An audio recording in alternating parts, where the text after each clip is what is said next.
Chapter 173. Guaranteed to be genuine. Tang Yun turned around helplessly to look at Lin Yi. My mom wants you to bring a friend to my house this weekend. Ha! Go to your house this weekend. Lin Yi blinked. What for? I don't know.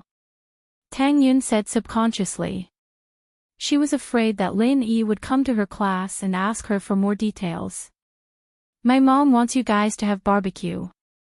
With that, Tang Yun ran towards the school without looking back, leaving Lin Yi with a face full of shock. Where's your house? He knew that Tang Yun's house was in the slums, but the slums were huge. Who knew where Tang Yun's house was? As for why Mrs. Tang had invited him and Kong Xiaobo to barbecue, it was probably because she'd tested the recipe yesterday and found it to be workable. That was why she'd invited Lin Yi and Kong Xiaobo to try it first to show her gratitude. Ah. Lin Yi shook his head and closed the car door, waiting for Ling Shan. Half an hour later, Lin Yi got another call from Ling Shan. Lin Yi, the dean of your school's pretty easygoing, giving you a leave just like that. Where are you? I'll go find you. The food street behind the school. Lin Yi said. He had Jifeng's weakness in his hands, of course he'd give him a leave. Plus, Ling Shan had probably told him that it was official business. Jifeng naturally wouldn't stop her from doing stuff like that. Wait for me, I'll be right there. Ling Shan hung up with that, and about 10 minutes later, Lin Yi saw a civilian cheetah SUV with a license plate starting with Song Ji. Song Ji was a civilian license plate that the police had created for convenience, but the number was already known to the public now. There was no difference between a police car and a police car, and a lot of rich and powerful people would even use their connections to get a license plate like this, just so they could enjoy the privilege of being on the road. Ling Shan didn't see Lin Yi when she got to the food street, only seeing a yellow Beetle parked at the roadside. She was just about to give Lin Yi a call when the Beetle's door opened and Lin Yi got out, walking towards her. Your car. Ling Shan looked at Lin Yi's Beetle. According to her investigation, Lin Yi was hired by Pingzhan to protect Meng Yao. There was a possibility that Lin Yi would be assigned a car, but there was no way he'd get a car like this, was there? This didn't fit the image of Lin Yi's bodyguard at all. It's Yushu's. Lend it to me for a couple of days. Lin Yi didn't hide it. There was a license plate on the car, and Ling Shan could just check the owner if she wanted to. Alright, get in then. Ling Shan pointed at the passenger seat. Lin Yi opened the door and got in. Ling Shan started the car and drove to the police station. After a while, Ling Shan saw that Lin Yi wasn't saying anything. She frowned. Aren't you going to say something? Say what? Lin Yi turned to look at Ling Shan, sizing her up. Aren't you the one looking for me? What do you want me to say? Oh. I wanted to say that my leg's healed, and I'm not afraid of you anymore. You can pinch me all you want. You.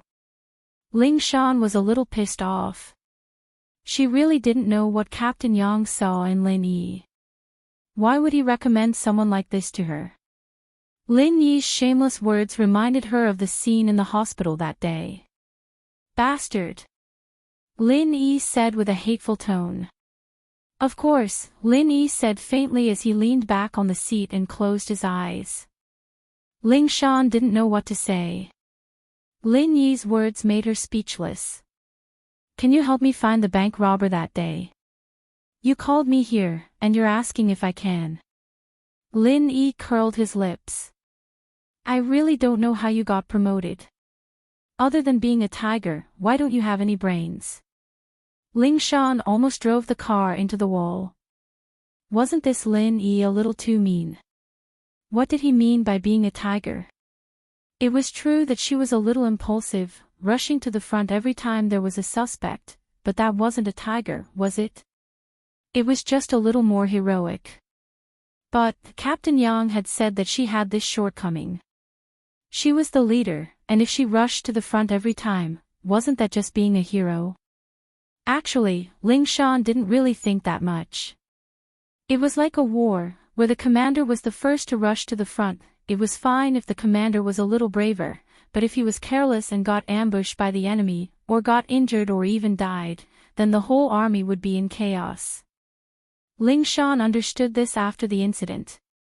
Fortunately, there weren't any major problems, and she had time to change. In actuality, Ling Shan really was thinking wrongly. Lin Yi's tiger wasn't referring to her bravery in every mission. As far as Lin Yi was concerned, if he had the ability and confidence to take out the enemy, then he would do it himself. He wouldn't let his teammates fight with him. After all, if he had the confidence, then there was no need for unnecessary sacrifices. When Lin Yi said that Ling Shan was a tiger, he was actually referring to her carelessness. For example, when her leg was injured. She didn't see it, and when she knew her leg was injured, she still went to massage it. If that wasn't a tiger, then what was? Alright. Then I hope that with your help, young Master Lin, we'll be able to catch those bank robbers that ran away that day. Ling Shan gritted her teeth and said hatefully. If we can't catch them, then we'll deal with them later. Ha. Let's try. Lin Yi nodded. I can't guarantee anything. Ling Shan really wanted to kick Lin Yi out of the car. If you can't guarantee anything, then what's the point of pretending? Where are you going? Lin Yi asked. To the police station, and then we'll discuss how to catch the suspects. Ling Shan explained. No need. We'll go straight to the area you guys are looking for. Lin Yi shook his head. He knew his strength the best, and discussing wasn't going to work. If those people were really in the area, he'd be able to sense them. If they weren't, then there was no point in discussing. Wah. Ling Shan blinked. Just the two of us. Chapter 174. Sister-in-law and sister-in-law, why wouldn't I dare? Ling Shan knew that Lin Yi was trying to goad her, but she still agreed to it. It was all because of the words Lin Yi said just now. As a former special ops instructor, Ling Shan had nothing to be afraid of. Even if things didn't work out, she'd be able to escape. As for Lin Yi, since he'd asked for it, he couldn't blame anyone else. As far as Ling Shan was concerned, Lin Yi wasn't a bad fighter, but he hadn't gone through professional training and life and death battles. There was still a gap between them. If Lin Yi dared to go, why wouldn't she? Let's go then. Lin Yi didn't care about Ling Shan's reaction. Ling Shan felt like she was playing the lute to a cow. She'd made such a bold statement, and Lin Yi had to at least give her some sort of response. Even a compliment of bravery would do, but Lin Yi didn't say anything at all. According to the surveillance footage we got from the city management, as well as the traffic footage from the main roads, we can confirm that the suspect is hiding in the forest up ahead. Ling Shan said, suppressing her anger. We also found the car nearby, and we found Baldi and Malalio's corpses in an abandoned warehouse. Ling Shan explained, suppressing her anger. We also found the robber's car nearby, and we found Baldi and Malalio's bodies in an abandoned warehouse. The robbers have a lot of cash in their hands. If they leave this place with the cash, they will definitely be noticed by the nearby checkpoints. So we judge that if the kidnappers care about the money, then they must still be nearby. Oh, in other words, if they throw away the money, they might run away. Lin Yi nodded and asked. You could say that. Ling Shan said.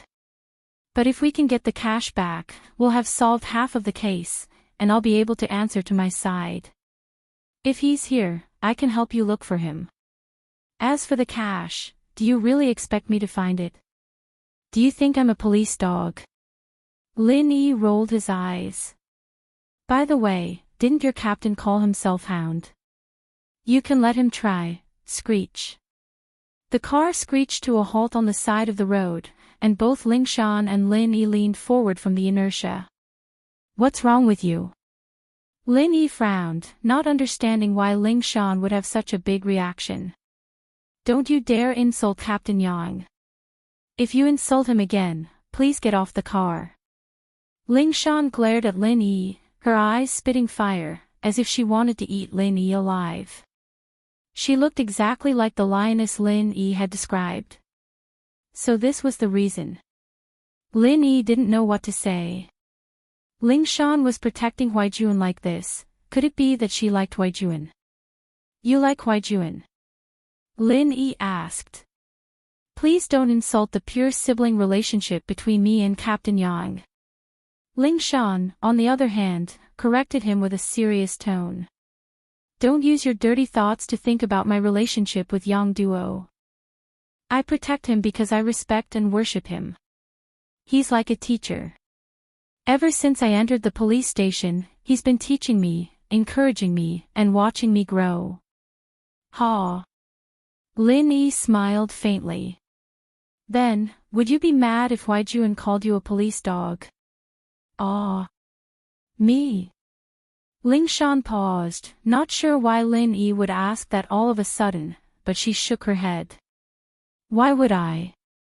Captain Yang's like a teacher to me, isn't it normal for him to joke around with me? Ha! Lin Yi didn't say anything else. Huaijuan had been the same when he'd first joined the Special Ops team, and Lin Yi had been guiding him step by step. Their relationship was even deeper than Ling Shan's, and that was the kind of friendship that could only be replaced by that of Huaijuan. It was the kind of friendship that could only be replaced. And so, even if Lin Yi were to point at Huaijuan's nose and scold him, Lin Yi would just smile at him. In fact, Lin Yi used to protect his teammates in front of outsiders, but he didn't hold back when he scolded his teammates in front of his own people. Huaijuan was a big man, and he'd cried in front of Lin Yi, a captain who was younger than him. Of course, Lin Yi couldn't tell Ling Shan about this. Alright, since you're protecting him, I won't say that anymore. Lin Yi nodded. But you can ask Huaijuan about it later, he doesn't mind me saying that about him. Ling Shan blinked, not understanding what Lin Yi was talking about. Her professional sensitivity had long since made her suspect that there was some secret between Lin Yi and Captain Yang, but because it involved Huaijuan, the person she respected the most, she didn't investigate too much. She believed that Huaijuan was a righteous man, and wouldn't associate with bad people. But now, all the signs pointed to the fact that Lin Yi and Captain Yang had a lot of secrets that she didn't know about. She didn't dare ask Huaijuan, but she could ask Lin Yi. She had to get something out of this guy.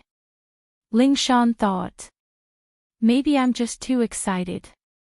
Ling Shan said as she started the car again, her face a lot warmer than before. Lin Yi, you and Captain Yang, do you know each other? Ling Shan started beating around the bush. You could say that, but it was a long time ago. I've pretty much forgotten about him. If he didn't recognize me that day, I wouldn't even remember him. Lin Yi explained calmly, but Ling Shan wouldn't believe him. Forgotten. Huaijuan looked happier than if he'd caught a criminal. How could it be as simple as Lin Yi made it out to be? Ling Shan could tell that the captain was really excited that day, he was even talking a little incoherently. Is that so? Then how did you two meet? Ling Shan asked. Didn't your boss tell you not to ask questions you shouldn't ask? I heard you were a special ops instructor before, you shouldn't be this unruly, right? Lin Yi's one sentence blocked all of Ling Shan's questions. Do we have a confidentiality system? Ling Shan was speechless. What kind of confidentiality was that? You're not from the police force, you're not from the military, what's there to be secretive about? Even if Captain Yang was the captain now, how did you get to know him? You couldn't have anything to do with confidentiality, could you? Don't say it if you don't want to. Ling Shan said, trying to provoke him. It's not like we're on a mission, what's there to be secretive about? Yeah, I'll tell you when you become my sis-in-law or Huaijuan's sister-in-law. Lin Yi said with a smile. Chapter 175. Chapter 175, Lin Yi's Search Method, Your Sister-in-Law. Who's your brother? Captain Yang's sister. Who's Captain Yang's brother? Ling Shan asked, confused by Lin Yi's question. I'm Yang Huijuan, June bro, Lin Yi said with a smile. You call him June bro. Ling Shan understood what Lin Yi meant right away. If he called Captain Yang Huijuan bro, then wouldn't Captain Yang be his brother? Wouldn't he be Captain Yang's brother then? Ling Shan's face went red. Do you want to die? Do you want me to kick you out of the car? Ling Shan had retired from the special ops, and no one had dared to tease her like this. Lin Yi was the first, and it wasn't the first time either. This pissed Ling Shan off. Was this guy sent by the heavens to purposely go against her? Miss Song, I'm just telling the truth. Things between me and June bro can only be told to our own people, so if you want to know, you can choose one of them. If you don't want to know, then just focus on driving. Lin Yi was actually just joking, telling Ling Shan to keep her mouth shut in the future. She might say something wrong if she asked too much, and Lin Yi didn't want to continue on this topic. If you don't want to tell me, then don't. Stop finding excuses. Ling Shan humphed as she continued driving. The car was nearing the forest in front of them, and the car couldn't go any further once they reached the foot of the mountain. There was a police cordon at the foot of the mountain, and a couple of officers on duty were standing guard at the foot of the mountain. They quickly walked out when they saw Ling Shan's car. Ling Shan stopped the car at the foot of the mountain, and got out with Lin Yi. Captain Song. One of the officers saluted before greeting Ling Shan. Anything? Ling Shan asked. Nope. The officer shook his head. No one went up the mountain from here, and no one went down. Alright, go do your thing. I'll go up and take a look. Ling Shan didn't have much hope. Captain Song, are you going up by yourself? The policeman looked at Lin Yi in surprise. Could this be Captain Song's rumored boyfriend, the one who couldn't wait to do it in the hospital? And this young man looks not bad, and he looks quite sturdy. But why is Captain Song going up the mountain with him? After all, the robbers were still on the mountain. This was not a good place to talk about love. I'll go with Lin Yi. Ling Shan pointed at Lin Yi. As expected. The officer remembered that Ling Shan's rumored boyfriend was named Lin Yi. It seemed like this guy really was Captain Song's rumored boyfriend. However, what were they doing going up the mountain at this time? Then. Captain Song, be careful. Do you need to send a few of your brothers to follow behind? The officer wasn't reassured. Ling Shan was the vice captain, but she was still a woman. No need. Ling Shan, naturally, wouldn't let anyone follow her. Since Lin Yi had already said that it was only the two of them going up the mountain, wouldn't it be showing weakness if she brought someone along? The officer saw that Ling Shan was insistent, so he backed off to the side and watched as Ling Shan and Lin Yi walked up the mountain. The people in your team are quite concerned about you. Lin Yi was a little surprised. It seems like you have quite a reputation in the team. What do you think? Ling Shan rolled her eyes and glared at Lin Yi. I'm number 1 in the female MMA division in the entire province. Ling Shan puffed out her chest proudly. This was an honor that she deserved to be proud of. Ha, number 1 in everything else too. Lin Yi looked at Ling Shan's impressive breasts and smiled evilly. Ah. Lin Yi, do you want to die? Ling Shan noticed Lin Yi's gaze and that evil smile. How could she not know what he was getting at? You're number 1 in female MMA, but that doesn't mean you can beat a man. Lin Yi shook his head. At least, I don't think you're a match for Yang Huijuan. So what? I'm not a match for Captain Yang, but taking care of you is child's play. Ling Shan looked at Lin Yi with disdain. You can look down on me if you want, as long as you're stronger than me. Ha! Lin Yi shrugged. Let's fight when we get the chance. Alright, who's afraid of who? I'll make sure you're convinced when the time comes. Ling Shan curled her lips. Naturally, she didn't believe that Lin Yi could be that strong. Anyone could be arrogant. She went up the mountain and saw Lin Yi walking around aimlessly. Ling Shan didn't know what he was trying to do. She followed him at first, but after a while, she still couldn't figure out what Lin Yi was trying to do. Lin Yi was walking around aimlessly, and Ling Shan couldn't take it anymore. Lin Yi would walk here and then go back, walking the same path again and again. She didn't know what he was thinking. Was he messing with her? What are you doing? You're walking around, and I don't see you looking for the robbers. What are you doing? Ling Shan stopped. I'm looking. Lin Yi frowned. Don't interrupt if you don't know anything. If you want me to look, then shut up and follow me. Otherwise, I'll go down the mountain. You. Alright, go look then. I'm not talking. Ling Shan was infuriated. She was just asking, and Lin Yi was scolding her for it. Fine, she'd like to see if he could find the robbers with this kind of method. When he can't find the robbers, we'll settle our old and new debts together. Didn't you want to fight? Fine, now it was. Lin Yi didn't have time to care about what Ling Shan was thinking. He was paying attention to the changes in his jade. Lin Yi didn't have absolute confidence that the jade would warn him when he got close to the robbers. After all, the enemies he'd found with the jade all had deep grudges against him, wanting nothing more than to kill him. These robbers, on the other hand, only had bad intentions towards him at the beginning. Ling Shan held back her anger and followed Lin Yi around the forest, not saying much. Wherever Lin Yi went, she'd go. She'd hold back her anger for now, and when Lin Yi really couldn't find them, that would be the time to settle the score. Ling Shan was even suspecting why the captain would introduce someone like this to her. Ling Shan's scouting skills weren't as high as Huaijuan's, but she had basic scouting knowledge and methods. She'd been a special ops instructor for a long time, after all. She might only be a combat instructor, but she had some understanding of scouting techniques. Lin Yi wasn't looking for them at all, it was like he was just trying his luck. She was thinking when she saw Lin Yi walking towards the cliff.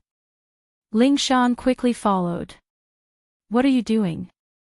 There's a cliff there, there's no way out. Chapter 176. Caught him just like this. Hey, what are you doing? Ling Shan said, panicking as she watched Lin Yi walk to the edge of the cliff. It's fine if you can't find them, but don't do anything stupid. Ling Shan couldn't be blamed for thinking like that. There was no path on the other side of the cliff, and Lin Yi was going to fall off if he kept walking. Wasn't that no different from suicide? Was this guy afraid that he wouldn't be able to find Lin Yi and Lin Yi wouldn't be able to settle the score with him and end things there and then? Ling Shan didn't think that Lin Yi was someone like that. There was no way he would be scared of her, no matter how fearless he was. But the truth was right in front of her, and she had to be careful.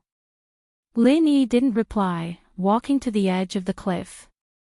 One more step and he'd fall off when Lin Yi stopped, standing there. Phew. Ling Shan breathed out in relief as she ran to Lin Yi's side. What are you doing? Trying to scare me?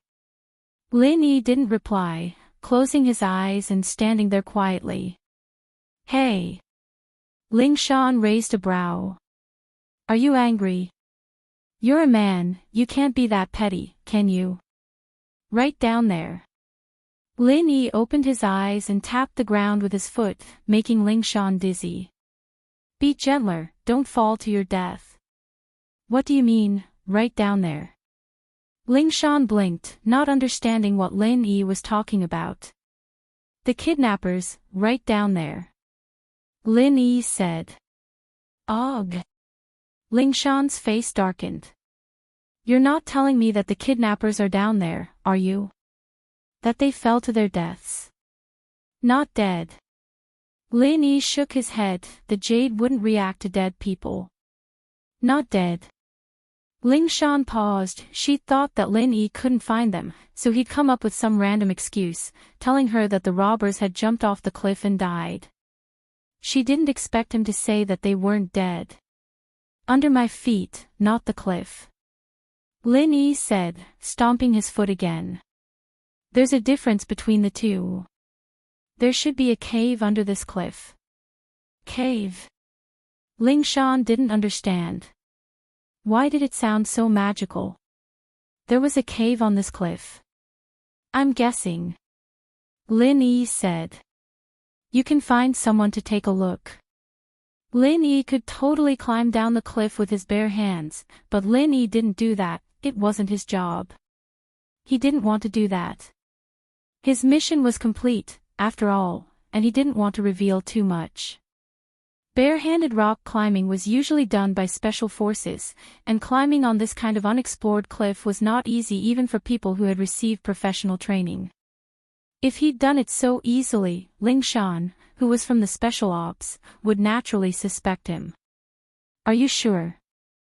Ling Shan was in disbelief. Today's events were like the Arabian Nights. Lin Yi walked around the mountain casually before telling himself that there was a cave on the cliff, and the kidnappers were in there. No matter who it was, no one would believe it, because it was simply too unimaginable. I'm sure. Lin Yi nodded. At least the jade had never made a mistake before. He could feel the message from the jade. It seemed that these people had tried to harm him before, and the jade could record it, no matter how strong or weak their grudges were. Then wait for me. I'll go down and take a look. Ling Shan looked down at the cliff and clapped her hands, wanting to go down. At the end of the day, she still didn't believe that the kidnappers were down there. It's best if you don't. Lin Yi wasn't looking down on Ling Shan, but it was a bit difficult for her to take on 4 or 5 kidnappers alone. They have guns. Alright, I'll believe you this once. Ling Shan gave up on the idea of going down herself after hearing Lin Yi's words. She and Lin Yi were trying to control their anger, but it wasn't something that would risk something like this. What if the kidnappers really were down there? You should have believed me in the first place. Why didn't you trust me? Lin Yi understood Ling Shan's suspicions. This was the first time he'd miraculously found the enemy's lair, and Hui Juan and the others were in disbelief as well. I'll contact the chopper and have them bring people over. Ling Shan took out her phone, ready to give the order. It wasn't that she didn't use a chopper to search the area, but this was a forest, and the chopper couldn't fly too low. They'd only searched around in the air, and after finding nothing, they gave up. She really hadn't thought about flying the helicopter into the valley, but since Lin Yi had brought it up so confidently, Ling Shan could only trust him. She'd just take it as Captain Yang's word. Can I go now? Lin Yi saw that Ling Shan was getting ready to contact the chopper, and there wasn't much he could do here anyway. No. Ling Shan rejected decisively. We'll talk about it after we catch them. I still need to go back to class. Lin Yi said. I'll send you back. Ling Shan didn't agree. All right. Lin Yi sat on the ground, looking up at Ling Shan from the bottom up. So majestic, so majestic. Ling Shan didn't understand what Lin Yi was talking about at first, thinking that he was talking about the mountains and the scenery, but when she followed his gaze and saw that it landed on her body, she understood what Lin Yi was talking about. Her face reddened, and she wanted to kick Lin Yi off the cliff. Where are your eyes looking at? There's a part of your body that's too protruding, blocking my view of the blue sky. Lin Yi said innocently. If you keep looking, I'll gouge your eyes out and stomp on them. Ling Shan said, not giving Lin Yi a chance to look. You're threatening me, I'm going to call the police. Lin Yi didn't seem to care at all, still lying on the ground. I'm the police, tell me what you want. Ling Shan glared at Lin Yi. Then it's fine. Lin Yi said. Ling Shan was so pissed that she could only glare at him. It wasn't long before a helicopter flew over, and Ling Shan's phone rang as well. She picked it up and told the person where she was, telling them to search under the cliff. Ling Shan didn't have much hope at first, but it didn't take long for her people to report that they'd caught the culprits. Not a single one was missing, except for the dead Baldy and Ma Lao Lu. Ling Shan really didn't know what to say. What was going on? Did they really catch the culprits? Lin Yi wasn't just making things up, was he just lying to her? It seemed like that wasn't the case. But how did this guy find them? Chapter 177. You deserve it. Ling Shan blushed a little as she listened to the praises from her subordinates.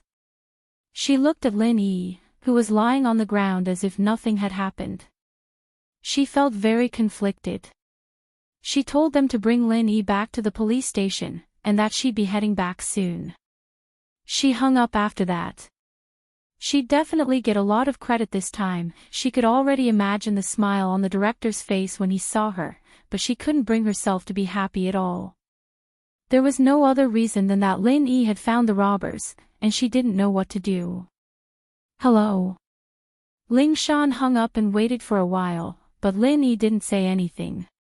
She turned around and crouched down, looking at Lin Yi. We found the kidnappers. How did you do it? Weren't you following me? Lin Yi's eyes were half open as he looked at Ling Shan. What a majestic sight. Ling Shan thought to herself. She had indeed been following him, but he'd been running around aimlessly, and I had no idea how he'd found the robbers at all. Plus, what made him so sure that the robbers were at the bottom of the cliff? Observation. Lin Yi, naturally, wouldn't tell her about the jade. Careful observation and bold deduction. I walked around the mountain without a clue, but I didn't really have no clue. Oh.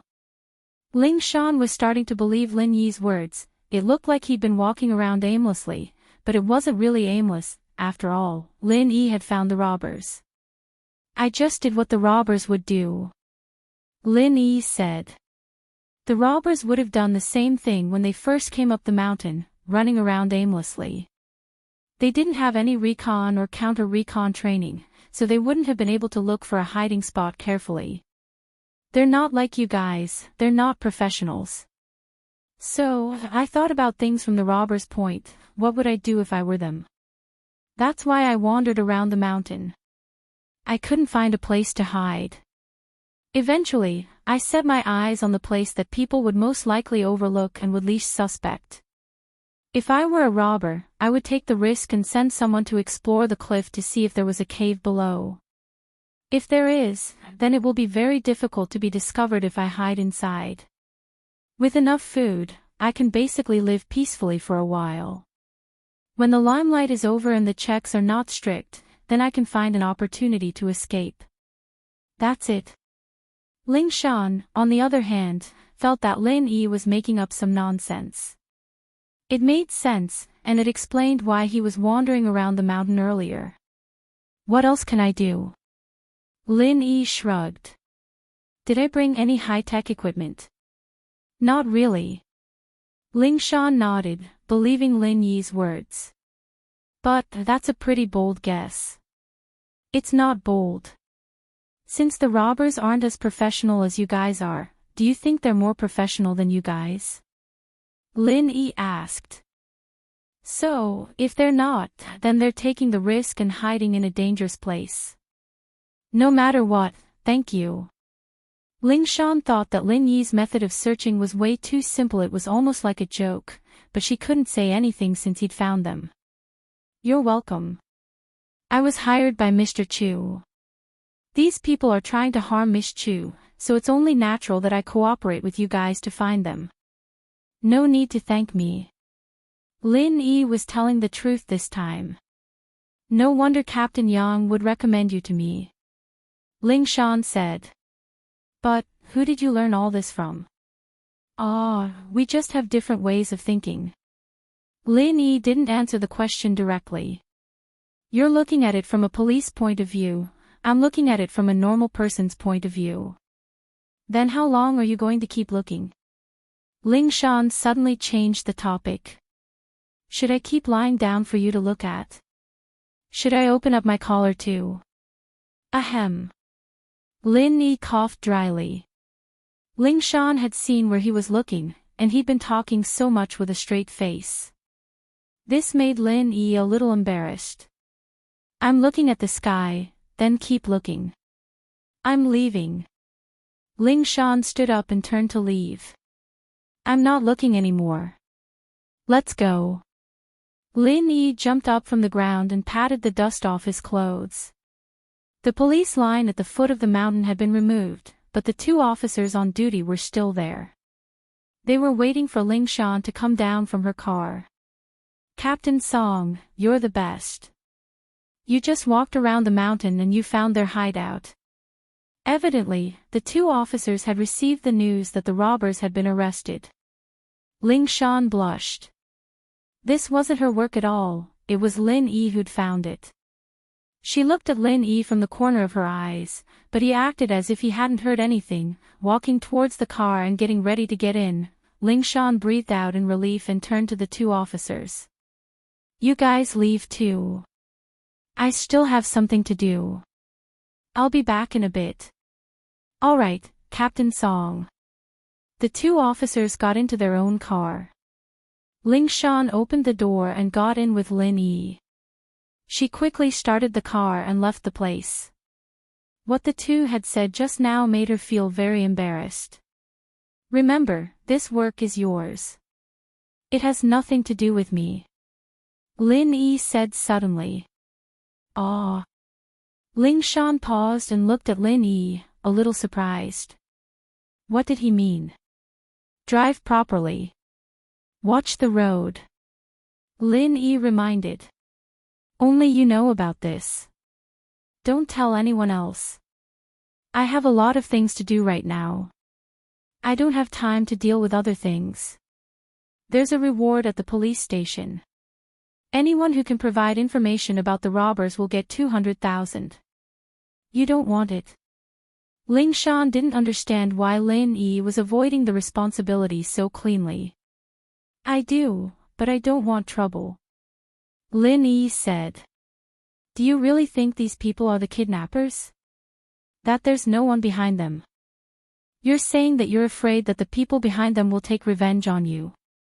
Ling Shan was starting to understand what Lin Yi was saying. Not revenge. I know who the people behind them are. Lin Yi shrugged nonchalantly. I ruined their plans. Naturally, they'll know of my existence. But that's not the trouble I'm talking about. I don't want to get involved in what happens after this. I'm only employed by Pingzhan. Do you understand? Just say that you don't want to meddle in other people's business. You don't need to talk so much nonsense. Ling Shan was pissed. So the reason Lin Yi said all this was so that she wouldn't have to bother him in the future. Chapter 178. Chapter 178, Injustice. Ling Shan's lips curled. Don't think that just because you got lucky and got the kidnappers, you're good. Tricks like that weren't worth mentioning at all. It might work once in a while, but it wasn't the way to go. Of course, Ling Shan didn't know that Lin Yi was just bullshit. There was no way Lin Yi would use such a stupid method to find the kidnappers. Huaijuan wouldn't have recommended him if that was all he had, and he wouldn't have come here to join in the fun. Ling Shan, on the other hand, was just pissed off at Lin Yi's perverted eyes. She thought he was a shameless person as well. Don't worry, I won't trouble you unless it's something big, young Master Lin. Ling Shan curled her lips. He was just a bodyguard, not a real young master, and yet he was putting on airs like that. Did he really think he was that capable? Ah, that's good. Lin Yi nodded, pleased. Do you know this Li Zihua? Li Zihua. Ling Shan's eyes narrowed as if she'd thought of something. You're saying that you suspect the mastermind behind these kidnappers is Li Zihua? It's not a suspicion, it is. Lin Yi said. Is it? How do you know? Ling Shan asked, surprised. Is it Mr. Chu? No, it's Li Zihua himself. Lin Yi didn't hide anything from Ling Shan. It'd save him a lot of trouble if she could investigate Zihua and send him to jail. Li Zihua himself. He told you that? Ling Shan looked at Lin Yi oddly, finding it hard to believe. Do you have proof? He tried to get me to join his faction yesterday. Lin Yi said. He's just a representative of the interested party. That's all I know, but I rejected him. As for proof, of course I don't have it. He's very arrogant, and he's not afraid of getting dragged into this at all. So it's him. Ling Shan tightened her grip on the steering wheel. I've been investigating him, but there's a lot of resistance. The person behind him has a lot of power. Even Captain Yang couldn't handle him, let alone me. Ling Shan was very angry as she spoke, but it wasn't surprising. This was the first case she'd taken on after entering the police force, and it involved Zihua and the person behind him. It was as if there was an invisible hand obstructing the investigation, and the pressure from all sides forced Ling Shan to give up on the case. This had become a thorn in Ling Shan's heart. She knew that it wouldn't be enough to get rid of Zihua, but Zihua was a cunning man, and his business dealings were both black and white as well. It was almost impossible to get anything on him without evidence. Ling Shan couldn't do anything to him at all. Who's the person behind him? Lin Yi asked. Lin Yi had never cared if a person had a lot of power or background. He didn't care about that at all. Back when he'd saved Ning from a general's manor in a small country in Africa, Lin Yi had kicked the general's son in the balls, but the general's son hadn't even dared to let out a fart. He had an army, he had weapons, but it was useless against Lin Yi. Lin Yi could enter the general's manor without a care in the world, so naturally, he could come a second time. He could have opinions about Lin Yi, and he could take revenge, but the next time Lin Yi came, it wouldn't be his son's balls that were kicked in, but his head. There were simply too many people who died in Lin Yi's hands. Drug dealers, gambling kings, underworld tycoons. The person behind Zihua wasn't much at all, and Lin Yi could make him disappear from the face of the earth without a trace. He's from the capital. You wouldn't know him even if I told you, Ling Shan said vaguely, evidently not wanting to talk about it. Oh. Lin Yi could tell that Ling Shan's emotions weren't normal. He looked at her deeply, as if this was a taboo. It's better if you don't get involved in this. Ling Shan said, caring for Lin Yi. Captain Yang and I can't touch this person now, and the director can't either. If you get involved, you might lose your life. Just be an obedient follower. If he doesn't mess with me, I won't bother with him. Lin Yi smiled. Ling Shan rolled her eyes at Lin Yi, thinking that he was bragging. She parked the car in front of Songshan's first school and unlocked the door. I'll remember what happened today, I owe you one. I'll treat you to a meal next time. Sure. Lin Yi nodded without thinking. Ling Shan didn't know what to say. She wanted to treat Lin Yi from the bottom of her heart, but he couldn't just accept it so shamelessly, could he? She had to push it a little. Lin Yi didn't care about what Ling Shan was thinking. He got out of the car and walked into the school. In the floating cloud bar, Zihua had already smashed 4 or 5 bottles of 80-year-old red wine, and the floor was covered in red juice that looked like fresh blood. Su Jiaonong stood at the side, his head lowered as he handed over the 82 Lafite that the waiter had just brought over. Zihua bro, here. Motherfucker. Zihua took the wine and smashed the LCD TV in front of him with a glass stick. A crack appeared on the LCD, and the red wine splashed everywhere. The 82 Lafite was worth a lot, but it depended on what it was compared to. Compared to 2 golden class masters, this red wine was nothing. Those were 2 golden class masters. One was golden class early phase, and the other was golden class peak. They were people who could do whatever they wanted in the city, and yet they died in a car accident. This was something that Sihua couldn't accept. Sihua would have accepted it if they'd been killed by someone else. After all, he wasn't strong enough, and he couldn't blame anyone for his death. But these two had died unjustly. Sihua had the investigation results in his hands, and he wasn't at ease at all. He'd sent a few more experts to investigate the accident, but the results were still the same. The left front tire burst, and the car suddenly veered off course. Because the car was going too fast, it lost control and crashed directly into the ditch. As for how the left front tire burst, it was unknown because the tire had been burned to ashes. At present, they could only make a judgment from the tire marks on the road. Sihua suspected that Lin Yi had done something to it, but he didn't have any proof. Besides, he didn't believe that Lin Yi could do anything to a speeding car, but Sihua was still going to put the blame on Lin Yi. If it weren't for the fact that they were after him, would these two golden class masters have died in a car accident? Chapter 179. Chapter 179. Master Bing. Sihua knew that he'd be the target of a torrent of abuse from that person, but he had to make the call. If he didn't and that person got the news first, it'd be the end of his job as the spokesperson. Sihua, on the other hand, was a man of his own stature. He was a man who could shake the world with a single stomp of his foot, a man who could summon the wind and rain, but that was only on the surface. One word from the person behind him, and a new Sihua Wang, or Sihua's son, would take over his position. As a result, Sihua had to be careful and cautious in front of the person behind the scenes. "Boss," Sihua said as he dialed up the person behind the scenes. "Hurry up, I'm in a meeting." The person's impatient voice sounded after the call was connected. Everyone else treated Sihua with respect, but this person didn't seem to care about him at all. "Boss, Li Yao and Zhang Long got into a car accident," Sihua said carefully. "Send them to the hospital if they got into a car accident.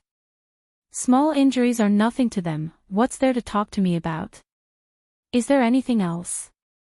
the boss said impatiently. "Boss, it's not a small injury," Sihua said bitterly. "Boss, they got a flat tire on the national highway, and the car went straight into a ravine. Serious injuries." The boss's voice deepened, evidently starting to take the situation seriously. "Dead," Sihua said. "What? Dead?" The boss's voice was visibly shocked. "Wait a sec, I'll talk to you outside the meeting room."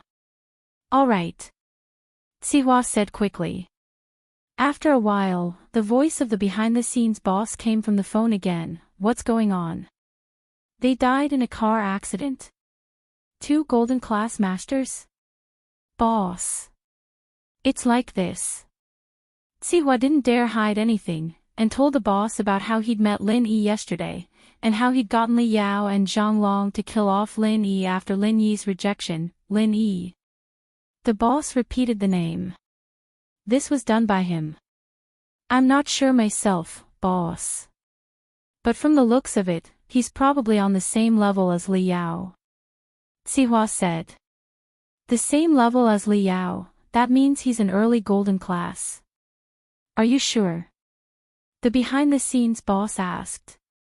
"I'm pretty sure," Sihua said. "Okay, I know about this," said the behind-the-scenes boss faintly. "I still have a meeting, but don't think that I won't hold you accountable. You'd better behave yourself during this period of time. In addition, Lil Bing will go to your place to play for a few days." Okay, is it Master Bing?" "That's great, boss, don't worry, I'll treat you well," Sihua promised. This Master Bing was called Xiao Qibing, the illegitimate son of the boss behind the scenes. Of course, not many people knew about this, but Sihua was one of them. Xiao Qibing's identity on the surface was a young entrepreneur in the province, but if it wasn't for the support of the boss behind him, he wouldn't have been able to make it big from a young age. After hanging up, Sihua breathed out in relief. From the tone of the behind-the-scenes boss, at least he didn't have the intention to replace him. The severity of the investigation was far lower than he had imagined. But the fact that the behind-the-scenes boss sent his illegitimate son to his place meant that the boss was more or less dissatisfied with him. Sending Zhao Qibing over was more or less to keep an eye on him. Sihua knew very well what kind of person Zhao Qibing was. He was a typical playboy, and perhaps it was because of the fact that he was an illegitimate son that he'd been suppressing for too long. Now that it had erupted, he was even more arrogant and playboy than the boss's son. So, this could be said to be a good opportunity. As long as he did what he liked and let Zhao Qibing have a good time here, everything would be solved. With that thought, Zihua's mood improved again. When Lin Yi returned to school, it was just the 4th period after break. "Boss, you're too amazing, aren't you? Missing class every day." Kong Xiaobo turned around and said softly. "It's still a matter with the police. It's not over yet," Lin Yi said. "Oh, I see." Kong Xiaobo heard that it was still a matter with the police, so he didn't ask much. "Are you free this weekend?" Lin Yi suddenly remembered that Tang Yun said that they were going to her house for barbecue, so he asked. "Weekend?" "Yeah, what's up, boss?" Kong Xiaobo didn't have anything to do, so when he heard that Lin Yi had plans for the weekend, he was very excited. "Tang Yun's mother invited us to her house for barbecue this weekend. Do you want to go?" Lin Yi asked. "Tang Yun's mother? No way, right?" "Boss, you've made great progress already."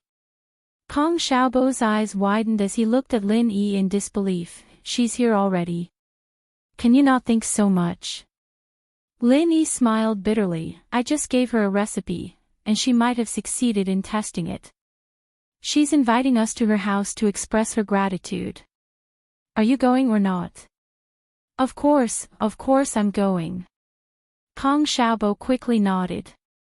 "Then we'll contact each other this weekend." Lin Yi shook his head, seeing that Kong Xiaobo was even more enthusiastic than him. Guan Xan worked 1 day and 1 night, 24 hours and 24 hours off. Guan Xan, on the other hand, wasn't in a good mood. She'd been happily waiting for Lin Yi to come for the change, but he hadn't come even after a day and night.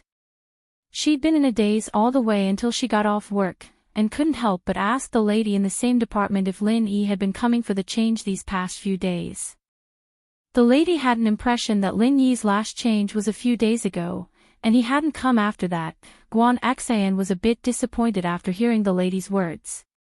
She didn't know why, but she was looking forward to seeing Lin Yi.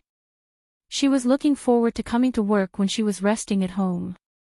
This was something that had never happened before. Was it because Lin Yi took the bullet for her? Or was it something else? Guan Xan didn't know, but she felt empty when she didn't see Lin Yi. She was worried about his wounded. Gunshot wounds weren't that easy to heal. Logically speaking, he shouldn't have recovered, but why didn't he come to change his bandages? Was he purposely avoiding her? Women's thoughts were always complicated, and Guan Xan's thoughts started to run wild. She started to worry about her gains and losses. When she got home, she saw her grandpa happily plowing the yard, looking like he was planning to plant something. Chapter 180. Chapter 180, The Worried Nurse. "You're back, Xian. Xuemin put down his work with a smile. "I'm plowing the ground and planting some herbs." "Oh. You seem to be in a good mood, Grandpa." Guan Xan forced a smile. She didn't want to spoil her grandfather's mood when he was in such a good mood, so she tried to keep her emotions as normal as possible. "I met a miracle doctor yesterday. He had a lot of insights that cleared up a lot of questions I've had for most of my life." Xuemin was still in a good mood from his meeting with Lin Yi yesterday. What an amazing young man. Young man. Miracle doctor. Guan Xan was a little surprised. Her grandfather was a leading figure in the Chinese medical world, and was known as Miracle Dr. Guan. According to him, the person who could become a divine doctor, how powerful must that person be? But from what her grandfather was saying, it seemed like this person was still very young. A young man. Age doesn't determine one's ambitions. Xuemin waved his hand. We may not be master and disciple in name, but we've been master and disciple at times. I treat him as a master and disciple. Treat him as a master and disciple? Guan Xian's eyes went wide as she stared at her grandfather in disbelief. He didn't look like he was sleepy, did he? Was there really someone that amazing? Xian, this young man's not bad. When you're free, make us some dishes and I'll invite him over. Xuemin smiled. You're not young anymore, Xian, it's time to think about marriage, Grandpa. Guan Xian twisted her body and lowered her head shyly, but for some reason, Lin Yi's image flashed through her mind. It wasn't that Guan Xian didn't understand her grandpa's meaning, it seemed like he was trying to matchmake her with the miracle doctor that much. But Guan Xian wasn't too interested in this, the two of them didn't even know each other, and Guan Xian blushed just thinking about it. Xuemin naturally didn't understand his granddaughter's thoughts, and thought that she was shy. Go back to your room and get some rest, you didn't sleep well on duty last night, did you? Grandpa, I'll be going upstairs then. Guan Xian nodded and sighed as she entered the villa and headed for her room. After school in the evening, Lin Yi had to go to the food street to get his car. After parting ways with Kong Xiaobo, he walked towards the food street. He'd sent a message to Yushu and Meng Yao, telling them that he'd driven to school and wouldn't be leaving with them tonight. Originally, Lin Yi wanted to ask Mrs. Tang about the specific time and address of the barbecue stand. However, Mrs. Tang did not open her stand today, so Lin Yi could only drive away. Lin Yi didn't go straight to Meng Yao's villa, but went to Yushu's first. Lin Yi wanted to get her computer so that it'd be easier for him to search for information. The layout of Yushu's villa was basically the same as Meng Yao's, and even the decorations were similar. They must have done it together. Lin Yi sweated as he looked at the panties strewn all over the living room and the sofa. He didn't want Yushu to think he was some kind of pervert. Yushu wasn't here, so she wouldn't know about it. He went upstairs, and this was Lin Yi's first time seeing the upstairs of the villa. Meng Yao's place should be pretty much the same. There were 4 rooms upstairs, and Lin Yi found the study and moved the computer downstairs. He locked the door and left the villa. Lin Yi didn't touch anything else in the villa. Miss Chen wasn't that easy to mess with, and he'd have another handle on him if he touched anything of hers. Meng Yao and Yushu were watching TV in the living room when Lin Yi got back to the villa. For the first time ever, the two of them were watching TV in the living room. Usually, they'd go upstairs when they got home. Meng Yao and Yushu glanced at Lin Yi when he came back with a computer before turning their eyes back to the TV screen. Lin Yi glanced at the TV screen. It was a celebrity's concert, and a pretty girl was jumping up and down on the stage. It was just that she was wearing a little too much clothes. Lin Yi thought that it'd be great if she wore a little less. Hey, do you want to watch the concert with us? The superstar Su Shirhan is there too. Yushu's eyes didn't leave the screen. Oh, I'll pass. You guys go ahead. Lin Yi wasn't very interested in celebrity concerts like this. There was just too much negative news in the showbiz, and it made Lin Yi think that the girl on the TV was just pretending to be innocent, tricking young girls like Meng Yao and Yushu. Meng Yao and Yushu didn't show too much displeasure when Lin Yi didn't watch the concert. The girl was their idol, after all, and it didn't matter to them whether Lin Yi liked her or not. Lin Yi carried the computer back to his room, only to find that the network card's light wasn't on after connecting it. The cable on the wall was working, and the only possibility was that the cable wasn't connected to this room. Lin Yi walked out of the room again. Yao, where's the cable to the house? There's no signal in my room. It's upstairs, go do it yourself. Don't bother me watching the concert. Meng Yao said impatiently with a wave of her hand. Lin Yi's room hadn't been occupied before, so it was only natural that the cable wasn't connected properly. Me? Go upstairs. Lin Yi blinked. Wasn't he not allowed to go upstairs? Was he supposed to let him go today?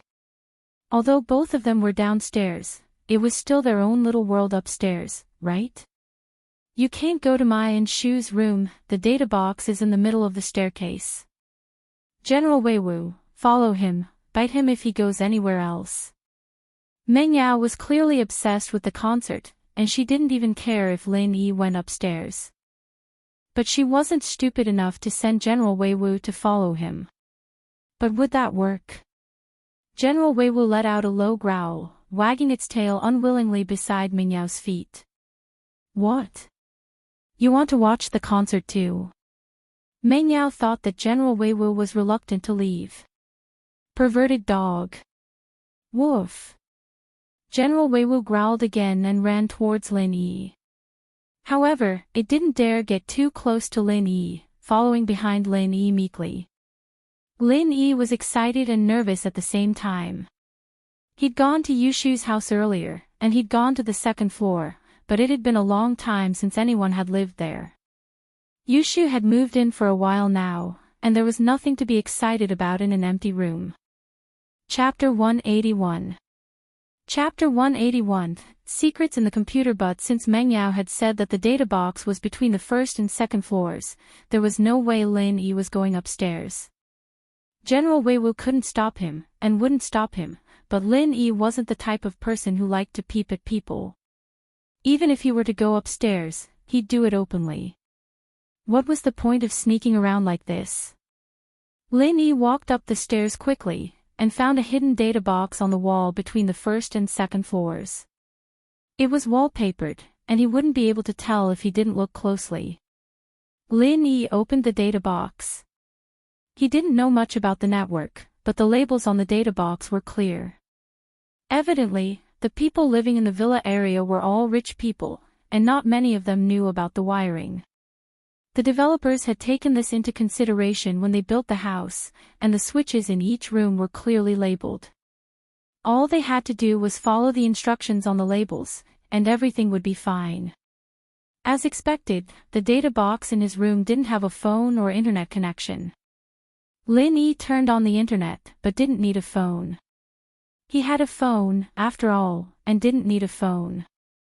With that done, Lin Yi closed the data box and went downstairs. Meng Yao only glanced at him, noticing that he'd come down so quickly, and that General Weiwu didn't react at all. She decided that Lin Yi probably hadn't gone up to the second floor, and so she turned her attention back to the TV.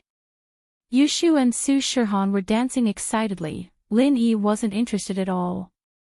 He went back to his room and started looking at Yushu's computer. It was a branded computer, with nice specs and looks, but it was a little feminine. The case and monitor were very bright and colorful, and even the mouse and keyboard were very stylish. Girls liked stuff like that. But Lin Yi wasn't picky about stuff like that, he'd just have to make do with it. He plugged in the computer and turned it on, entering the system in no time at all. Yushu's desktop was very clean, with almost no software. There were only QQ and Feishin, a video player, and a few other common software. There weren't any professional ones at all. Lin Yi opened the D drive of the computer. There were two folders inside. One was a video, and the other was a photo album. Lin Yi got a little excited when he saw the folder name. It couldn't be Yushu, could it? He turned his head to look at the locked door before opening the videos folder with shaky hands. As for Yushu, Lin Yi had always had a good impression of her. She was the type of girl that people liked easily. She looked like a brainless, carefree girl, but she was actually very shrewd. In contrast to Meng Yao's arrogance, Yushu was much more approachable and approachable. She was basically the bridge between him and the miss, and it was only natural that Lin Yi had a good impression of her. Lin Yi was practically drooling at the thought of Yushu's explosively hot body. Hee, Miss Chen, you didn't think that I'd have something on you, did you? Lin Yi looked at the videos folder with a perverted gaze, only to feel a wave of disappointment wash over him. Damn it, it was all music videos or concerts of Su Shihan. Where were the selfies? Lin Yi clicked on 2 random ones without much interest, and it was exactly the same as the one he'd seen on TV. The singer was quite pretty, but Lin Yi didn't want to waste his time on an imaginary idol. He'd rather use that time on his own things. Teasing Tang Yun. Flirting with Yushu. Bickering with Ling Shan. Even seeing Miss Chu glaring at him wasn't bad, haha. It was better than watching videos of his idol. At least it was someone he'd seen in real life. Closing the videos folder, Lin Yi placed all his hopes on that albums folder, but Lin Yi didn't have much hope this time. After all, he'd been disappointed once before. There was a high chance that this albums folder contained pictures of Su Shihan, if he were to go by the content of the videos. Lin Yi opened the albums folder, not as excited as before. But as soon as he opened it, Lin Yi's eyes widened. There were 2 folders in the albums folder, one was called Su Shihan, and the other was called My Albums. Lin Yi's disappointed heart was once again filled with excitement. The Su Shihan folder was automatically filtered out by him, and Lin Yi opened the My Albums folder. As expected, there were some scattered pictures inside, and from the names of the files, it was obvious that they were taken with a digital camera or a phone. Lin Yi's heart was filled with excitement. He quickly double-clicked on the first picture, anxiously waiting for the computer to respond. It only took a second, and Lin Yi's eyes were glued to the computer screen. Actually, Lin Yi's nature was the same as other normal boys. A bit of a pervert. The pictures opened, and it wasn't the selfie style that Lin Yi was expecting, but a normal life picture. Yushu was sitting on the sofa, looking a little lazy and immature, but still beautiful all the same. The date on the picture showed that it was taken 3 years ago, when Yushu was in her first year of high school. Lin Yi flipped through the album, and other than Yushu, there were also pictures of Meng Yao and Yushu. There were also pictures of the 2 of them together, some of them in their pajamas, but they weren't out of bounds. They could be counted as private pictures, but they were a far cry from the selfie type. Even so, Lin Yi was still enjoying it. He lived under the same roof as these 2 beauties, and Lin Yi was too embarrassed to look at them with his eyes wide open. Now that he had the pictures, it was easier to look at them. From the time of the pictures, Lin Yi could see that Meng Yao and Yushu had changed from 2 young girls to the beautiful women they were now. These pictures were proof of their growth and friendship, and it was very precious. Most of the pictures were of the 2 going out and having fun, and the 2 would go on a trip every winter and summer break. Lin Yi just didn't know who was taking the pictures. It couldn't be Faubert, could it? Lin Yi couldn't help but think of Faubert huffing and puffing behind the 2 girls with a camera on his back. Well, it seemed like a part of Faubert's work had been transferred to him already. Was he the Mrs. Follower now? Lin Yi stopped smiling at the thought. Next time, he'd probably be the one carrying the camera around, wouldn't he? Chapter 182. A warning to the head. Lin Yi didn't have anything else to do at the moment, so he opened up the internet and searched for the name Tsihua. Most of the news was positive, and only a few small forums had some comments about how Tsihua was a local boss, saying that he could do whatever he wanted. None of that was of any use to Lin Yi. Lin Yi closed the web page and turned to search for information about Dr. Kong. Since Lin Yi was planning to show off his skills in the medical industry, it was a necessity for him to know about this Dr. Kong. What Lin Yi didn't expect was that the man was Kong Xiaobo's grandfather. It was a bit of a coincidence. A man couldn't live without money. His old man was very strict with him, but Lin Yi had never complained about it. A mission was worth a few hundred kuai. It wasn't even as much as the funds for the mission. His Shifu wasn't a stingy man, and the rest of the money would be transferred to his old man's account, other than the portion that the organization had to keep. But the old man only gave him a few hundred kuai. Lin Yi couldn't be bothered to argue about it. The only possibility was that the old man had taken the money for himself. But to Lin Yi, the old man was like a father to him, the one who'd raised him from a young age. If the old man was greedy, then so be it. Lin Yi could only pretend that he didn't know anything about it, since he didn't have to worry about food and clothing. What Lin Yi didn't understand, however, was why the old man was still so poor after taking the money. Was he a modern-day granddad? He was getting Ping Zhan's salary every month, but Lin Yi didn't have a source of income of his own. Who knew what was going on with this mission? Lin Yi still couldn't figure it out. He had to leave a backup plan. What if he lost his job? Lin Yi had truly fallen in love with his current life. He went to school like any other high schooler. He had his friends, and the girl he had a crush on. From the reviews on the internet, Dr. Kang's reputation was pretty good. It was just that the medicine was either too popular or too hard to get a hold of, resulting in a situation where there wasn't a market for it. But that only served to prove how amazing the medicine was. Lin Yi hadn't seen what Dr. Kang's golden creation looked like, but Lin Yi was confident that his old man's prescription wouldn't be much worse than Dr. Kang's. The market would probably be split in two if he were to bring it out. Lin Yi didn't have anything to do the next day, so he naturally wouldn't drive to school by himself. Meng Yao and Yushu were yawning as they walked downstairs, evidently having stayed up late last night to watch the concert. Lin Yi didn't think much of the star's attractiveness at all. She was a bit prettier than Meng Yao and Yushu, but that was only because of the makeup and the stage effects. Meng Yao and Yushu were on par with the star in terms of quality, and Lin Yi felt that he'd rather watch his two girls than the star. That concert yesterday was so good. I wonder when Lil Han's coming to Songshan for her concert. Yushu was still thinking about the show last night. Man, Songshan's not a provincial city, and it's not a special economic zone either. It'll probably be a little difficult. Meng Yao said.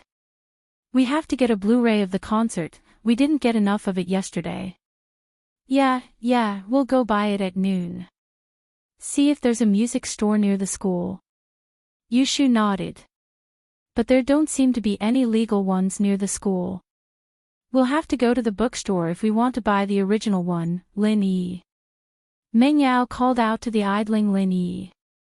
Go get us a Blu-ray of Su Shihan's 2011 concert if you're free this afternoon. The first one was a month ago, I'm sure they'll be selling it by now. Ugh. Okay. Lin Yi nodded as he watched the two star-chasers chatting away. It was a small matter, Lin Yi didn't think much of it. Ha, you're so smart, Yao. With Shield Bro running errands, we don't have to walk that far anymore. Yushu had been grumbling about how far it was to walk to the bookstore, about 1 kilometer, and she didn't want to trouble Faubert to come over at noon. Meng Yao handing the task to Lin Yi straight away made her very happy. I didn't hire him to hit on girls, I hired him to do things. Meng Yao curled her lips as she glared at Lin Yi. Aw. Lin Yi smiled bitterly. It wasn't her business if he hit on girls, was it? It was fine as long as he didn't hit on the miss. Even a follower needed love. Lin Yi looked out of the window when Faubert's car arrived at the slums. Lin Yi let out a breath of relief when he saw that Tang Yun was safe and sound, waiting at the bus stop. It seemed like that little gangster wasn't bothering Tang Yun today, so Ruoming was furious. Yes, he was furious to the extreme. Lin Yi and Tang Yun were walking together.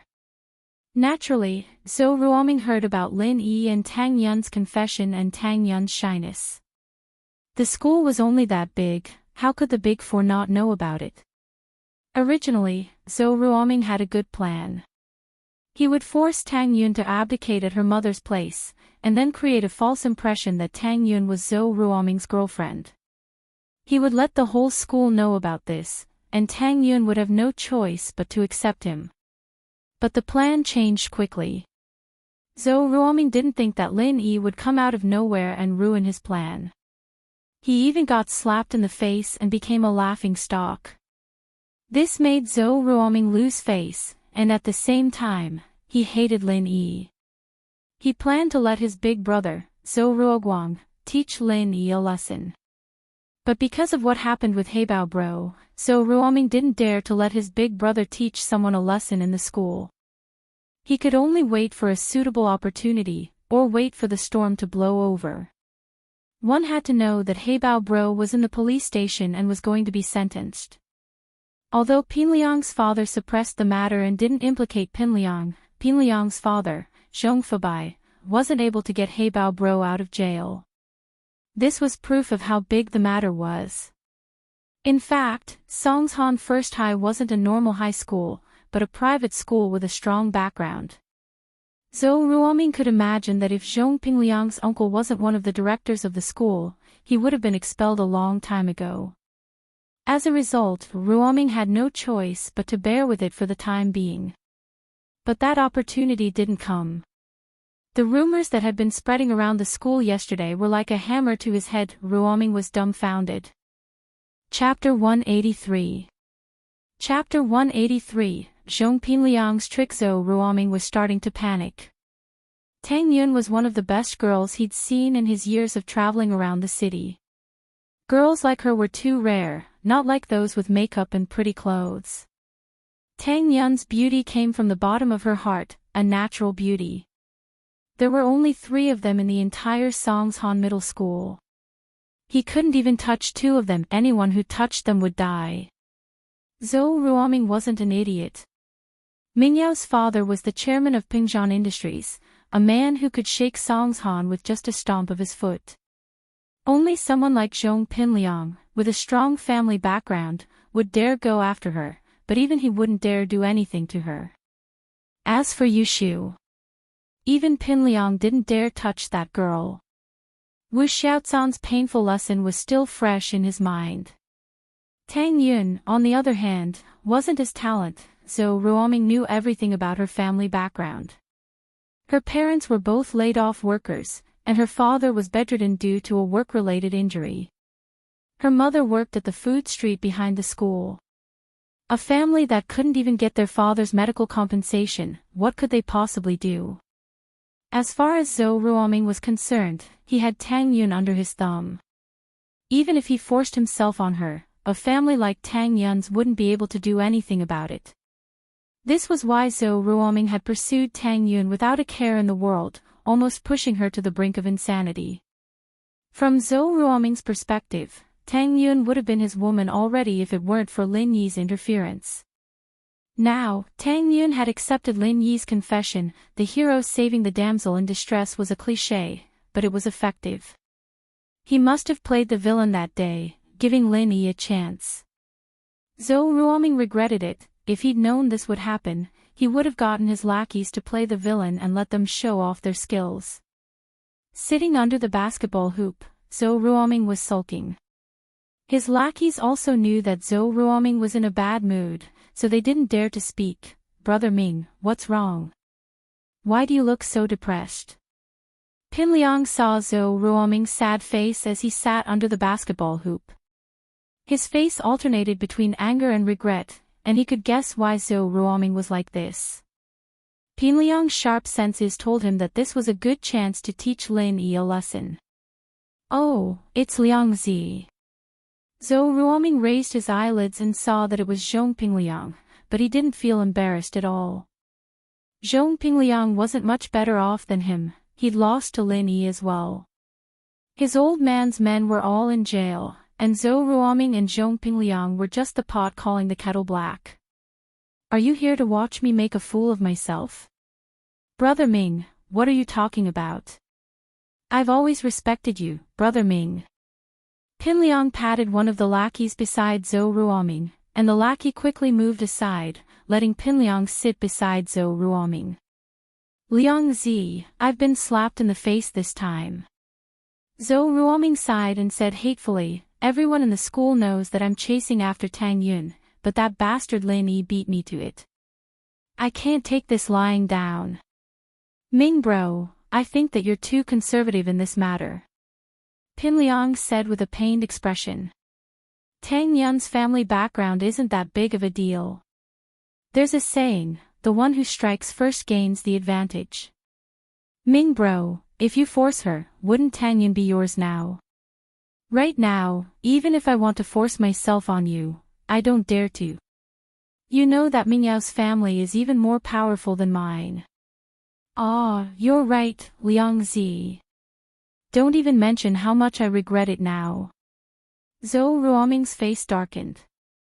If I knew this would happen, I would have forced myself on her. I'm a professional at this, I've done it before. That's right. Pinliang said. How could I let that bastard Lin Yi beat me to it? But it's too late now, I regret it. Zhou Ruoming had been holding it in for a long time, but now that a young bully with a similar identity appeared, and the two of them were in the same boat, having a common enemy, Lin Yi, it was only natural that Zhou Ruoming would complain to him. Ming bro, I don't agree with what you said. Pinliang suddenly changed the topic. As the saying goes, a good meal isn't too late. It's not too late for you to make your move now. No matter how fast Lin Yi is, he won't be able to take Tang Yun in 2.5 days. If you take her now, she'll be with you. Pinliang didn't have much education, and he didn't know if he was using the right words. Fortunately, Zhou Ruoming was a fool. He didn't understand what "a good meal isn't too late" meant, but he felt that Pinliang's words made sense. Zhou Ruoming slapped his thigh and shouted in surprise. That's right, why didn't I think of that? It's not too late for me to make my move now. Tang Yun will be mine, and Lin Yi won't be able to play anymore. Liang Zi, you've really woken me up. Ruoming matched Pinliang's when Zhou line with his own in order to show off his culture level. Man, Ming bro, there's hope for your path of love, but I still need to work hard. Pinliang was overjoyed when he saw that Zhou Ruoming had accepted his suggestion. Now that Tang Yun was fucked by Zhou Ruoming, Lin Yi would probably be very depressed, right? Ha ha ha. But on the surface, Pinliang still acted sad and helpless. Liang Zi, I'll thank you heavily after this is done. Zhou Ruoming clenched his fist as if he had seen hope. But don't reject me when I ask you to give me some advice. Don't worry, it'll be fine. Pinliang said happily. Why was she asking for his help? Alright, that was his strength.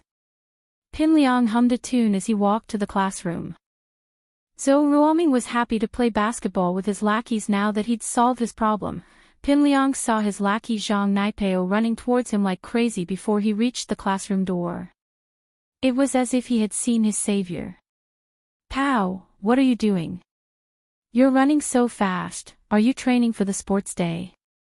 Pinliang was in a good mood today, so he joked with Naipeo. Liang bro. I'm begging you, save my dad, save my brother. Naipeo said as he knelt down in front of Pinliang. Pinliang froze at Naipeo's sudden action. Pow, what's wrong with you? What's wrong with your dad and brother? How can I save you? Can't you explain it more clearly? Pinliang frowned. He didn't understand what Lin Yi was talking about. Chapter 184. Chapter 184, Zhang Naipeo's plea. Pow, get up first. What's up with you kneeling on the ground? Pinliang didn't look like he was joking, but this wasn't the right place to be kneeling on the ground. Liang bro, please, promise me. I'll get up if you promise. Naipeo's only hope was Pinliang right now. If Pinliang was willing to help him, then his family would be safe. Alright, I promise you. Get up now. Pinliang said as he pulled Naipeo up. Pow, if you have something to say, just say it. This is a school, what would people think of you kneeling on the ground? Liang bro. I'm sorry, I was too impulsive. Naipeo said, realizing that his actions weren't very appropriate. You can't do that even if you're impulsive. Pinliang said. Alright, let's talk about it first. Liang bro, my dad's doing business, and a competitor set him up. Naipeo explained. They're going to sue him for fraud, and he's going to jail. Oh. Pin Liang frowned. He knew about Naipeo's family. It wasn't too bad. His father was doing business outside, and his mother was a full-time housewife. How did this happen? But what does this have to do with your brother? Pin Liang asked.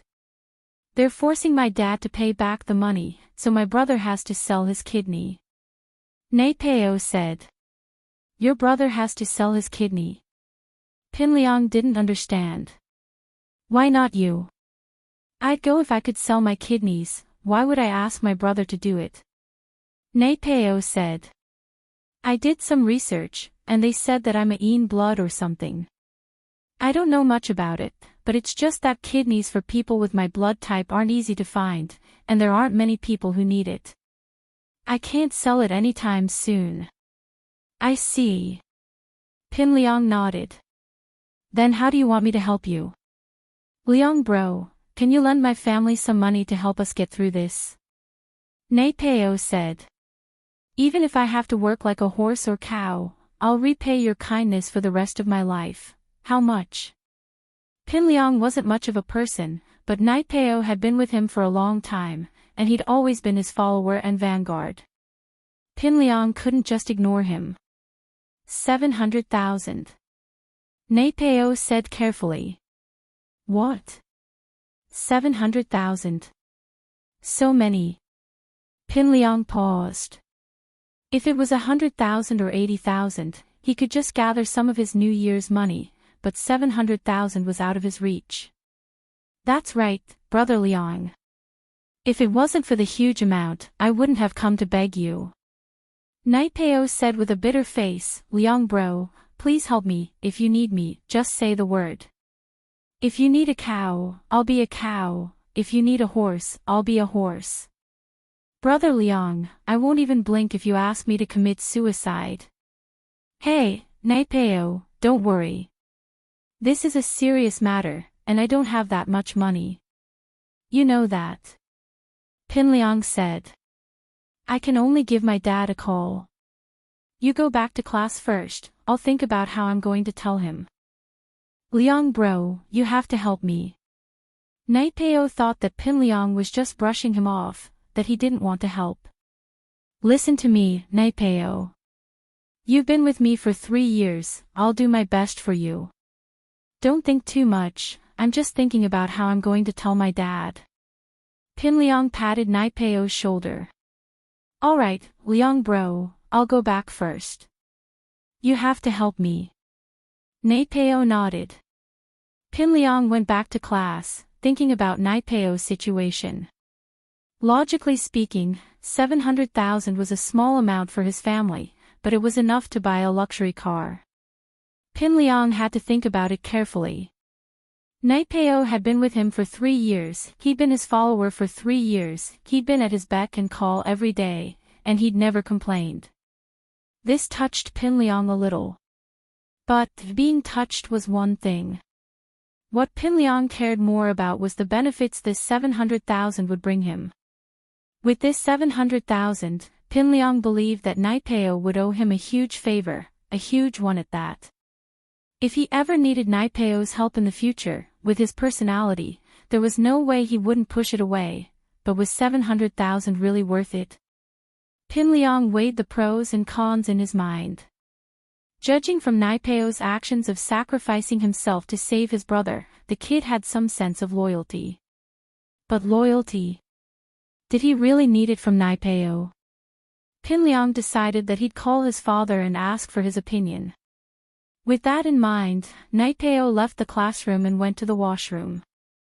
Seeing that there was no one there, he took out his phone and called his father, Zhong Fabai. Pin Liang. Fabai's heart sank when he got his son's call. It had been a very eventful time, he'd just taken care of Heibao's business, and he couldn't let anything go wrong. Under normal circumstances, Pin Liang wouldn't call him on his own. If he did, then something big must have happened. Lin Yi quickly asked, what happened? Dad, I have something to discuss with you. Pin Liang said. Oh. What is it? Fabai let out a breath of relief when he heard that Pin Liang was just looking for him. As long as it wasn't a big problem. It's like this, Zhang Naipeo from our class, you remember him, right? Pinliang asked.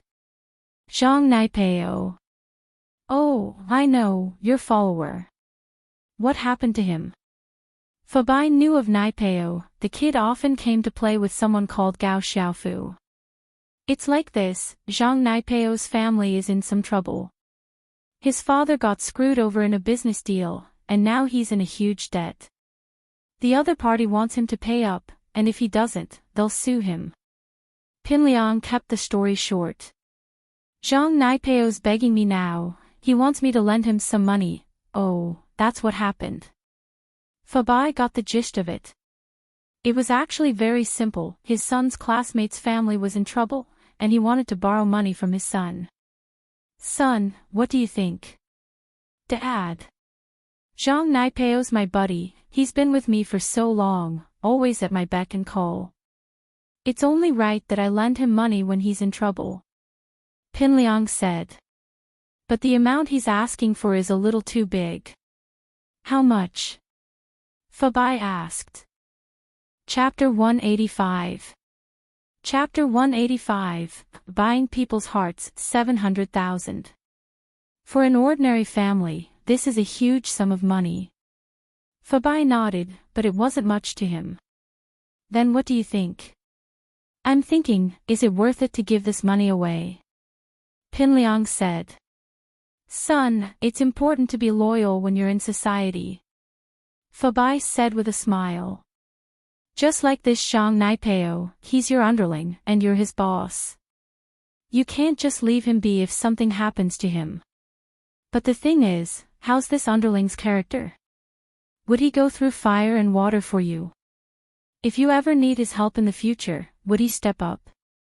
Dad, I can promise that. Zhang Naipeo may be a bit of an idiot, but he's definitely a loyal man. I'll help him out this time, and if I ever need his help in the future, I'll let him die for me. Pinliang said. Huh, isn't that it? Fabai smiled. When I was young, I helped an underling as well. I didn't have much use for him back then, but many years later, when my shoddy construction got into trouble, this underling stood up and took the blame for me.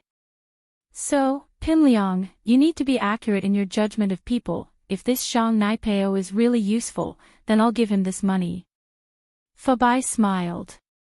That's why, Pinliang, you need to be accurate in choosing people. If this Zhang Naipeo is really useful, then I'll give him this money. Dad, I'm not involved in any projects. I don't need someone to take the blame for me. Pinliang still didn't want to, it was 700,000. Why don't you have it? I've taken care of Heibao for you, but if he bites you out, you'll be in jail too. With this Zhang Naipeo, you can just push the blame onto him, say that he's the mastermind, and that you were just tricked into participating. That'll be fine, right? Fabai said. Of course, taking the blame is just one fact, there are some dangerous things, like killing someone you can't do it yourself. So, if there's nothing wrong with this guy, 700,000 is worth it. I understand, Dad. I'll talk to him later. Pinliang agreed with his father's words. If he were to get into trouble in the future, or if there was something he couldn't handle himself, he could always ask Naipeo to do it for him, it'd be like leaving something up his sleeve. Go, Pinliang, you've grown up. You need to train your own men in confidence. Zhong Fabai said, this will be very useful for you when you enter society in the future. Pinliang, on the other hand, nodded repeatedly. After hanging up, Pinliang dialed up Naipeo's number. Naipeo didn't dare answer the phone in the classroom, but seeing that it was Pinliang, he quickly got up and ran out of the classroom. He looked around and saw Pinliang waving at him from the bathroom door. He quickly ran over. Liang bro, you're looking for me. Pow, I've told my dad about you. Pinliang paused to keep Lin Yi in suspense. Brother Liang, how is it? What did Uncle Zhong think? Naipeo's heart skipped a beat, his face changing color as he looked at Pinliang anxiously. waiting for the final result. My dad said that you're my bro, so he'll give me the money. Pinliang patted Naipeo's shoulder. Come with me to my dad's company after school. Really? Liang bro. Naipeo looked at Pinliang in disbelief. Liang bro, you're really willing to lend me 700,000? I'm not lending it to you, I'm giving it to you. Pinliang knew that Naipeo wouldn't be able to pay it back, and it wasn't like his family was lacking that much anymore. He might as well use the money to buy Naipeo's heart. You're my follower, how can I not help you when you're in trouble? Liang bro. You're really my boss. Naipeo couldn't be any more emotional after hearing Pinliang's words. He knelt on the ground with a thud. Liang bro, Shang Naipeo, am not someone who doesn't know how to repay favors. Don't worry, if your Liang bro tells me to hang myself, I won't jump into the water.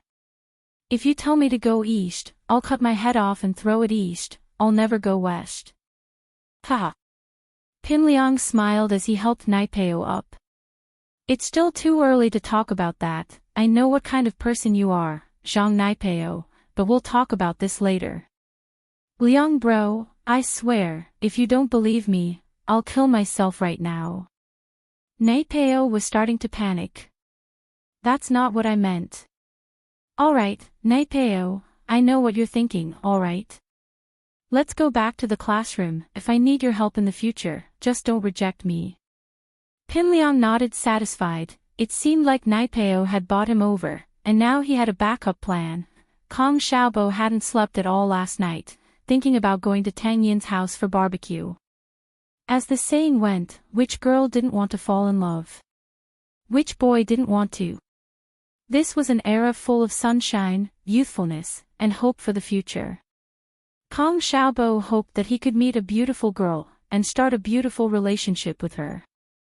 He knew that Tang Yin wouldn't like him, but Kong Xiaobo was still very excited. Going to the school beauty's house for a meal. Even if nothing happened, it was still something to be proud of. Boss, are we going on Saturday or Sunday? Kong Xiaobo couldn't wait. I don't know. Lin Yi shrugged. Why are you so excited? Ha! The school beauty's treating us, you're the only one who doesn't care. Kong Xiaobo said. So many boys want to get close to the school beauty, but they can't. Aren't you excited to have a chance to be alone with the school beauty? Lin Yi was speechless.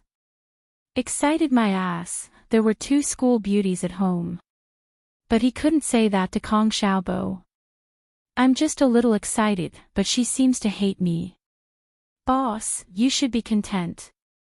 If it was someone else, they wouldn't be able to hate her even if they wanted to.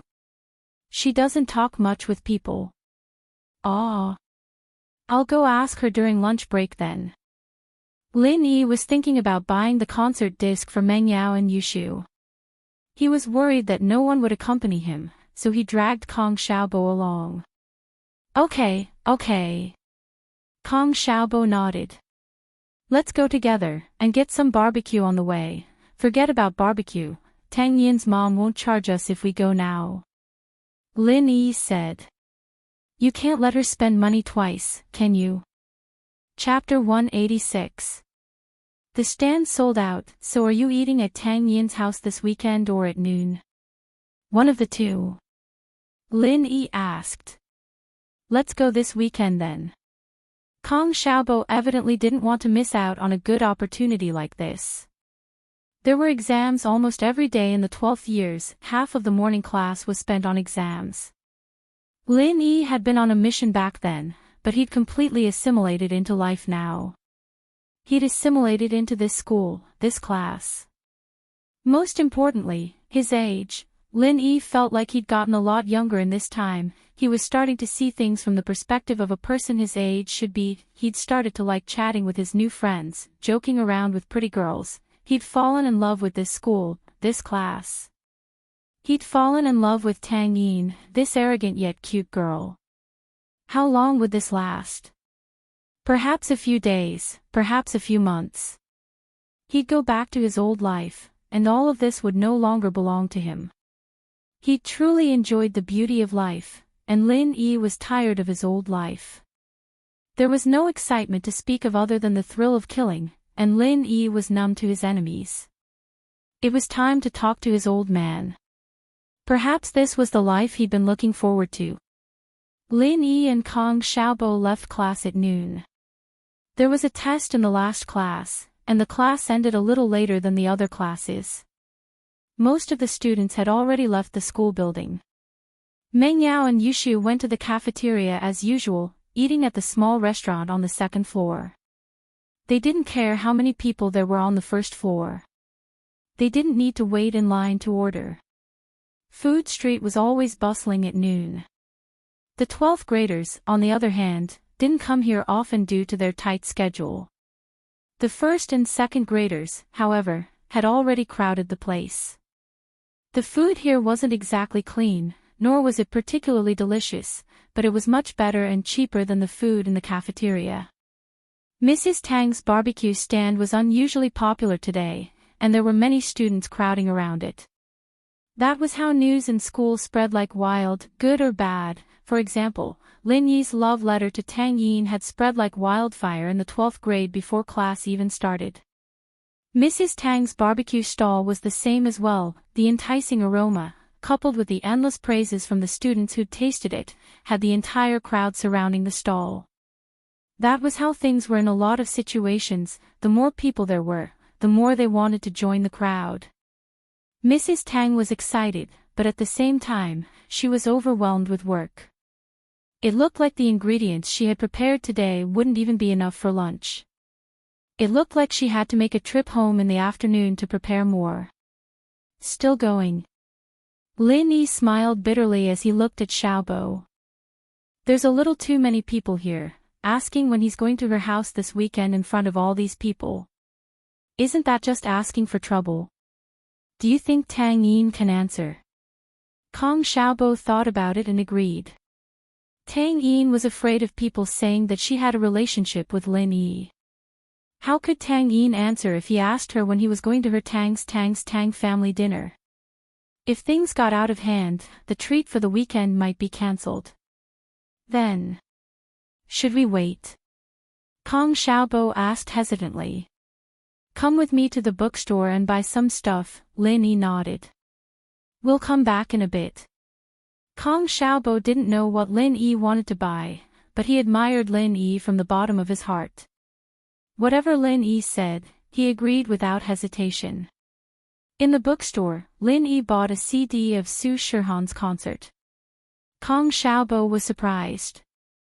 Boss, you like Su Shihan too? Oh. Ha. Lin Yi didn't know how to answer the question. A little. Kong Xiaobo paused. A little. Why did he come all the way here to buy the original? I bought it for a friend. That was the only explanation he could come up with. Luckily, Kong Xiaobo didn't ask more and changed the topic to Su Shihan. Boss, I like Su Shihan too. I heard that she's a rare pure girl in the entertainment industry. Pure girl. Lin Yi curled his lips. How many pure girls were proven to be lustful? Superficial things like that couldn't be trusted. The two of them ate beef noodles downstairs in the bookstore before returning to school. When they arrived at the food street, they found out that Mrs. Tang's stall was gone. But the other stalls were still there. It didn't seem like the law enforcement came to chase them away. Plus, this food street was approved by the street administration. Under normal circumstances, no one would come and chase them away. Lin Yi was puzzled. Xiaobo, was it that place? Lin Yi pointed at the place where Mrs. Tang's stall was. Yeah, but where did it go? Boss, wait, I'll ask someone. Kong Xiaobo said and ran to a barbecue stall at the front of the food street. Uncle, can I ask, where did the Tang barbecue stall go? Wasn't it there just now? The owner of the barbecue stall had a look of hatred on his face. It's sold out. I'm closing. You can buy it from me. Then forget it. Your place doesn't taste good. Kong Xiaobo said and left. Fuck. The barbecue stall owner cursed. He was about to explode in anger. Today, almost all of the customers had been snatched away by Tang Ji Barbecue. His first barbecue stall on the food street had actually sold less than 2/3 of the usual. This made him very angry. He didn't care when Tang Barbecue wasn't that popular. But now he was jealous. He had been selling barbecue on the food street for years. He was one of the veterans here.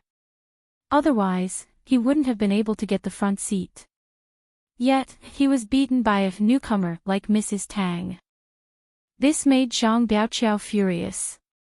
Seeing another student come to Tang Barbecue and say that his barbecue wasn't good, Zhang Biaoqiao's face darkened. It was only the first day. There were still many students who didn't know about it. How would he have any business in a few days? Zhang Biaoqiao felt that he had to do something. Before today, their barbecue was still the best seller on this street. But today, Mrs. Tang had gotten her hands on a new recipe that changed the situation in an instant. Chapter 187. Chapter 187. Tang Yun's best friend Lin Yi wasn't in a rush to give the concert disc to Meng Yao when he got back to the classroom. They couldn't watch it now anyway, so he decided to wait until he got home. Yushu, however, sent him a text asking if he bought the disc. Lin Yi replied that he did. Yushu turned around and winked at him. Tang Yun and Lu Xinwen accompanied Mrs. Tang as they moved the stall to a warehouse nearby. Most of the vendors on the street stored their stalls in this warehouse every day, paying 300 kuai a month for storage. Although it wasn't cheap, it was much less troublesome than pushing things around every day. Tang Yun was happy to see the excitement on her mother's face, but at the same time, she couldn't help but worry. He didn't expect that just changing a formula would be so popular. Originally, the ingredients that he had prepared were not likely to be sold out even at night. But today, before noon, they were all sold out, and there were still people coming to him. This was only the first day. This recipe wasn't much to Lin Yi, but her family still owed him a favor. Tang Yun couldn't deny that. Yun, I didn't think that your Lin Yi would have some skills. This recipe is selling like hotcakes. Lu Xinwen said jokingly after sending Mrs. Tang off on the bus with Tang Yun. She wanted to test Tang Yun on purpose. She hadn't had the chance to ask Tang Yun about what she saw yesterday morning. She and Tang Yun were best friends, but it was normal for them to not see each other for a day. Mrs. Tang and Tang Yun were too busy today, so Tang Yun called Xinwen over to help. Ah. Tang Yun blushed at Xinwen's words. What do you mean, my Lin Yi? I have nothing to do with him, Wen, don't say things like that. Is that so? Lu Xinwen looked at Tang Yun meaningfully. Yun, are we best friends or not? Yeah. Wen, why are you asking this all of a sudden? Tang Yun's heart tightened subconsciously. Did Xinwen notice something? However, there shouldn't be anything between him and Lin Yi, right? Since we're best friends, why are you still hiding it from me? Xinwen poked Tang Yun's forehead. Yun, have you fallen? Will you tell me the truth? Wen, what do you mean? Tang Yun was getting more and more nervous. What are you talking about? Why don't I understand? Pretend. Keep pretending. Xinwen looked at Tang Yun disappointedly. Yun, I always thought that you and I could talk about anything. But I'm so disappointed. Wen, what are you talking about? I really don't know what's going on. Tang Yun was also anxious. If you have something to say, just say it. Yun, why did you come to school yesterday morning? Xinwen sighed as she stared into Tang Yun's eyes. Tang Yun lowered her head guiltily, not daring to look at Xinwen. Xinwen knew that she'd taken Lin Yi's car yesterday. But how did she know? She'd looked around when she got out of the car to make sure that there was no one around before running away. Yun, why aren't you talking? Shinwen asked aggressively. I took Lin Yi's car. Tang Yin said, but Wen, listen to me. It's not what you think. Oh. Then tell me, what's going on? Shinwen let out a breath of relief when Tang Yun admitted it. Tang Yun didn't hide it from her after all. Yesterday, Li Erlin was bothering me at the bus stop. Lin Yi happened to pass by here, so he got out of his car and chased Li Erlin away. Then I took his car to school. Tang Yun explained carefully. Wen, it's actually that simple. There's nothing going on between us. Shinwen also bumped into Li Erlin yesterday, so she started to believe Tang Yun's words. Then why did you take his car? I was panicking and didn't know what to do, so Lin Yi pushed me into his car. Tang Yin explained, feeling wronged. I only realized that it was too late when he started driving. Is that so? You really didn't fall for him? Shinwen let out a breath of relief.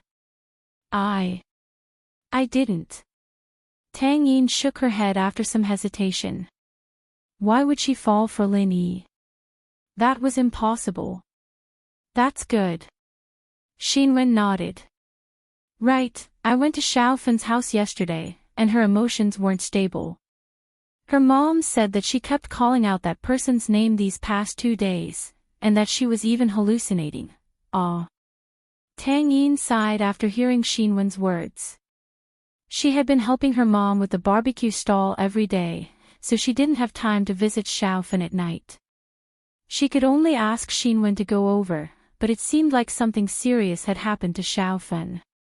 Tang Yin was worried, but there was nothing she could do. I'll go over tonight. I suggest that Aunt Shui take Xiaofen to the psychiatry department at the hospital. Shinwen said. But Aunt Shui's family situation is pretty much the same as ours, and she spent quite a lot of money on Xiaofen's medical bills. Where would she find the money to go to the psychiatry department? That person didn't come back to visit Xiaofen.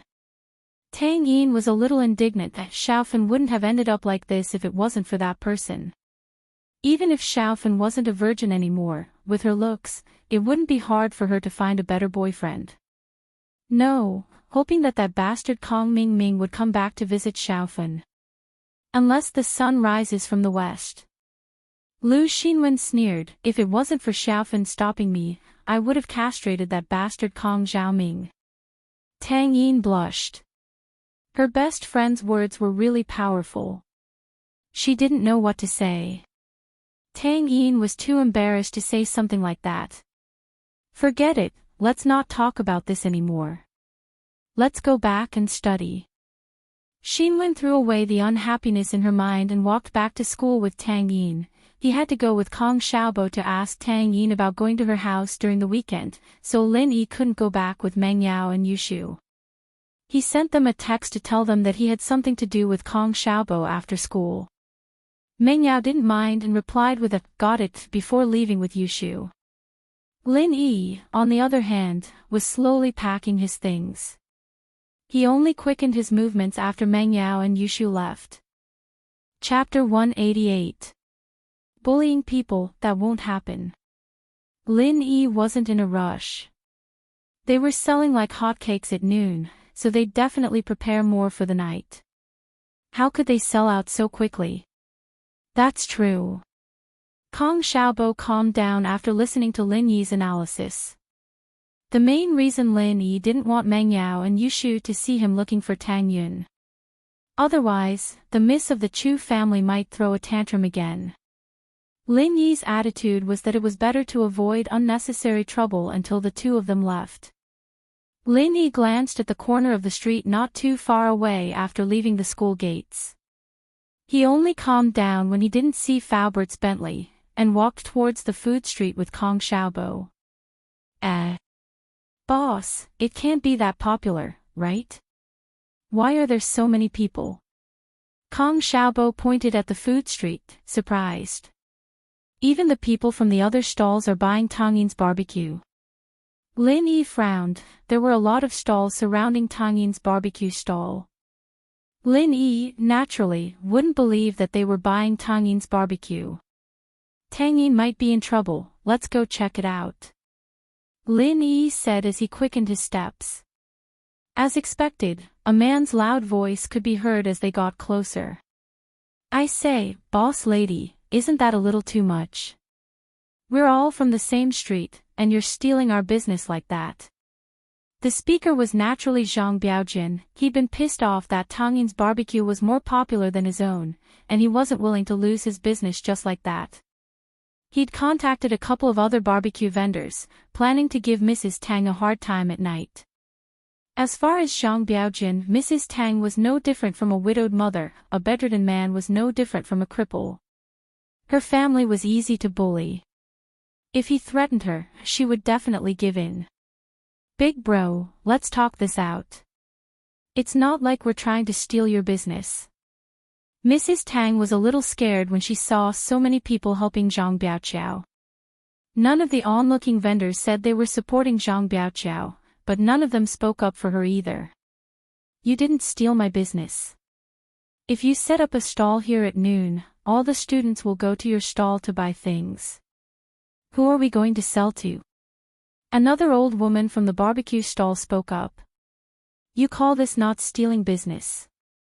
Are you waiting for us to starve to death before you consider that you didn't steal our business? That's right. You sold more than all of us combined. Are you going to let us live? Another thin and tall man also began to speak. Mrs. Tang didn't expect that she would offend so many people while her business was doing well. She didn't know what to do. My mother is doing business properly. How is this stealing your business? Tang Yin was a little pissed off as she stood up for her mother. Our food tastes good, and the customers are willing to buy from us. How is that our fault? If you want your business to be good, then you can improve the recipe. Well said, little girl. Zhang Biaoqiao laughed. We want to improve the recipe as well. Since you've said it, then I won't hold back. Hand over the recipe, and we'll all learn from it. Then we'll call it even. The recipe belongs to us. Why should we give it to you? Tang Yin wasn't expecting Zhang Biaoqiao to be this unreasonable. What advantage would they have if they gave him the recipe? Why should we? Because you stole our business. We want the recipe, and that's what the people want. Isn't that right, brothers and sisters? Zhang Biaoqiao said to the people beside him. Yeah. Why don't you give us the recipe? We can all earn money together. It's not good to keep everything to yourself. The old barbecue woman agreed. It's fine if you don't give us the recipe. You can change it back tomorrow, and we'll be the same. The tall and skinny man said darkly. What if we don't give you the recipe, and we don't change it? Tang Yin was on the verge of crying. What kind of bully was this? A bunch of people bullying her and her mother. Was there no law? Don't give it. You won't change it. Zhang Biaoqiao laughed coldly.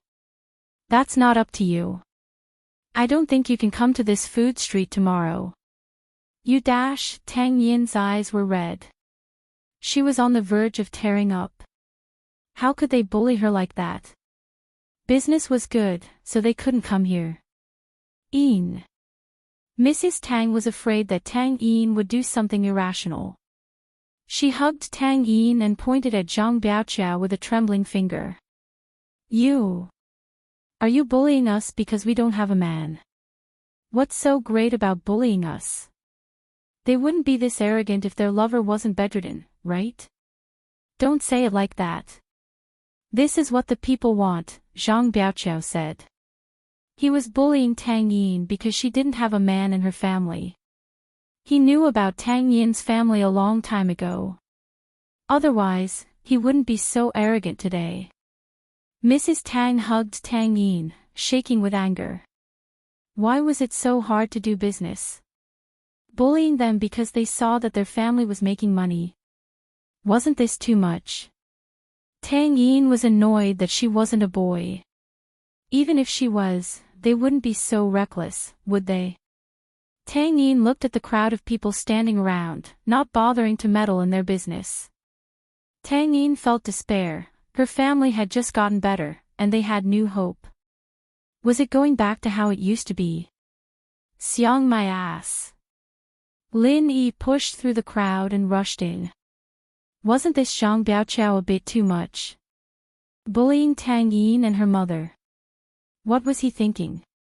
Didn't he know that he was protecting the mother and daughter? The peddler that Lin Yi pushed away was about to yell at him, but quickly shut his mouth when he saw Lin Yi's face. This was the new young thug from First Middle. Even someone as powerful as Ruoming couldn't make a sound after getting slapped in the face by him. Who would want to mess with him? Lin Yi grabbed Zhang Biaoqiao by the collar and lifted him up. You're the leader, aren't you? Who the fuck? Zhang Biaoqiao wanted to yell at the person who grabbed his clothes, but shivered when he saw Lin Yi's face. He had quite an impression of Lin Yi. He'd slapped Zhou Ruoming until he didn't even dare let out a fart.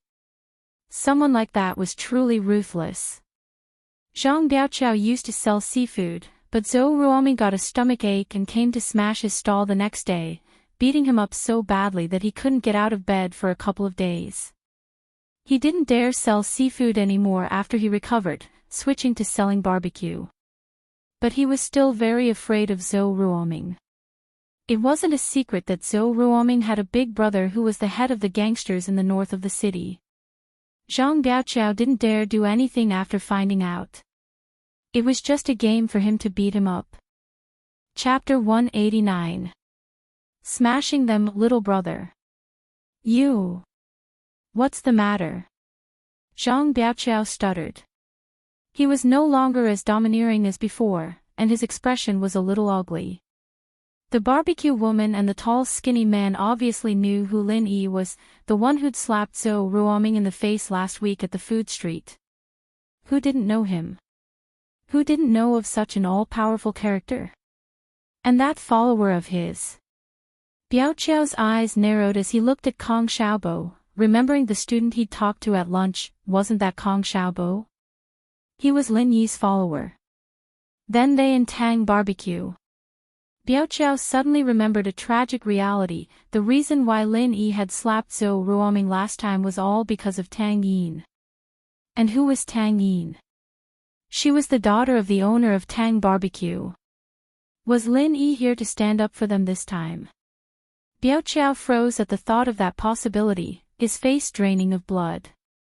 How could he have overlooked something so important? He'd thought that Tang barbecue didn't have a man anymore, and that he could bully them all he wanted, but the man from their house was a fierce one. You want the recipe, right? Lin Yi felt pity for these small merchants who worked so hard to earn money every day, but that wasn't a reason for them to bully people. Tang Yin's mother earned her money with her own hands, without stealing or robbing. These people, on the other hand, were making trouble for Mrs. Tang when they saw her making money, demanding the recipe from her. It was a behavior that infuriated Lin Yi. Ah. No. I don't want it. I'm just joking. Biaoqiao didn't dare ask for it anymore. As far as he was concerned, rich young masters like these would be beating him up for nothing, let alone Zhou Ruoming, who had a gangster brother. How could he be more powerful than Zhou Ruoming? I gave you the recipe. If you want it, I can give you one. Lin Yi let go of Zhang Biaoqiao. Zhang Biaoqiao lost his balance and fell to the ground. No, I really don't want to. If Zhang Biaoqiao was still thinking about the formula, his brain would be punctured. No, what are you doing? Are you guys just watching the show? Lin Yi smiled coldly as he glanced at the vendors who had been watching the show. Towards these people, Lin Yi didn't have too much resentment. Zhang Biaoqiang was the old man here, and they couldn't possibly not support Zhang Biaoqiang and speak up for Tang Yin's family. So Lin Yi didn't think about looking for trouble with them, but today was enough to scare them. Otherwise, they would think that Tang Yun's family had no one and could bully them as they pleased. These peddlers were frightened by Lin Yi's gaze. They quickly dispersed and went about their own business. This was not a good show. If they didn't handle it well, they would invite trouble for themselves. You two, don't leave. Lin Yi pointed at the old barbecue woman and the skinny man who were about to leave with the crowd. No. It's not our fault, it's Zhang Biaoqiao's idea. The old barbecue woman had already extinguished her anger. She was obviously someone who bullied the weak and feared the strong. Seeing that Lin Yi was ruthless, she immediately became careful.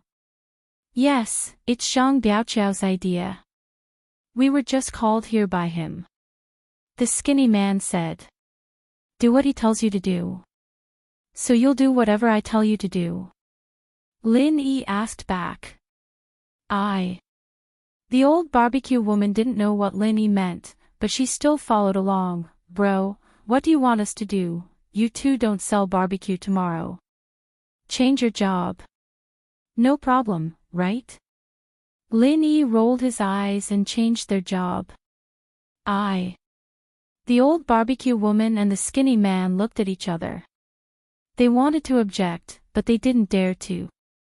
Who knew if Lin Yi would suddenly turn against them? Xiaobo. After Lin Yi said that, he ignored the two accomplices and called out to Kong Xiaobo. Boss, I'm here. You called me. Kong Xiaobo ran over excitedly. Awesome, it's really awesome. Although Kong Xiaobo was just a follower, he followed behind Lin Yi and watched the whole process. It made his blood boil. You go and smash his stall. Lin Yi pointed at Zhang Biaoqiao and said to Kong Xiaobo. Okay. Kong Xiaobo nodded and walked to Zhang Biaoqiao's stall. Under everyone's gaze, he kicked Zhang Biaoqiao's stall and flipped it over. Charcoal, skewers, money boxes, and everything else were scattered all over the ground. Kong Xiaobo was still not satisfied. He stepped on the barbecue rack again and again until it was deformed. It was basically impossible to use it again. Zhang Biaoqiao's heart was bleeding, but he didn't dare to say no. Smashing a stall was fine, but he didn't want to smash himself again. Last time, Heartwarming could beat him up so badly that he couldn't get out of bed for a few days. This Lin Yi. Zhang Biaoqiao broke into a cold sweat just thinking about it. All right. Lin Yi waved at Kong Xiaobo, indicating that he could come back. Then Lin Yi turned to Zhang Biaoqiao and said, this time it's smashing a stall, next time it'll be smashing people. This place of yours is pretty good. You don't mind if I give it to Tang Ji tomorrow, right? I don't. Zhang Biaoqiao could only nod. What else could he say? The other party had already made it very clear that this time it was smashing a stall, next time it would be smashing people. If he said no, the other party would probably start smashing people until he agreed. Since you're quite obedient, I'll give you the spot at Tang Ji. Sell something else tomorrow. Lin Yi changed Zhang Biaoqiao's line of work. Is that okay with you? Okay. I'll change. I'll definitely change. Zhang Biaoqiao nodded. The barbecue rack was smashed, and he couldn't do it even if he wanted to. It wasn't a bad thing to change his line of work. Even if Lin Yi asked him to sell barbecue now, he wouldn't dare. What if he stole customers from Tang Ji and Lin Yi came back to smash his stall? Who could stand that? Xiaobo, when you're free tomorrow, come and see if they've changed their line of work. If they haven't, just smash it, Lin Yi ordered Kong Xiaobo. No problem, boss. Leave it to me. I'm good at this. Kong Xiaobo nodded and looked at the barbecue lady and the tall, thin man with a smile. The last bit of hope for these two had been shattered. If they didn't want to be smashed tomorrow, they'd better change their line of work. The two of them were a little regretful that they'd listened to Zhang Biaoqiao's lies, saying that they would split the recipe evenly among the three of them. Now that even their line of work had been changed, what was the point of having the recipe? Of course, Lin Yi wasn't really going to let Kong Xiaobo patrol. He was just trying to scare them.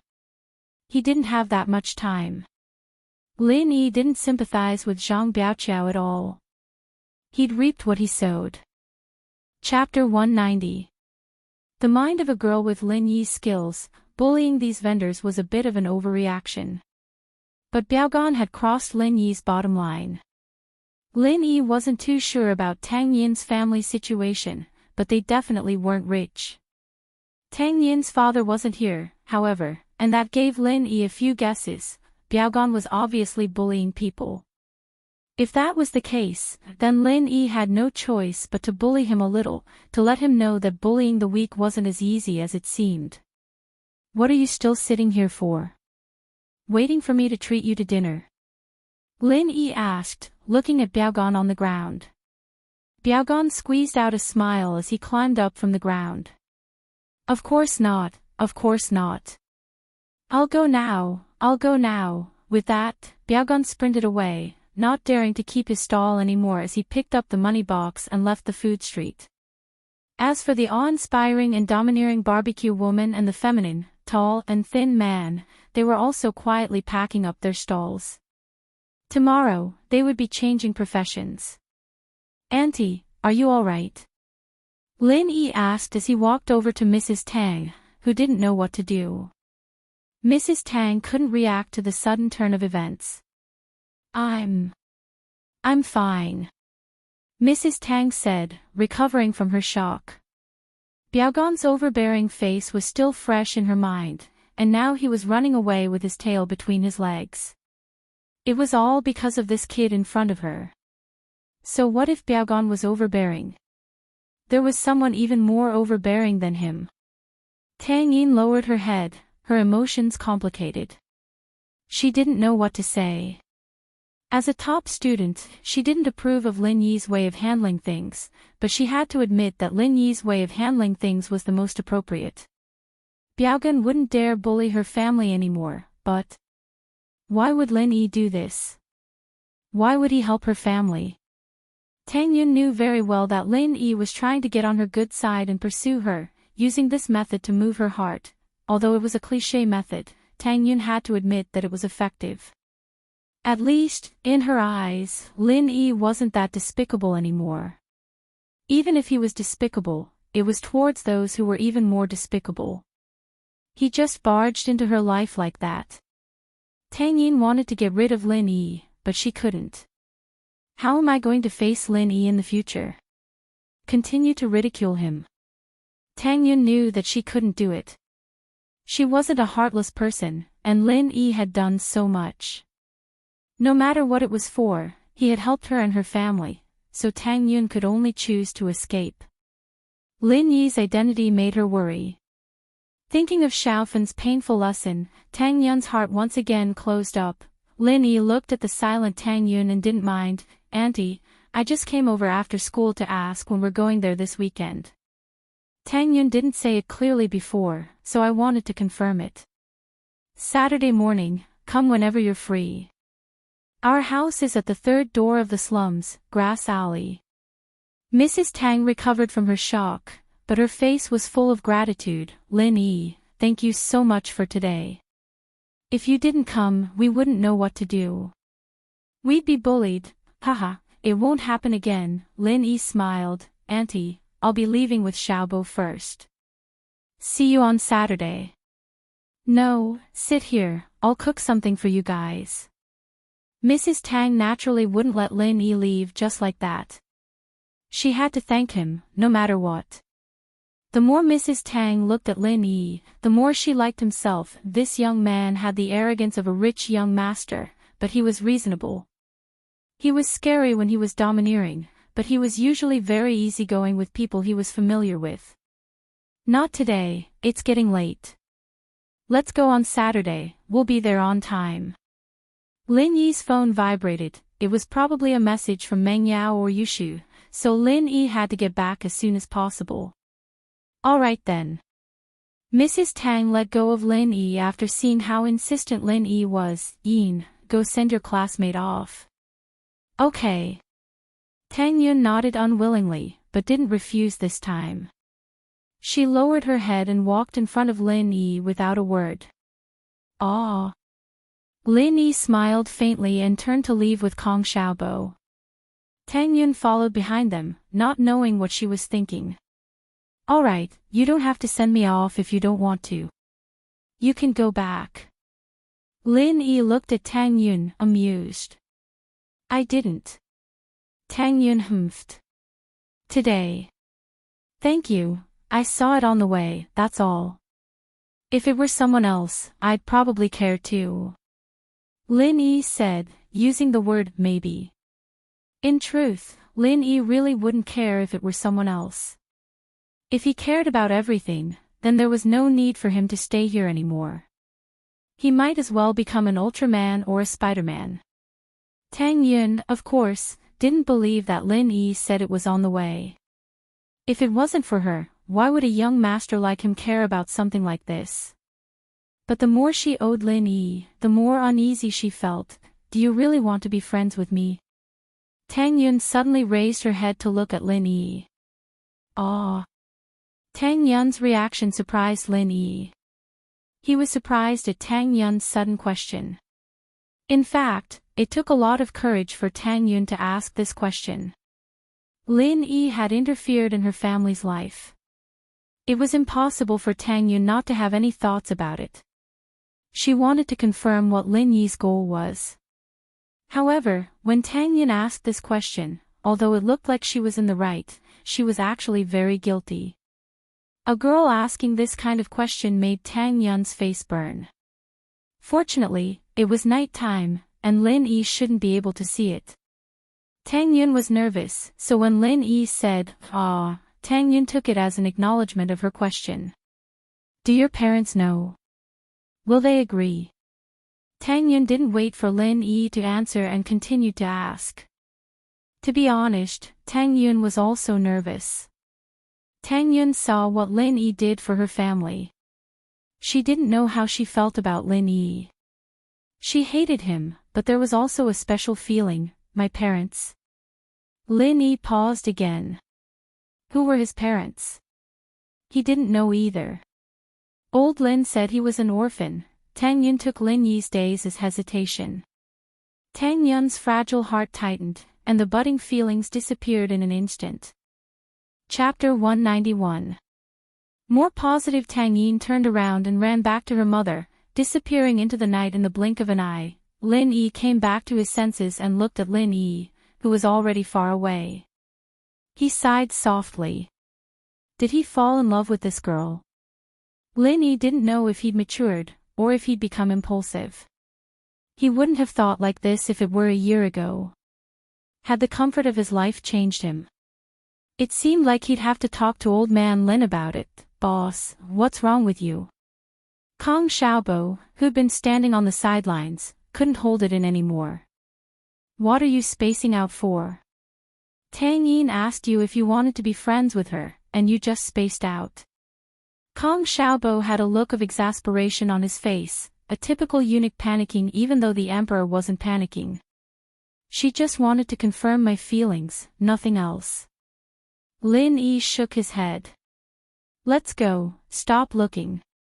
Boss, I really don't know what to say. It was such a good opportunity, and you didn't take it. Kong Xiaobo said as he lowered his head, as if it was his own business. There'll be more opportunities. Lin Yi said as he patted the back of Kong Xiaobo's head. Let's go, I need to get back. He looked at the text on his phone as he got in the cab. It was indeed from Meng Yao, asking him when he was coming home. It seemed that the miss wasn't as cold as she looked on the surface. After spending some time with her, Lin Yi had gotten a good grasp of Meng Yao's personality. She was cold on the outside, but warm on the inside. She had a bit of a temper, but she didn't really see herself as a follower or a servant. It was also the main reason why Lin Yi had accepted the job. Who knew how many people would fight for the chance to serve two misses? Lin Yi, naturally, knew that. He replied to Meng Yao, telling her that he'd be home soon. Lin Yi smiled bitterly as he shook his head after a while. She still had the demeanor of a miss, after all. Lin Yi paid the taxi fare and returned to the villa. Faubert had already given him the keys, so Lin Yi didn't need Meng Yao to open the door for him. There was no one in the living room, evidently Meng Yao and Yushu had gone upstairs. General Weiwu was crouching lazily at the foot of the stairs, lowering his head to continue his nap when he saw Lin Yi. Lin Yi put his bag down and walked to the dining room. Li Fu was already there with food, evidently indicating that Yushu and Meng Yao had already eaten. Ah! Lin Yi couldn't help but chuckle as he looked at the dishes on the table. The two misses had taken out some of the dishes today, and even then, they didn't finish the food since they weren't big eaters. The food in the sealed box, on the other hand, hadn't been touched at all. It was probably for Lin Yi. He didn't know which miss it was, but his treatment had improved. Yushu. He wasn't too bad with her, but this girl. Lin Yi shook his head. It was already good enough that she didn't put the food that Meng Yao had eaten back into the box, pretending that it hadn't been touched at all. It had to be Meng Yao. The miss wasn't too bad to him, after all. Lin Yi thought as he scooped a bowl of rice and started wolfing it down. After dinner, Lin Yi cleaned the box and put the concert disc he bought in the afternoon on the coffee table before returning to his room. Lin Yi was about to give the old man a call to talk about the situation here. After closing the door, Lin Yi dialed old Lin's number. Under normal circumstances, Lin Yi wouldn't contact old Lin when he was on a mission, and he'd only let him know that he was safe when the mission was over. The phone rang a few times before old Lin's vulgar voice came through. Hello. Old man, it's E. Lin Yi said after a moment of silence. Oh. It's E. How's the mission going? Old Lin was evidently drinking, and Lin Yi could even hear the sound of him eating peanuts. Lin Yi didn't know what to say at the mention of the mission. I say, old man, what kind of mission did you give me? I'm just following the miss around like a follower every day. Are you trying to make me a high-class servant? You'll know what the mission is after some time. Old Lin said, evidently not wanting to waste his breath on this topic. After some time.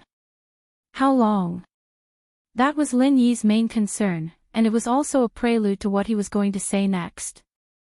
As long as you want. There's no time limit. It all depends on how fast you finish it. Old Lin said nonchalantly. As long as I want. Really? Lin Yi hesitated for a moment before speaking his mind. Old man, I kind of want to stay here. Oh. You want to stay there already? That's great. Old Lin was a little excited at Lin Yi's words. That means your mission is progressing well. It's a good start. What do you mean? Lin Yi was a little confused. What did this have to do with the progress of the mission? It's nothing. If you think it's good, then don't come back. I'll settle down there in a few years. You can build a foundation there first, have a few kids, and I'll be a grandfather. Old Lin seemed to approve of Lin Yi staying in Songshan, even more so than Lin Yi himself. Ah. Lin Yi thought he'd have to spend a lot of effort to convince old Lin to let him start a peaceful life. But he didn't even get to say anything, and old Lin was telling him to have kids already. What was the meaning of this? Was he planning to retire? I say, old man. What about the missions in the future? Lin Yi was a little suspicious. Was this the same stingy old man he knew? Giving him dangerous missions just to earn some money, missions. There's no more missions in the future, this is the last one. Old Lin said. Of course, if you want to exercise your muscles, you can take on a few missions, that's. Lin Yi wondered if old Lin had drunk too much. At first, Lin Yi was very hesitant on how to tell the old man about it. After all, he didn't belong to this kind of life before, but the old man was already telling him to have kids before he even said anything. Lin Yi was a little sweaty, but one of his worries had been resolved just like that. He'd go hit on Tang Yun tomorrow. He didn't have to worry about anything anymore. If it weren't for the fact that he couldn't touch the two misses of his family, Lin Yi wouldn't have gone so far.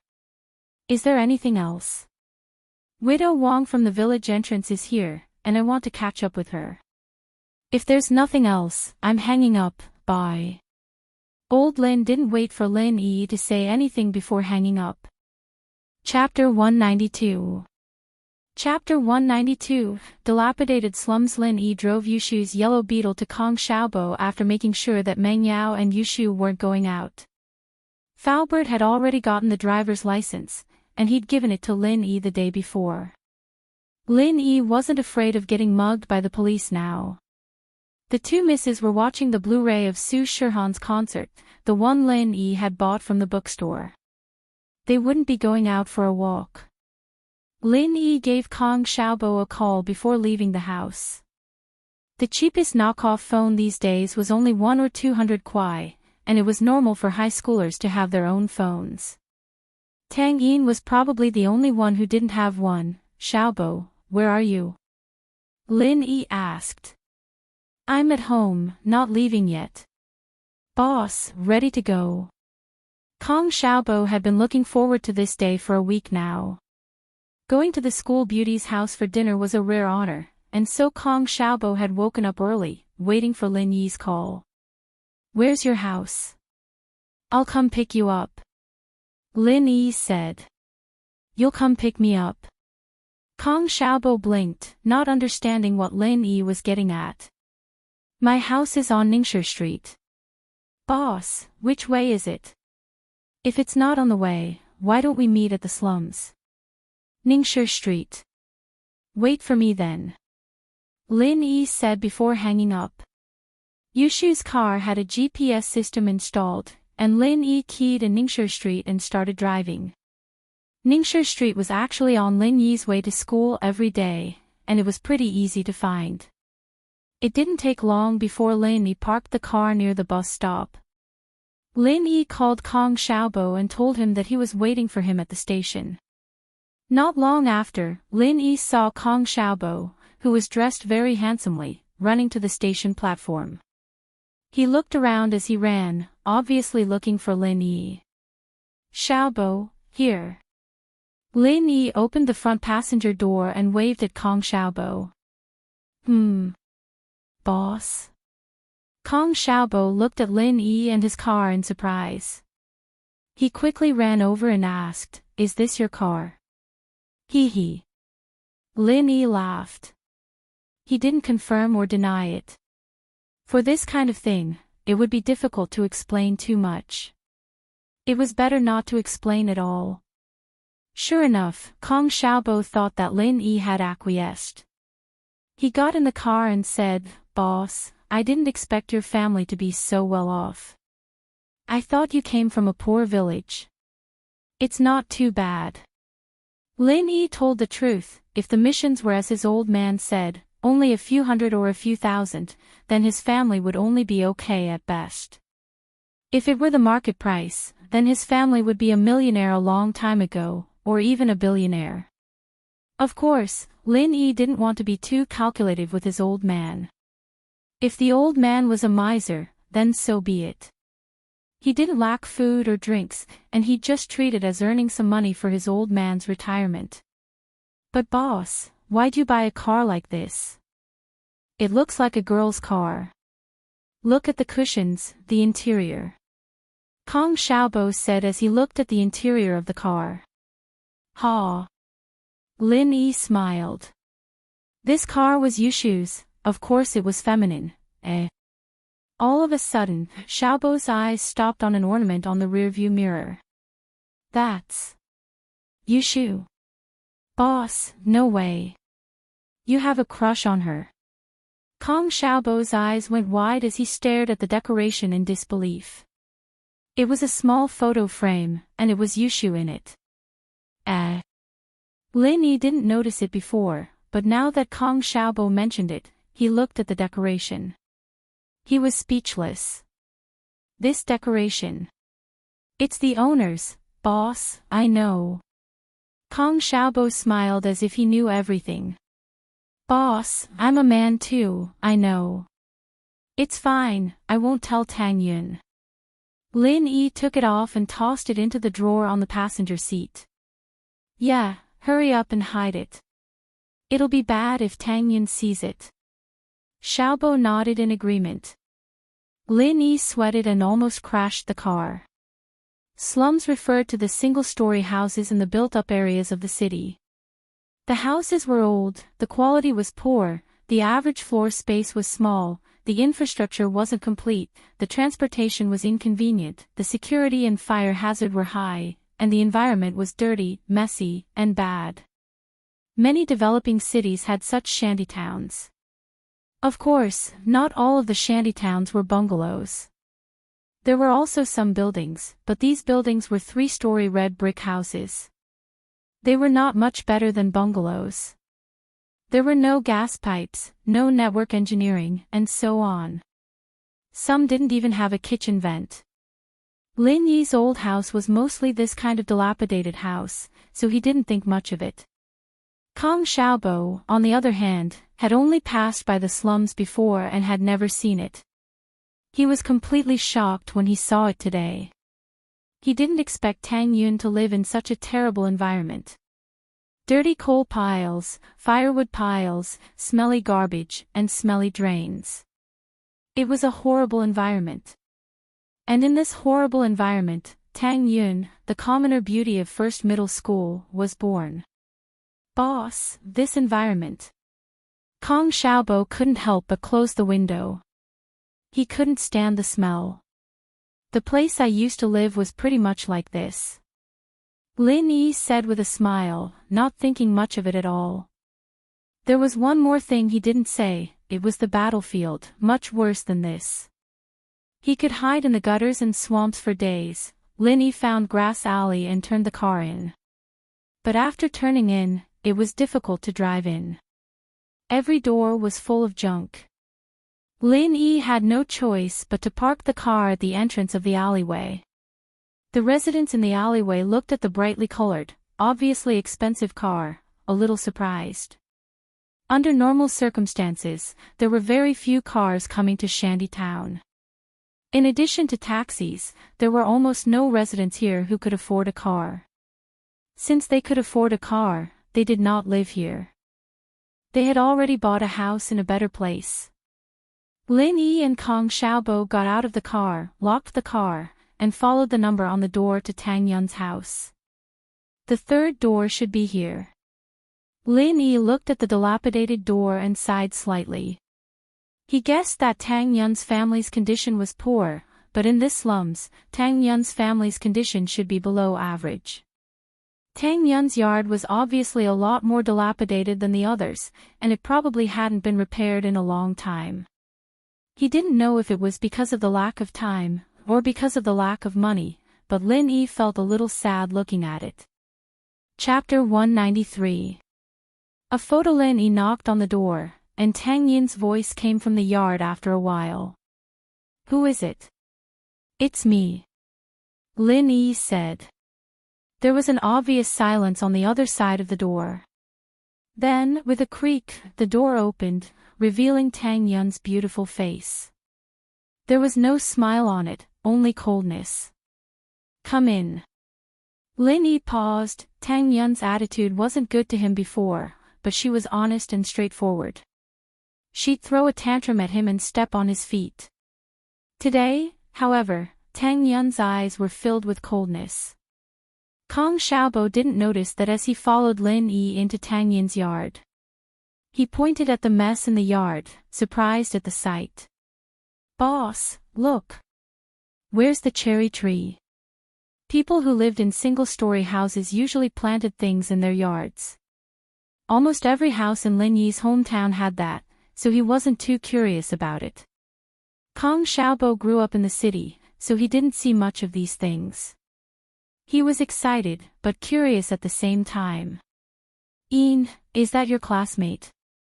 Mrs. Tang's voice came from the house. It was an old brick house, and it was impossible to tell the age of the house. The house was made of red bricks, and there was no cement on the outside. The windows were sealed with plastic sheets, and the door was covered in rust. But in this shabby environment, there lived a girl full of sunshine, the commoner beauty of first middle school. Yeah. Tang Yin replied faintly, her tone no longer carrying any anger or dissatisfaction towards Lin Yi. It was as if she was talking to a stranger. Lin Yi's here, come in. Mrs. Tang said happily as she walked out of the house to greet Lin Yi and Kong Xiaobo. Auntie. Lin Yi greeted as he entered the house with Kong Xiaobo.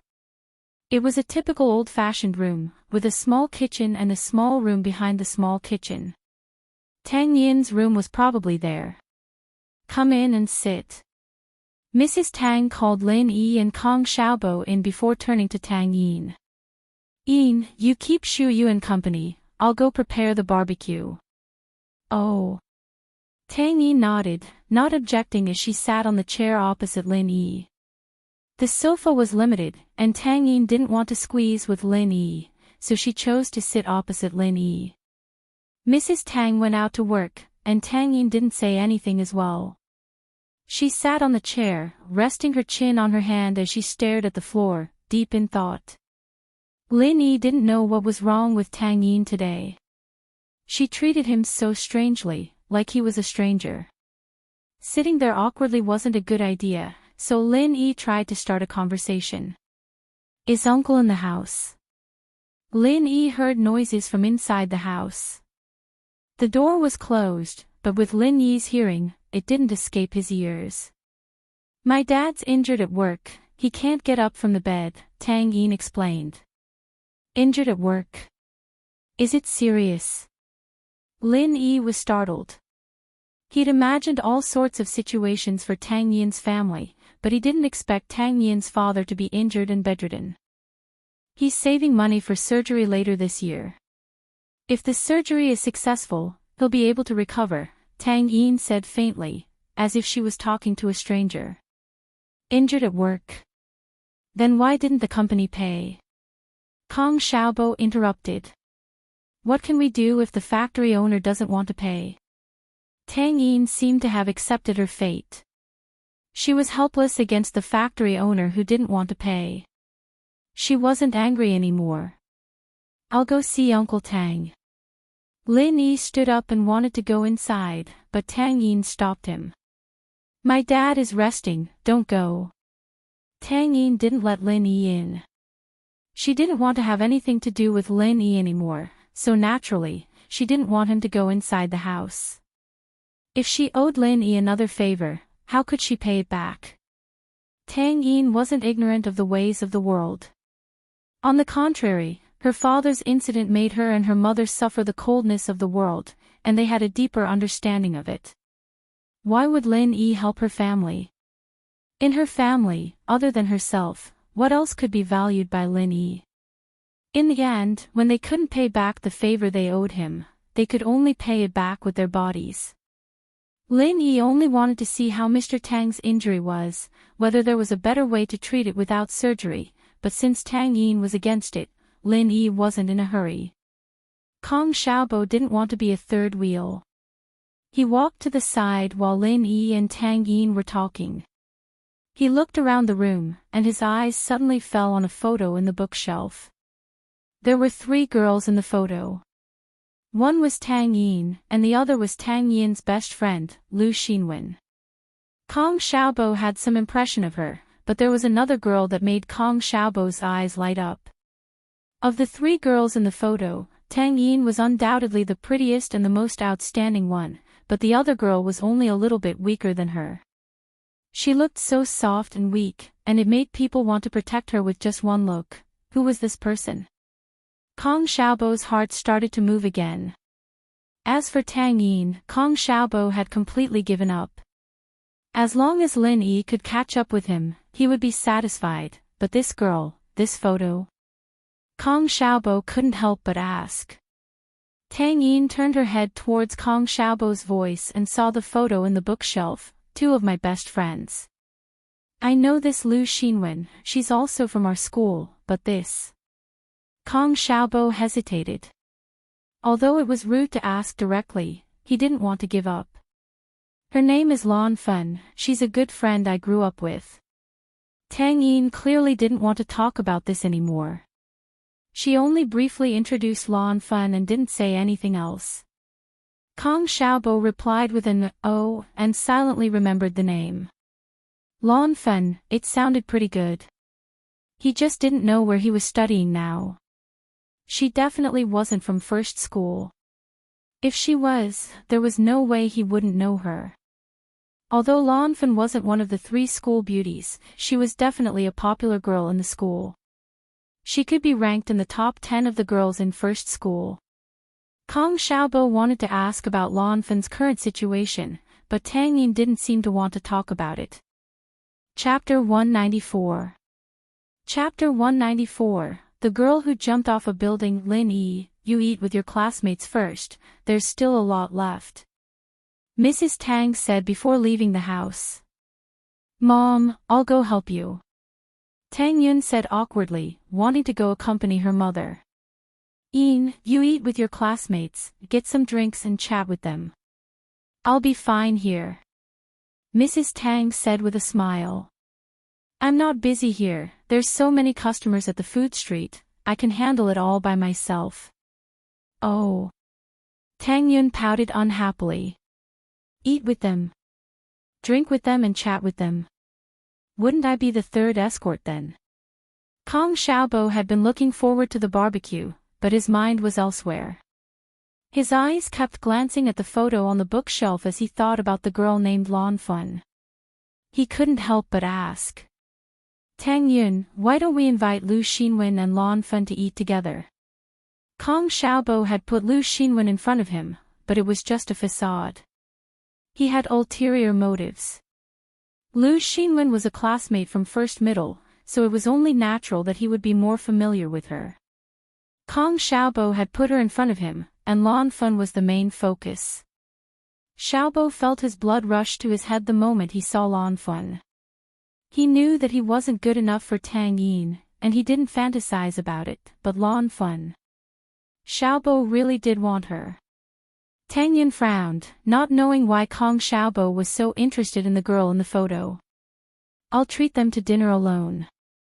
You can eat if you want, or sit if you don't. Kong Xiaobo couldn't help but laugh dryly. Of course, I'll eat. It smells so good. Lin Yi could roughly guess what Kong Xiaobo was thinking. Lin Yi had seen Lan Fun in the photo from the corner of his eyes. She was a beauty, but not as pretty as Tang Yun, but she was still outstanding.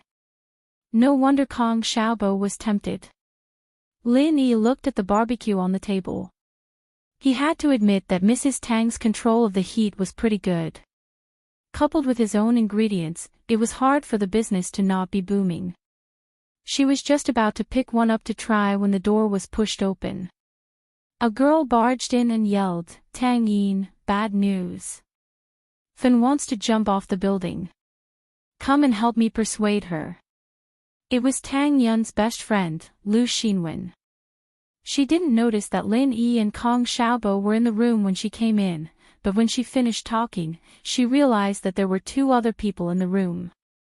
Especially when she saw Lin Yi, her expression turned ugly. 2 days ago, she had just told Tang Yun about Lin Yi, and Tang Yun swore that she had nothing to do with Lin Yi, but in the blink of an eye, Lin Yi appeared in Tang Yun's house. Lu Xinwen sighed. What a silly girl who was blinded by love. She couldn't believe Tang Yun's explanation of sitting in Lin Yi's car. What? Fun wants to jump off the building. Where? Tang Yun's heart skipped a beat after hearing Lu Xinwen's words. She stood up and was about to rush outside. In the alley, in front of their house, Lu Xinwen said hurriedly, let's go and persuade her. At this time, Mrs. Tang also rushed in. She was in the middle of barbecuing when she saw Lu Xinwen rushing into her house. She said a few words to her, but Lu Xinwen didn't hear her. Mrs. Tang naturally followed her in to see what was going on. At the door, she heard the shocking news from Lu Xinwen. Lan Fen was Tang Yun's childhood friend, and they had a very good relationship. It was only after that incident that they met. It should have been over after such a long time, but she suddenly heard that Lan Fen wanted to jump off the building. What should she do? Mom, I'll go with Wenwen. Tang Yun didn't say anything else as she pulled Lu Xinwen and ran outside. Hey, be careful. Mrs. Tang hurriedly reminded her. Auntie, what's wrong? Lin Yi didn't understand. He only knew that someone wanted to jump off the building. Hey, one of Yun Er's good friends, Lan Fen, got hurt a few years ago. I didn't expect her to want to jump off a building. Mrs. Tang said worriedly. No, I have to go take a look too. But Mrs. Tang hadn't even finished her sentence when Xiaobo heard Lan Fen's name. He charged out the door with a whoosh, chasing after Tang Yun and Xinwen. Lan Fen. Lin Yi shook his head. No wonder Kong Xiaobo was so nervous. Aw. Lin Yi, your classmate. Mrs. Tang was confused by Kong Xiaobo's actions.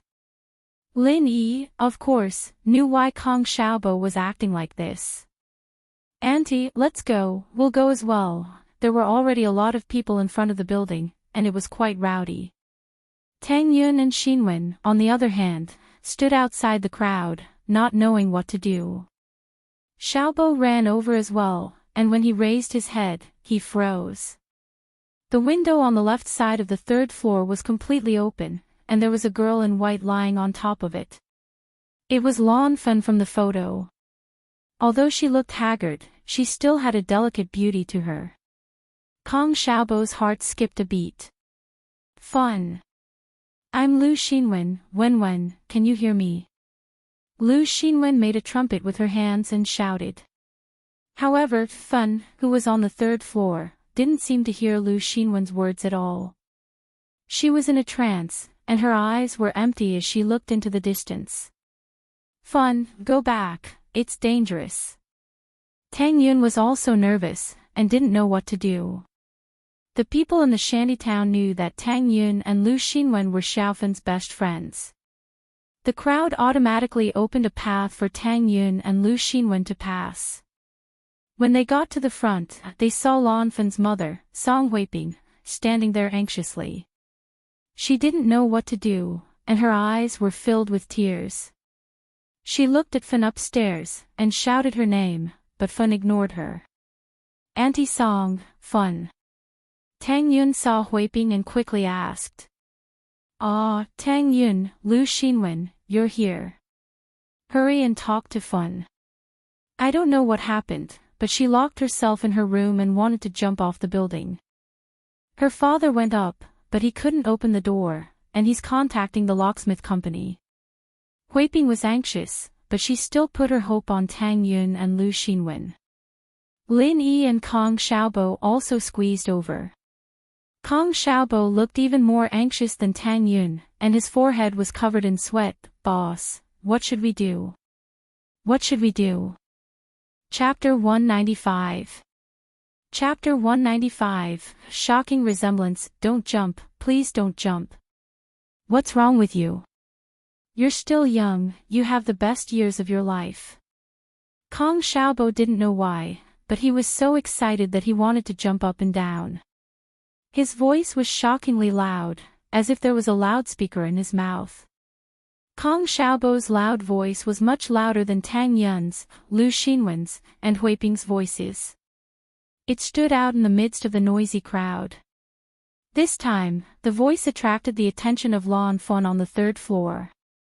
Lan Fen lowered her head in a daze and looked towards the source of the voice. With one look, her face revealed an expression of disbelief. Her eyes also slightly brightened and she became very excited. She muttered to herself.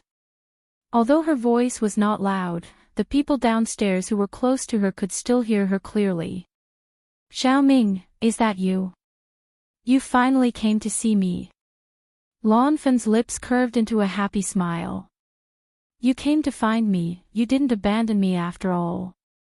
Xiaoming. Kong Xiaobo didn't understand what Lan Fen was talking about. He looked at Tang Yun and Lu Xinwen, confused. Tang Yun and Lu Xinwen were confused as well, thinking that Lan Fen was hallucinating.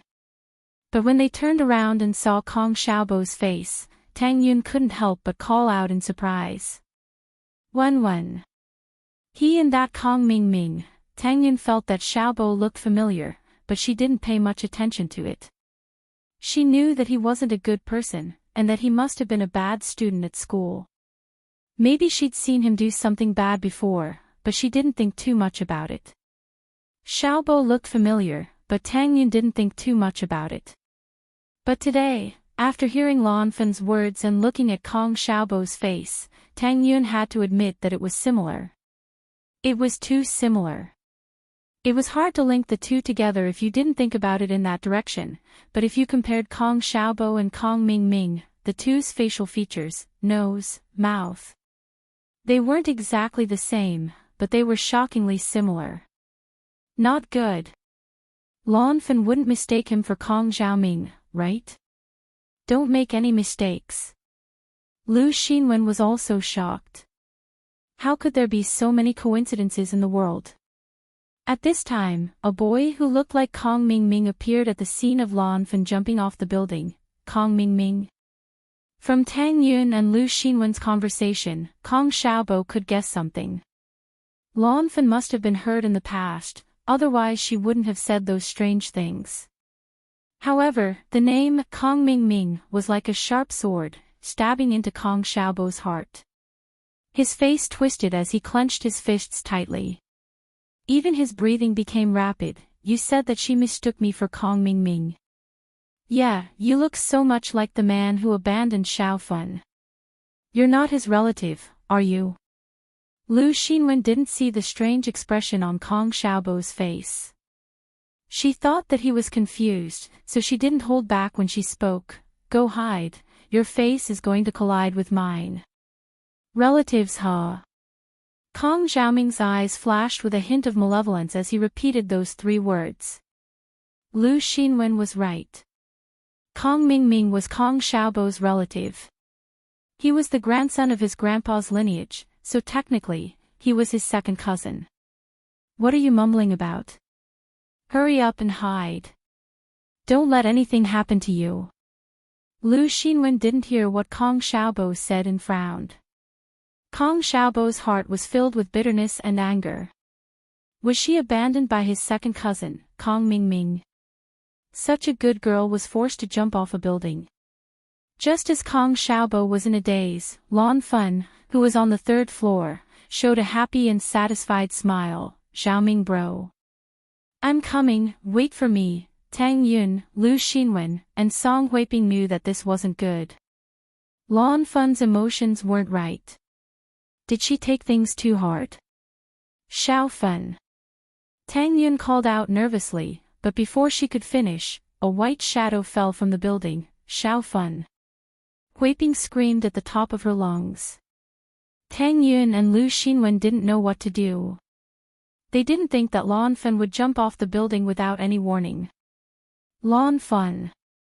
Kong Xiaobo rushed up, wanting to catch Lan Fen. But whether it was speed or judgment, he couldn't accurately pinpoint the location of Lan Fen's fall. Lin Yi sighed and chased after him. He quickly pushed Kong Xiaobo to the correct location. But under the current situation, no one would notice these minute changes. Lin Yi was very secretive. People who saw it would only think that he was here with Kong Xiaobo to save her. In a battlefield filled with bullets, it was hard to defend against an enemy's sneak attack. If one couldn't pinpoint the direction, it was almost impossible to walk out alive. Lin Yi pretended to be nervous the moment Xiaofan fell to the ground, but he pushed Kong Xiaobo's arm and caught Xiaofan. With the speed and height of Xiaofan's fall, if one wasn't professionally trained, they wouldn't be able to withstand the gravity of the fall. It was very likely that they would let go again after catching her. Although there was a buffer in between, it could easily cause casualties. So, Lin Yi could only help Kong Xiaobo once. This was a guy who'd been following him around ever since he'd transferred, calling him boss. He didn't mind helping him save the damsel in distress this time. But when Kong Xiaobo caught Xiaofan firmly, Lin Yi quietly let go of Kong Xiaobo's arm. He believed that Kong Xiaobo wouldn't have noticed anything amiss in the tense situation just now. In a situation like this, there was only nervousness in his heart, and his mind was a mess. Even if he thought about it later, he wouldn't remember it clearly. Xiaofan, Tang Yun, Lu Xinwen, Song Huiping, and the surrounding residents surrounded Kong Xiaobo. They were happy and surprised when they saw that Kong Xiaobo caught Xiaofan. Did Kong Xiaobo catch Xiaofan?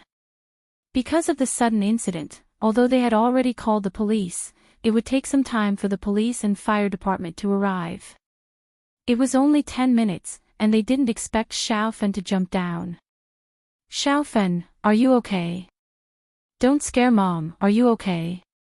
Song Huiping was the first to rush up and wanted to snatch Xiaofan from Kong Xiaobo's arms. But Kong Xiaobo was also stunned and hugged Xiaofan tightly. Chapter 196.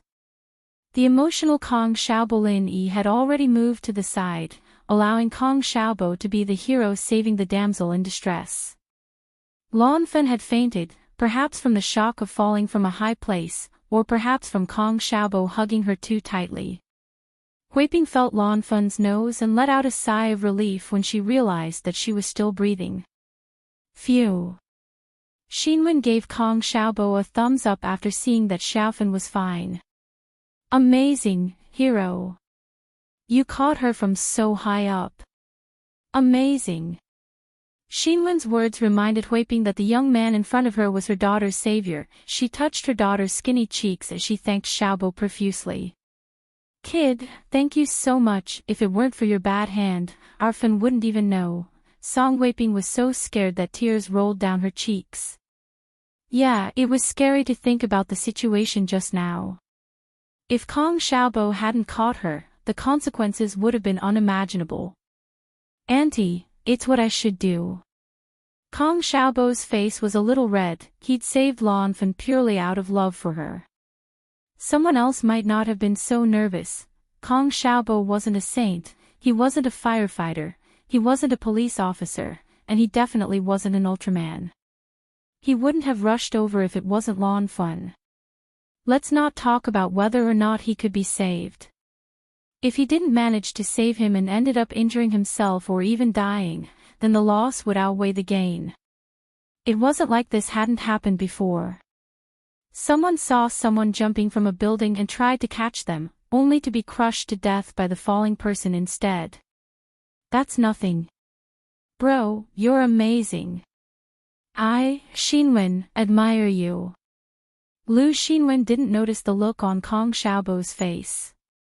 She patted Kong Xiaobo's shoulder excitedly. If you need anything in the future, you can find us. It was just a coincidence.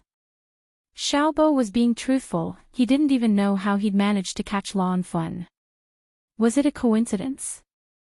Tang Yun looked thoughtfully at Lin Yi, who had already dodged to the side. Her lips curled up slightly. What a strange person. The others didn't notice anything, but Tang Yun, who was attentive, noticed something. When Kong Xiaobo was saving people, Lin Yi rushed over, but he didn't go to pick them up. Instead, he pushed and shoved Kong Xiaobo, which made Tang Yun suspicious. Did the rescue just now have anything to do with him? Tang Yun didn't know why she was paying so much attention to Lin Yi. She moved her gaze away from Lin Yi and focused on Xiaofan. An ear-piercing siren sounded from afar. The sirens of ambulances, police cars, and fire trucks mixed together as they drove towards the alleyway. However, when they learned that the girl had jumped off the building and was caught by someone, although the firemen were surprised, they asked about the situation and left. The police found a few people from the crowd to make statements and understood the cause and effect of the incident. They could only sympathize with Lan Fen's situation.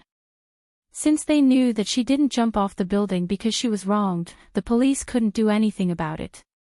After all, Kong Xiaoming's abandonment of Lanfen wasn't right, but it was just a relationship dispute. It wasn't a crime. The nurses in the ambulance took Lanfen from Xiaobo's hands and put her on a stretcher, getting her into the ambulance. A middle-aged man who looked like a doctor on duty said to the crowd, "Who is the patient's family member? Come up and follow the ambulance to the hospital. Everyone else, disperse. I am Xiaofen's mother." Song Huiping walked up and said to the doctor. The doctor glanced at Song Huiping and nodded, then, "Follow us." Song Huiping quickly followed the doctor into the ambulance. However, Lu Xinwen and Tang Yun, especially Kong Xiaobo, also wanted to go to the hospital. They surrounded the ambulance. "We are her friends. Can we go with her?" Lu Xinwen asked the doctor. "No, this is an ambulance. There aren't many seats. One family member can come in. Which one of you want to go?" The doctor shook his head and explained. Before Tang Yun and Lu Xinwen could say anything, an excited but urgent voice sounded. They turned around and saw that it was Kong Xiaobo. Kong Xiaobo wanted to rush into the ambulance without saying anything. Lin Yi smiled bitterly and pulled him back. Lin Yi, of course, understood his feelings. However, what was he going to do if he rushed into the ambulance? How was he going to explain his relationship with Xiaofen to Song Huiping?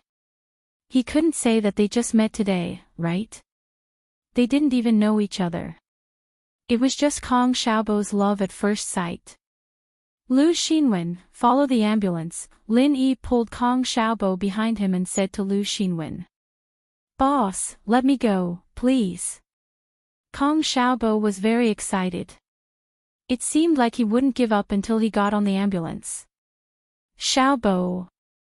Lin Yi was speechless. "What are you going to do if you go in now?" "You can sit in my car and we can follow behind." "Ugh. That's true." Kong Xiaobo calmed down and nodded embarrassedly. Lin Yi's words woke him up. Indeed, how was he going to explain to Xiaofen's mother if he followed the ambulance now? Lu Xinwen and Tang Yun looked at Kong Xiaobo in surprise. Tang Yun vaguely guessed something. When Kong Xiaobo was at her house, he seemed to be very interested in Lanfen in the photo. However, Lu Xinwen was confused. She didn't know what was going on with Kong Xiaobo. However, it wasn't the time to ask. The ambulance was still waiting. Lu Xinwen quickly jumped into the ambulance. The door of the ambulance closed and the ambulance sped towards the First People's Hospital. "Are you going?" Lin Yi waited for the ambulance to leave and asked Tang Yun. Tang Yun bit her lips. Although she didn't want to sit in Lin Yi's car, she was worried about Xiaofen. She nodded, and the back seat of the Beetle didn't have a door. They could only get in after putting down the front seat. It was troublesome. However, although Kong Xiaobo was worried about Xiaofen, he didn't forget to create opportunities for Lin Yi and Tang Yun. He gave the front seat to Tang Yun and went to the back seat. Lin Yi had been to the First People's Hospital before. Last time, he injured his leg there. Therefore, he didn't need to follow the ambulance. Lin Yi could find his way there by himself. Even if he didn't have the GPS, he wouldn't get lost. Chapter 197. Chapter 197, sad past Tang Yun pursed her lips. She wanted to say something, but she felt that it wasn't good to talk about other people's matters behind their backs. Without Xiaofen's permission, it wasn't right. "Tang Yun, can't you see through Kong Xiaobo's thoughts? Talk to him about it." Lin Yi was driving, but he was paying attention to Tang Yun and Kong Xiaobo. He knew what Tang Yun was worried about when he saw her hesitation. But Tang Yun hesitated. She could see through Kong Xiaobo's thoughts. If Kong Xiaobo could stay by Xiaofen's side, then Xiaofen might be able to get better. But Xiaofen's life was a bit tragic. Would Kong Xiaobo be able to accept it if she said it out loud? No buts. Kong Xiaobo will be anxious to death if you say it out loud. Lin Yi smiled. Tang Yun sighed and started talking. Xiaofan, me, and Lu Xinwen grew up together in the slums. We have a good relationship. But when we were in the 3rd year of middle school, a boy barged into Xiaofan's life, Kong Mingming. Kong Xiaobo clenched his fist as his expression changed. He had guessed it, but he wanted to confirm it with Tang Yun. Tang Yun couldn't see Kong Xiaobo's expression from the front. She didn't notice the change in his expression, and, it's Kong Mingming. I didn't expect you to remember this name. Tang Yun had only mentioned the name Kong Mingming to Lu Xinwen once. She didn't expect Kong Xiaobo's memory to be this good. It seemed like he really cared about Xiaofan. As Xiaofan's best friend, Tang Yun naturally hoped that Xiaofan could get better soon. She didn't want to live in depression every day. At that time, she had consulted a doctor, but the doctor said that it was a psychological illness. If she wanted to recover, it would be best for her to start a new relationship and forget about the past. Although Tang Yun didn't support puppy love, special cases should be treated differently. If Kong Xiaobo and Xiaofan could be together, it was something she wanted to see. However, if Kong Xiaobo knew about Xiaofan's situation, there was still a possibility. Lin Yi saw Kong Xiaobo's furious expression from the rearview mirror. He faintly felt that something was wrong. Kong Xiaoming started pursuing Fun. Tang Yun couldn't help but glare at Lin Yi. Kong Xiaoming's family background is very good, and he's very rich. In school, he's one of those rich young masters who have hundreds at his beck and call. Fun, on the other hand, was young and ignorant, and fell for it. Lin Yi smiled bitterly. Why are you glaring at me? I'm not a hedonistic young master. Plus, I haven't even started pursuing you yet. What happened before was all a misunderstanding. So, they got together. Tang Yun continued, in the beginning, their relationship was not bad. But later on, Kong Mingming became more and more distant from Xiaofan. Xiaofan asked him what happened, and he suggested breaking up with Xiaofan. Of course, Xiaofan didn't agree.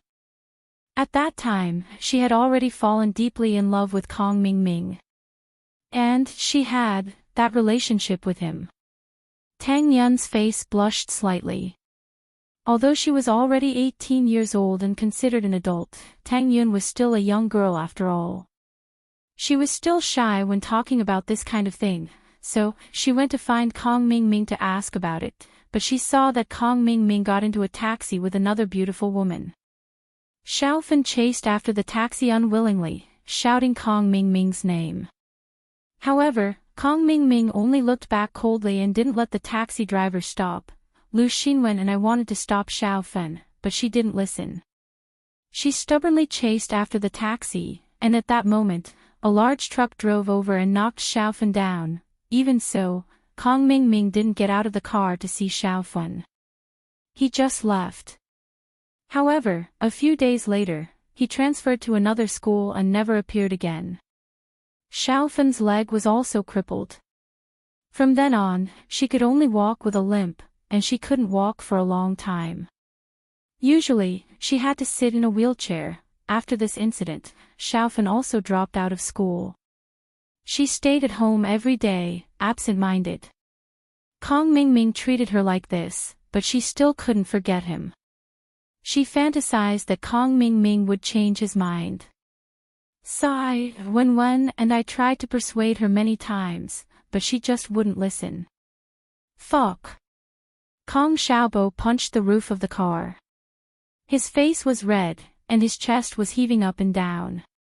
He was obviously very angry. Kong Mingming, that bastard. Car. The car isn't mine, I borrowed it. Lin Yi sweated profusely. He looked at the car roof that was dented by Kong Xiaobo. He was speechless. Little Chick Chin wouldn't kill him, would she? This was too fucked up. Tang Yun heard Lin Yi's words and felt a bit disdainful. Your brother is already so angry, and you're still worried about the car. You're a rich young master, so why would you care about the repair fee?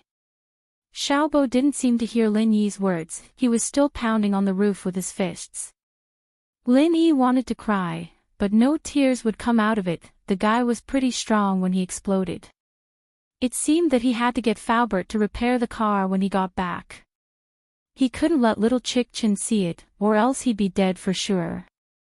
She probably wouldn't borrow his car anymore. But how should he tell Faubert? Well, he'd say that he was attacked by Chu Pingzhan's enemies. He was there when he talked about the two unlucky golden class masters anyway. He'd just say that Sihua sent people to do it. Ha, he was too much of a genius, Lin Yi thought. Xiaobo was in a state of extreme indignation, it was as if he could see a frail girl stumbling behind a taxi, looking at the man and the beautiful woman in the car in despair. She screamed at the top of her lungs, wanting to stop the man in the taxi, but she was powerless. Just as her heart was breaking, a truck drove over and knocked her down. The man in the taxi, on the other hand, didn't even get out of the car and left directly. Xiaofan, on the other hand, was lying in a pool of blood, but her heart was still thinking about that despicable man. Kong Ming Ming. Kong Xiaobo's face became twisted. If it was someone else, Kong Xiaobo wouldn't be like this, but this person was his second cousin brother. The second cousin brother who looked down on him and laughed at him since he was young, Fu. Kong Xiaobo let out a long breath and looked at the dent in the roof. He was a little embarrassed. Boss, I was a little too emotional. Forget it, it's nothing. Lin Yi had already thought of a solution. He smiled and said to Kong Xiaobo, Xiaobo, what do you think? Chapter 198. Tang Yun's worries, boss. I want to try and get in touch with Xiaofan. Kong Xiaobo said after some hesitation. This was the first girl he'd fallen for so much, it had only been a few short hours, but Xiaofan's face was etched deep into his heart. His feelings for Tang Yun, Meng Yao, and Yushu were just admiration and admiration. He knew that it wasn't possible, and he was just fantasizing about it. But it was different for Lan Fun. Kong Xiaobo didn't know what love was at first sight, but he had a good impression of her the moment he saw her picture. Especially when he saw that frail figure slowly falling from the third floor's windowsill. Kong Xiaobo's heart felt like it was breaking. After listening to Tang Yun's story, Kong Xiaobo felt even more affection for the poor girl, but he was also feeling impulsive right now. It was an impulse that didn't care about the consequences, and it might change after he calmed down. Lin Yi, naturally, understood Kong Xiaobo's feelings. He nodded and didn't say anything. We'll talk when we get to the hospital. Tang Yun could see Kong Xiaobo's hesitation as well. She sighed and didn't say anything. She glared at Lin Yi. You young masters only know how to harm girls. Me? Lin Yi blinked. I'm not a young master, am I? Tang Yun curled her lips and ignored him. Kong Xiaobo was depressed after his anger. He kept his head down, not knowing what he was thinking. Lin Yi parked the car in the parking lot of Songshan's first hospital, and the three went to the emergency room. They found a doctor on duty in the emergency room, and Xiaobo took the lead. Doctor, can I ask, how's Lan Fun? Lan Fun? You mean the girl who jumped off the building just now? The doctor flipped through the records on the table. Lan Fun's fine, but she fainted from exhaustion and shock. She's in the emergency room 6. She might need to be hospitalized for observation. Who are you guys to her? We're her friends. Thank you, doctor. Kong Xiaobo said as he went to find Lan Fun. Wait, you guys need to settle the medical fees and procedures first. Lan Fun's family only paid 300 kuai as a deposit, it's not enough. The doctor stopped Kong Xiaobo. Ah. Alright, we'll do it right away. Xiaobo said without thinking. Where do we do it? He needs to stay in the hospital for observation. The patient's physical condition is very poor and very weak. Let's stay in the hospital for a week. I'll write the procedures for you, the doctor said. All right. Xiaobo nodded, he'd listened to whatever the doctor said. Lin Yi smiled bitterly. Did Kong Xiaobo really fall for Lan Fun? Although it was a little dramatic, this was an age that was full of drama. The pure love between a young man and a young woman was stubborn and impulsive. Was this Kong Xiaobo's first love? A man's first love was always impulsive. He'd go through fire and water, he'd be hot-headed. However, would he continue to date Lan Fun after he calmed down? He glanced at Tang Yun and saw that she was still staring at him angrily. What's wrong? Lin Yi was curious about Tang Yun's attitude today. She was indifferent to him before, but after getting in the car, she seemed to have changed back to the old Tang Yun. Tang Yun looked at Kong Xiaobo and turned around to look at Lin Yi. Let me ask you something. Ha! Lin Yi paused and looked at Tang Yun in confusion. What are you thinking? Tang Yun bit her lips and lowered her head shyly as she asked. What are you thinking? Lin Yi didn't understand. Xiaofan and Kong Xiaobo. It depends on Kong Xiaobo. I'm not talking about him, I'm talking about you. Tang Yun raised her head and looked at Lin Yi. That night, I asked you. Do you want to be friends with me? Lin Yi didn't think that Tang Yun was still thinking about this. He nodded. Since he talked to his old man and decided to stay here for a long time, he didn't have to worry about anything. Then do you want to play or stay with me in the future? Tang Yun frowned and looked at Lin Yi. Lin Yi, if you just want to play, can you stay away from me, my mom, and my family? I'm not Xiao Fun. She was young and ignorant, but I'm already 18. I won't fall for your tricks. Ugh. Lin Yi was speechless. He didn't think that Tang Yun would ask such a question. What do I want to play? I don't have that much time to play. Do I look like I'm playing? Fine. If you don't want to play and want to be with me, then don't bother me during this time, okay? Let me focus on getting into university. I don't want to be distracted at this time. Tang Yun's delicate face had a trace of stubbornness. If you still want to be friends with me at that time, then I will agree. Tang Yun's showdown with Lin Yi today was the result of thinking for a few days. Tang Yun didn't know how she felt about Lin Yi. She only knew that he had helped her family a lot, and she owed him too many favors. But Tang Yun naturally wouldn't go out with Lin Yi just to repay him. It was undeniable that Tang Yun's heart didn't reject this man who suddenly came into her life. While she was panicking, Tang Yun put on a cold face and faced Lin Yi. Tang Yun was afraid. She was afraid that she would fall too deep. Although she didn't admit that she had puppy love, the hatred she had for Lin Yi was getting lesser and lesser. What replaced it was gratitude and an inexplicable throbbing, especially after Lu Xinwen asked about her and Lin Yi. Tang Yun's heart couldn't calm down. Even in her dreams, she dreamed of Lin Yi. The most infuriating part was that she dreamed of kissing him. It was a strange dream, and it didn't feel real. Lin Yi's face wasn't clear in the dream, but Tang Yun knew that it was Lin Yi when she woke up from the dream. She had a wet dream, and the first one was Lin Yi. Tang Yun, of course, knew that it was normal to have wet dreams during puberty. The person in the dream was usually the person you liked in real life. This was what Tang Yun saw in a health textbook. But the more it was like this, the more panic Tang Yun felt. She was afraid that she would slowly develop feelings for Lin Yi and be with him. Chapter 199.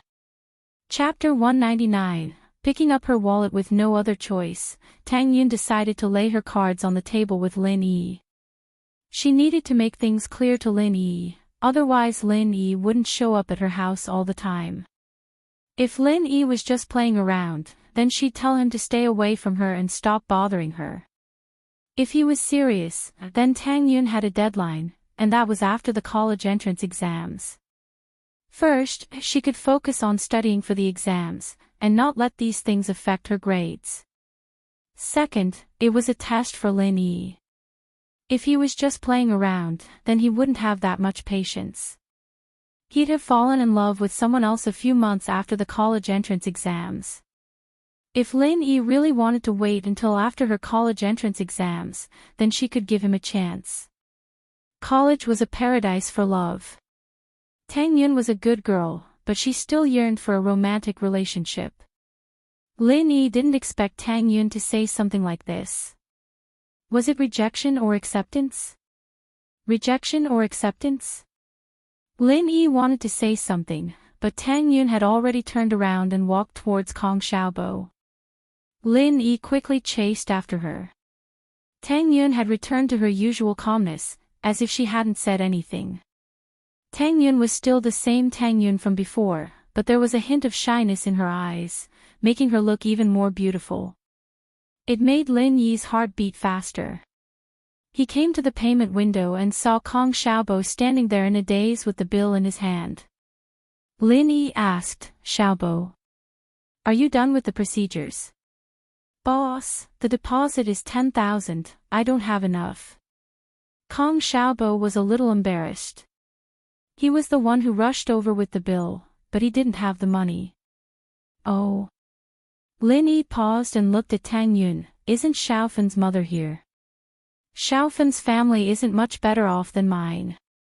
We've spent quite a lot of money on Xiaofen's medical bills, and we're still in debt. We don't have any extra money left." Tang Yun sighed. "Are you willing to pay for it first? I promise Xiaofen's family will return it to you in the future." "Me?" Lin Yi wasn't a busybody. Lin Yi never cared about people who had nothing to do with him. However, Xiaofen was different. No matter what, she was someone that Kong Xiaobo was interested in.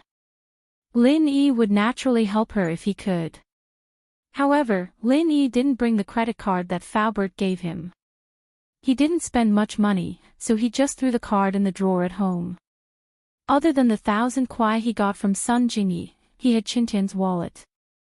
Lin Yi first gave the 1,000 kuai to Kong Xiaobo, and then opened Qintian's wallet. There were about 3,000 to 5,000 RMB in the wallet, and the rest were all USD. However, the denominations were quite large. There were 500 and 1,000 USD. This kind of USD was no longer in the market, but it wasn't voided. However, it was kept as a collectible because the price of a single USD had exceeded its denomination. No one would spend it with USD. Chen Tian obviously didn't put so much USD in his wallet for spending, but to show off. Lin Yi had seen a few of these people before, and he could see that House Wu was quite powerful. Lin Yi passed all the RMB to Kong Xiaobo. "Can you ask USD?" Kong Xiaobo gratefully took the money from Lin Yi and ran to the counter. "Can I ask if USD is fine?"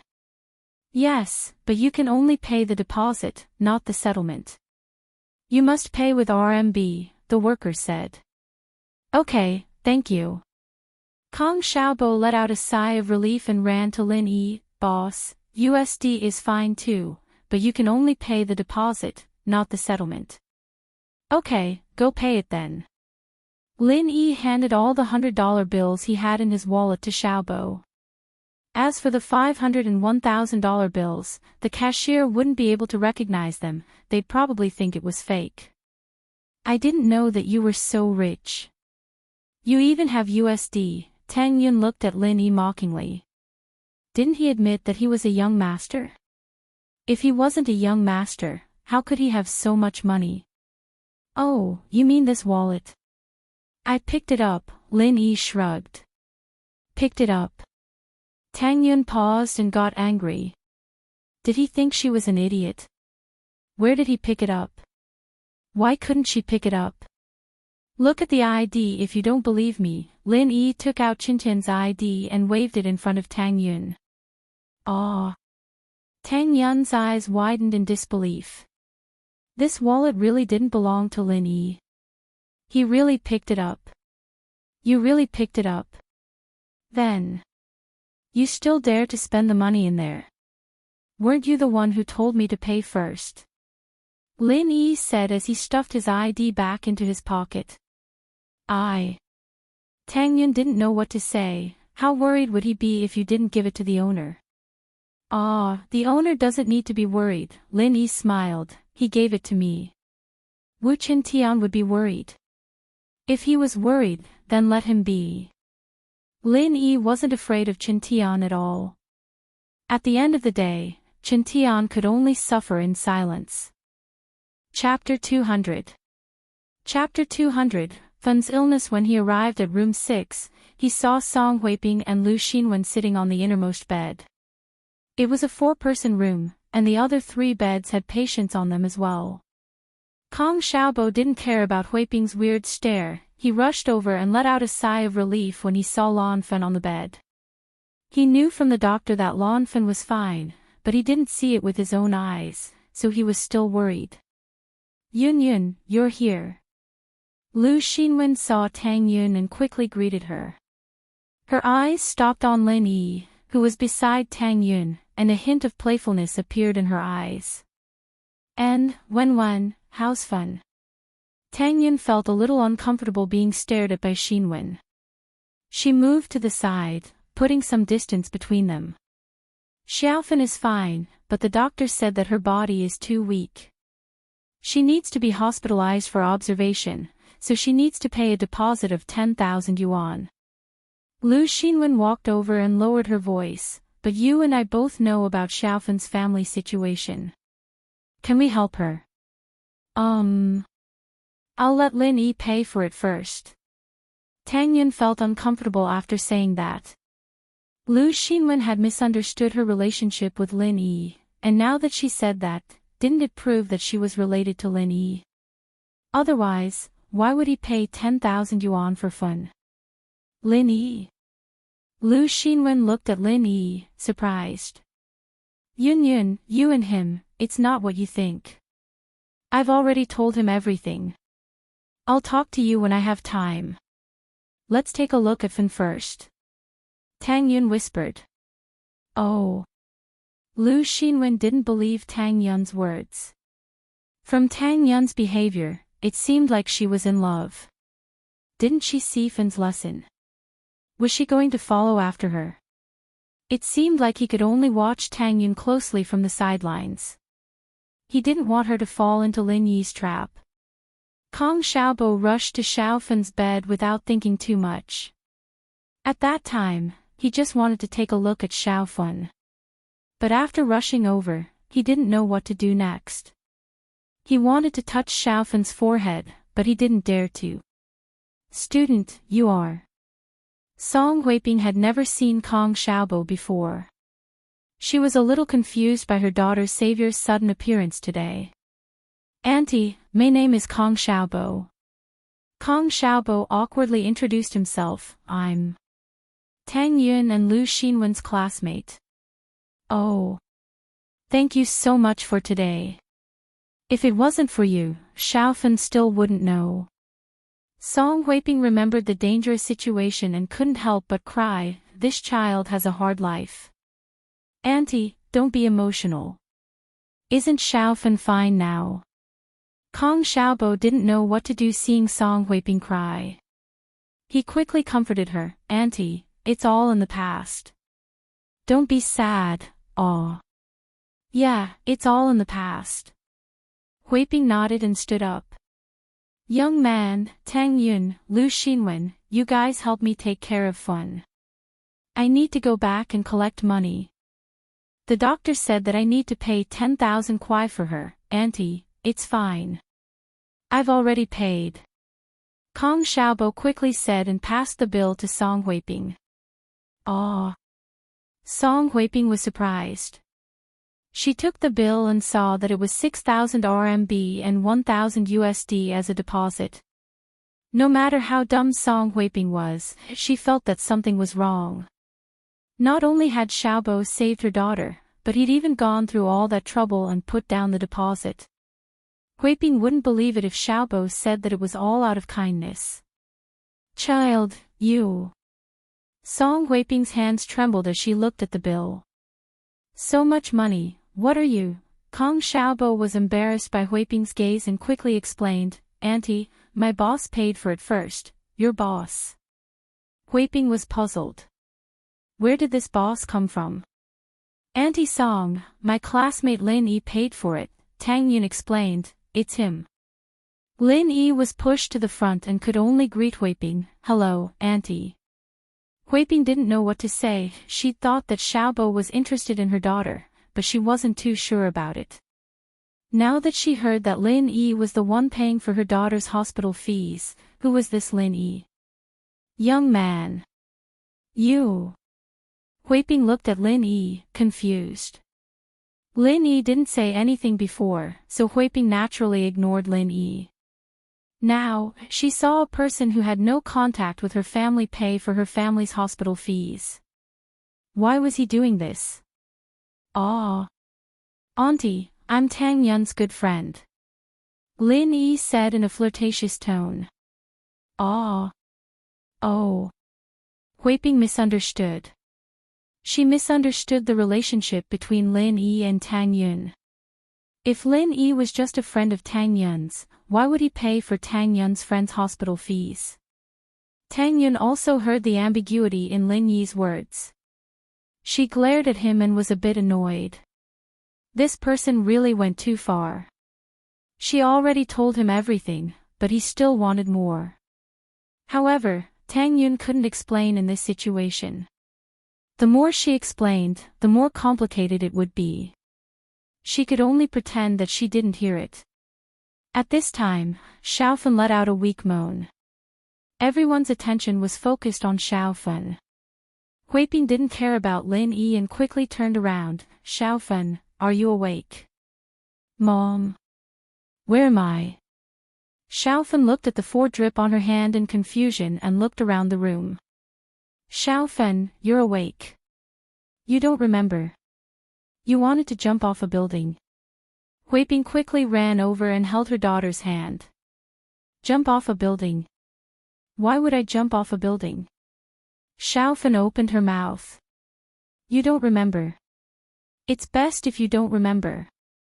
Huiping said, Xiaofen, you're sleepwalking again. You dreamt of that bastard. You wanted to jump off a building, from the 3rd floor of our house. Ah. Xiaofen was shocked by her mother's words. She wanted to jump off a building. Why didn't she remember it at all? Then did I jump? Of course not. If it wasn't for this classmate who caught you downstairs, Xiaofen, you would've. Huiping's voice choked again. Xiaofen seemed to know that there was something wrong with her body. She didn't doubt her mother's words. She quietly turned around and looked at Kong Xiaobo. However, when she looked at Kong Xiaobo, her eyes suddenly froze. It was as if she was about to fall into a hallucination again. Chapter 201. Intermittent mental illness in the ward. Kong Xiaobo, Tang Yun, and Xinwen were shocked as well. It was the same every time Xiaofen acted up. She would fall into hallucinations and go crazy for a while before slowly falling asleep. She wouldn't remember anything when she woke up. This time, she jumped off the building. It was the result of her going crazy. Intermittent mental illness. Lin Yi sighed faintly. Xiaofen's feelings had been hurt, and it created a psychological barrier. Due to poor guidance, she became like this. However, intermittent mental illness was different from mental illness. It was only the early symptoms of mental illness. With proper guidance and acupuncture, the symptoms could be alleviated and eradicated. Huiping heard Kong Xiaoming's name and looked at Xiaobo, a look of surprise on her face as well. Xiaobo did look a little like that bad guy. Huiping frowned at the thought. No wonder her daughter was acting up all of a sudden, no wonder she'd jumped off the building. It was all because of this student. But thinking about it, she couldn't blame him for what he looked like. Plus, he was her daughter's savior. How could she hate him? Xiaoming, you still have me in your heart, right? Xiaofen looked at Kong Xiaobo with blurred eyes. She waved her arms, wanting to get off the bed to look for Kong Xiaobo. The needle in her hand almost fell. Xiaobo jumped in fright, afraid that she'd get off the bed. He ran over to her, but Fan wrapped her arms around him, not letting go. Zhao Ming, you finally came back to see me. You won't leave this time, right? You'll treat me well for the rest of your life, right? Xiaofan hugged Kong Xiaobo and said. I. Kong Xiaobo was awkward. This was the scene he was looking forward to. Kong Xiaobo thought that it was just a fantasy when he held Xiaofan in his arms. But now that his fantasy had become reality, he couldn't feel happy at all. Because of Xiaofan's illness, and also because Xiaofan was thinking about another man. Although Xiaofan was hugging him, Kong Xiaobo, he was another man, Kong Mingming's substitute. Kong Xiaobo wanted to let go of Xiaofan. This kind of hug made Kong Xiaobo feel uncomfortable. He didn't want this kind of hug, he wanted a sincere hug from Xiaofan when she's awake. Anti-song. Kong Xiaobo looked up at Huiping. I'm sorry, classmate. Huiping said helplessly. Wait for me, I'll call the doctor. The only thing Huiping could do was call the doctor. She had no other choice. Wait. Lin Yi sighed slightly. Since this matter happened to him, and it was related to Kong Xiaobo, then Lin Yi really couldn't ignore it. The hospital could only use electric shocks or injections to calm Xiaofan down, but no matter which method it was, it would be harmful to the body. Especially since Xiaofan's body was extremely weak right now. If they injected drugs or made her fall into a coma, her body would become even weaker. Lin Yi didn't wait for Huiping to reply and quickly walked to Xiaofan's side. He looked at the foredrip in her hand and saw that the needle was rolling. He pulled it out without hesitation and turned off the foredrip. Then, he used the needle to quickly pierce into Xiaofan's Higu, Jianshi, Shenmen, Baihui, Daling, and other acupuncture points. Xiaofan slowly calmed down and let go of Kong Xiaobo. Then, she quietly fell back onto the bed. Huiping saw that Lin Yi was using needles to pierce her daughter. She wanted to stop him, but Lin Yi's movements were too fast. He was done before she could stop him. In the ward, Tang Yun, Lu Xinwen, and Kong Xiaobo looked at Lin Yi in shock. They didn't know what he was doing. Boss, you. Kong Xiaobo subconsciously chose to believe Lin Yi. Although he cared about Xiaofan, his instinct told him that Lin Yi would never harm Xiaofan. So, he felt that Lin Yi was doing this for a reason. It's just simple acupuncture. Lin Yi shrugged. She will temporarily calm down and fall asleep. When she wakes up, she will be back to normal. Ah. Acupuncture. Kong Xiaobo looked at Lin Yi in disbelief. Boss, you know acupuncture. Not only Kong Xiaobo, but Tang Yun and Lu Xinwen also looked at Lin Yi in surprise. He knew acupuncture. Huiping went to check her daughter's breathing. She was relieved when she realized that there was no problem. Lin Yi used such a simple method to calm her daughter down. It saved her the trouble of calling a doctor. Not only did it save her medical fees, but her daughter didn't have to suffer any pain. Tang Yin felt that she couldn't understand the man in front of her anymore.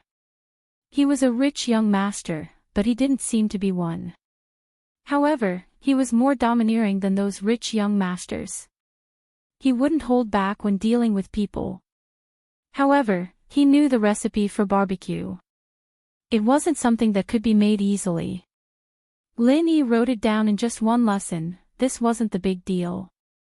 Today, when Lan Fan jumped off the building, no one noticed Lin Yi, but Tang Yun did. Was he the one who helped Kong Xiaobo catch Lan Fan? Lin Yi showed his amazing acupuncture skills before she could dispel her suspicions. Tang Yun couldn't help but reevaluate Lin Yi. He was different from the rich young masters Xiaofan knew. So what if he was different? Tang Yun thought to herself. Even if he was different, she wouldn't be friends with him. Her first priority was to face the exams. She couldn't be distracted by this. Little Tang Yun reminded herself that this was just his appearance. Don't be fooled by him, don't ever. However, the commotion in the room still alerted the doctors. The family members of the patients in the same room went to find the doctors. A doctor ran over. What happened to the patient in bed 4? It's fine, doctor. Sorry for troubling you. She's fine now. Hui Ping stood up and explained when she saw the doctor. Is everything all right? The doctor was stunned. Didn't they say that the patient on the 4th bed had a mental illness and was going crazy? This student used acupuncture to make my daughter fall asleep, Hui Ping explained, afraid that the doctor wouldn't believe her. Lin Yi couldn't help but groan inwardly. It would have been fine if she didn't explain. Now that she did, things would be troublesome. As expected, the doctor's expression changed immediately. Acupuncture? How do you do it? How can you mess around in the hospital? What if someone dies? I'm not messing around. He just used the needle of the drip. Hui Ping said carefully, shocked. Chapter 202. Chapter 202, Guan Shuiming's disciple. The doctor wasn't an TCM doctor, but he had some knowledge of TCM back when he was in medical school. Who in the world would use needles for acupuncture? The needle of the drip wasn't as thick as the needle of a syringe, but it still wouldn't do. The thickness of the needle would cause damage to the nerves and blood vessels, and he hadn't seen any doctors using it before. Of course, that didn't exclude the possibility of emergency situations where there weren't enough needles for acupuncture. Some of the top doctors in TCM would use other needles instead of needles to treat patients. But that required a solid foundation and experience, as well as a strict requirement on the strength of the hand. If the needle was too shallow or too deep, not only would there be no effect, there might even be side effects. Isn't this messing around? Who did this? The doctor was enraged, pointing at Lin Yi. Was it you? What if something happens to the patient if you mess around in the hospital? Won't our hospital be held responsible? Lil Wang, call the police. The doctor was so angry that he ordered the nurse behind him. Okay. The nurse nodded, preparing to call the police. Although Lin Yi knew the people in the police station, Lin Yi didn't want to make a big deal out of it. Moreover, judging from Kong Xiaobo's current state, he might need help with Xiaofen's treatment in the future. So, Lin Yi had no choice but to tell the doctor once and for all. I'm not messing around, I'm Guan Shuiming's disciple. Who's Guan Shuiming? What? The top doctor in TCM, Guan Shuiming. The doctor immediately realized who Guan Shuiming was. He looked at Lin Yi in disbelief. He was also a graduate of Songshan Medical University, so he naturally knew of Shuiming, a leading figure in the Chinese medicine world.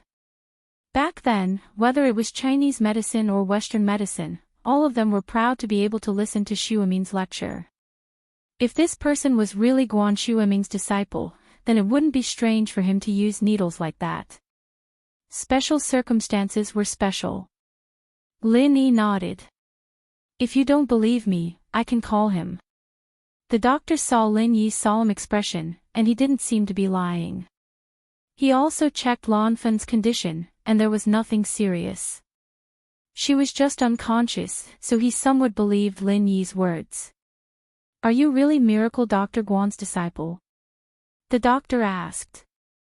I'll make a call.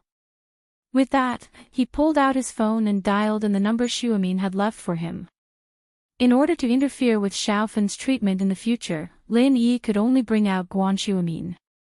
Shuiming had just finished when the phone on the table rang. Shuiming furrowed his brows. He'd already strictly told his friends when to pick up the phone, and no matter if they were seeking treatment from him or from the medical world, they were all forbidden from calling between 9 and 11 in the morning. This was Shuiming's treatment time. Although Guan Shuiming was a little angry, he still picked up the phone after all. Hello. I'm Guan Shuiming. Xiaomin's tone was a little unfriendly. Grandpa Guan, I'm Lin Yi. Lin Yi paused when he heard Xiaomin's tone. Ah, it's Mr. Lin. Xiaomin was a little excited when he heard Lin Yi's voice. He'd learned a lot from Lin Yi's last visit, and he'd been thinking about the prescriptions and cases Lin Yi had given him. It felt like he was suddenly enlightened. Xiaomin wasn't sure how to invite Lin Yi for a second visit when Lin Yi took the initiative to call. Xiaomin was pleasantly surprised. Grandpa Guan, I'm at Songshan's First People's Hospital, and I need to help a patient with acupuncture. I said I'm your disciple, but the doctors here don't believe me. Please prove it for me, Lin Yi said. Disciple? Xiaomin was surprised. I can't do that. I'm more like your disciple. Xiaomin wasn't the kind of person who would take advantage of his seniority. If Lin Yi was better than him, then he was better. Therefore, Xiaomin didn't dare to call himself Lin Yi's teacher.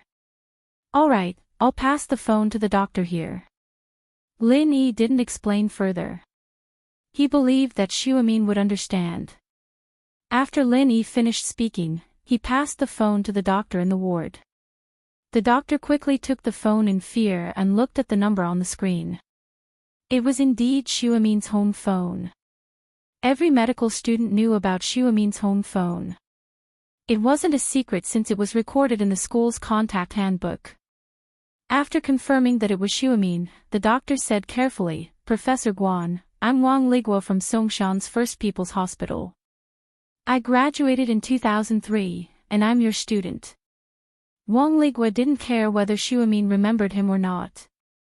He graduated from Songshan Medical College and listened to Xiaomin's class. This honor was enough to make others jealous. Oh, little Wang, Lin Yi's knowledge in Chinese medicine is no less than mine. If he has any suggestions, just listen to him. Xiaomin was a practical person. He didn't want to become Lin Yi's teacher for no reason. Therefore, he could only give a vague hint. Don't worry, Professor Guan. Wang Ligua was shocked. It seemed like Lin Yi had already graduated. To receive such praise from Xiaomin. After hanging up the phone, Wang Ligua's attitude immediately changed. I'm sorry, Mr. Lin. I didn't know you were Professor Guan's disciple. I offended you just now. It's fine. Lin Yi waved his hand. It was an emergency. I had no choice. I'll leave the rest of the treatment to you. No problem, Mr. Lin. Don't worry, I'll follow up personally. With this relationship, Wang Ligua would naturally pay more attention to Lan Fen's condition. Song Huiping thought that her words caused trouble for Lin Yi. She didn't know how to explain herself. She didn't expect that one call from Lin Yi would change Dr. Wang's attitude and make him even more respectful. Of course, the most surprised person was Tang Yun. She looked at Lin Yi in confusion. However, there were too many people here. Even if she had questions, she didn't ask. Auntie, there's nothing else here. Xiaobo and I will go back first. We'll visit Xiaofan after her condition stabilizes. Lin Yi saw that there was nothing else for him to do here. He stood up and prepared to leave. Kong Xiaobo heard Lin Yi's words. He didn't want to leave, but after receiving a glare from Lin Yi, he obediently prepared to leave. Tang Yun and Lu Xinwen naturally stayed to take care of Xiaofan. Lin Yi and Kong Xiaobo left the hospital. Chapter 203. The loser will confess, I know a little. Lin Yi nodded. Boss, is it like what they say on TV, where a needle can cure 100 illnesses? Kong Xiaobo asked curiously. I can definitely cure 100 illnesses, but my ability is limited. Lin Yi smiled. Traditional Chinese medicine is broad and profound, and it's said that acupuncture can cure 100 illnesses. But those who truly grasp this skill and master it are few and far between. Oh. Kong Xiaobo nodded. Then Xiaofan's illness, Her illness is mainly psychological, and she should be able to recover if we can help her, Lin Yi said. Kong Xiaobo was just curious, and didn't pursue the topic after hearing Lin Yi's words. Boss, why did you drag me away? I wanted to wait for Xiaofan to wake up. Can't you see that her emotions are unstable? She thinks of Kong Mingming whenever she sees you. Lin Yi said. Do you want her to act up when she wakes up? Kong Xiaobo froze. Why didn't he think of that? Indeed, Xiaofan went crazy twice because she saw him. The first time was when she suddenly jumped off the building, and the second time was in the hospital room. If it wasn't for him, she wouldn't be like that. We'll come back after she stabilizes, Lin Yi said. Oh, then where are we going now? Are we going back for barbecue? Kong Xiaobo asked. What's there to eat? Tang Yun is in the hospital, and you still have the nerve to go back. Lin Yi smiled bitterly.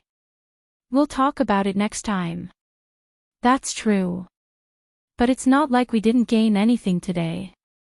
Kong Xiaobo was excited to be able to have intimate contact with Lan Fen today. Who is that Kong Mingming to you? In the car, Lin Yi suddenly asked. Previously, when Lu Xinwen mentioned the name Kong Mingming, Lin Yi noticed that Kong Xiaobo's expression was a bit abnormal. This person looked similar to Kong Xiaobo, and they both had the surname Kong, so it was not difficult to infer that they should be related. Boss. Xiaobo clenched his fist. I won't lie to you, he's the one I told you about, the grandson of my eldest grandpa, my second cousin, just as I expected. Lin Yi nodded. Xiaobo, what do you think? Kong Xiaobo lowered his head and became silent. Lin Yi didn't rush him to answer. Instead, he quietly drove, in Mingyao's villa. Su Shihan's concert is amazing, it'd be great if I could be there. Yushu said as she turned off the TV. Yao Yao, why don't you talk to Uncle Chu and ask him to sponsor Su Shihan for a concert here? Daddy's company isn't some kid's playhouse, you can't just do whatever you want. Mingyao said as she patted Yushu. Shu, are you big boobs and no brains? My boobs aren't big, it's Yao Yao that's too small. Ling Shan is the one who's big. Yushu, of course, wouldn't allow herself to be deformed. She had the perfect body. What do you mean my boobs are too small? Can't I develop late? Meng Yao raged. With those boobs of yours, you'll become a burden sooner or later. Hee hee. I don't think so, right? Yushu made a face at Meng Yao, not daring to say anything else. She quickly changed the topic. Yao Yao, what should we play? How would I know? Meng Yao was still angry. Maybe we should go shopping. Yushu suggested. No way. Meng Yao was much stronger than Yushu when it came to the big picture. We almost got into trouble at the bar last time. Daddy's company might be in trouble, we can't cause trouble for him. Oh. Yushu was a little disappointed. Shield Bro left early in the morning, otherwise we wouldn't be afraid. Do you really think he's invincible? Meng Yao curled her lips. He's only good at teaching Pinliang and his gang a lesson, what can he do if he meets someone stronger? I think Shield Bro's pretty strong. Yushu disagreed. Didn't he come back safe and sound that day? He's fast, isn't he? Meng Yao said. Shu, do you like him? What do I like? Uncle Chu wants a son-in-law. Yushu blushed. Alright, Yao Yao, let's not talk about him. You said it first. Meng Yao didn't hold back at all. Hee hee. Yushu blinked. Why don't we play hide and seek? Hide and seek. Meng Yao looked at Yushu, confused. Hide and seek how? In this villa. It's not that big, we can find it anywhere. Don't we have the garage and the yard? Yushu wasn't someone who could stay idle. We'll each hide once, and each person has 10 minutes to find the other person. Whoever can't find the other person loses. Yeah, it's more fun if there's a time limit. Meng Yao remembered the hide and seek they used to play when they were younger. It was a little nostalgic now. Hee hee, right? Yushu was happy to see Meng Yao agree. Let's set something else, it'll be fun. It won't be exciting anymore. Something. What do you want? Meng Yao asked. Forget about money, I'm not interested. It wasn't surprising, after all. Neither of them needed money, and 100 or 200 wasn't worth it at all. How low would that be? Yushu shook her head. Let's play something more exciting. What exciting? Meng Yao's interest was piqued. Their 12th year was boring.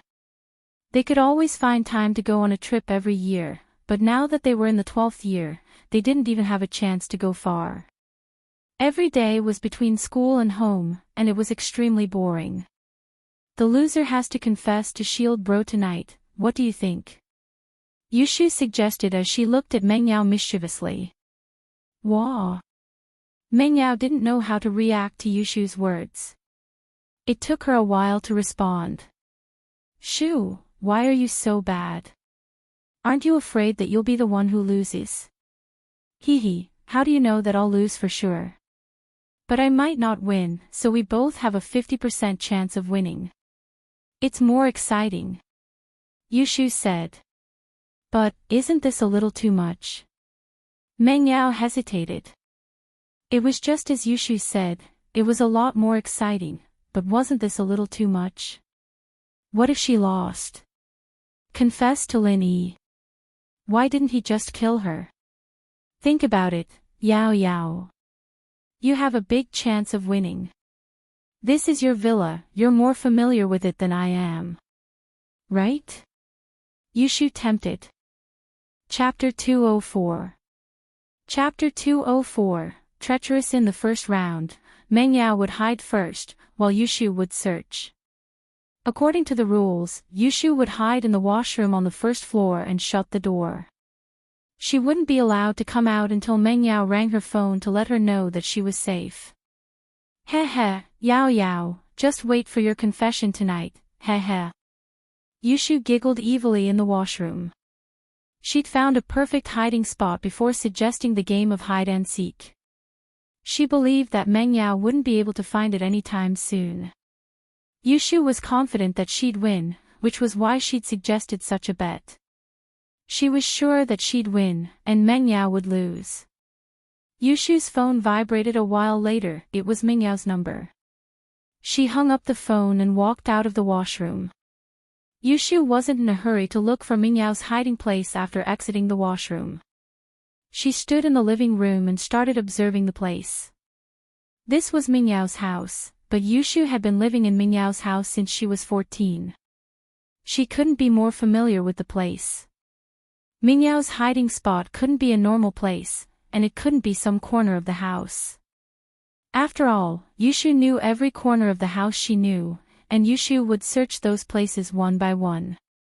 As a result, Yushu wasn't in a hurry to search those corners of the house, since Meng Yao wouldn't be hiding there waiting for her to find her. A sly smile formed on Yushu's lips as she looked at Lin Yi's room. Lin Yi's door had been left ajar during the concert, and Yushu hadn't gone to look at Lin Yi's room on purpose.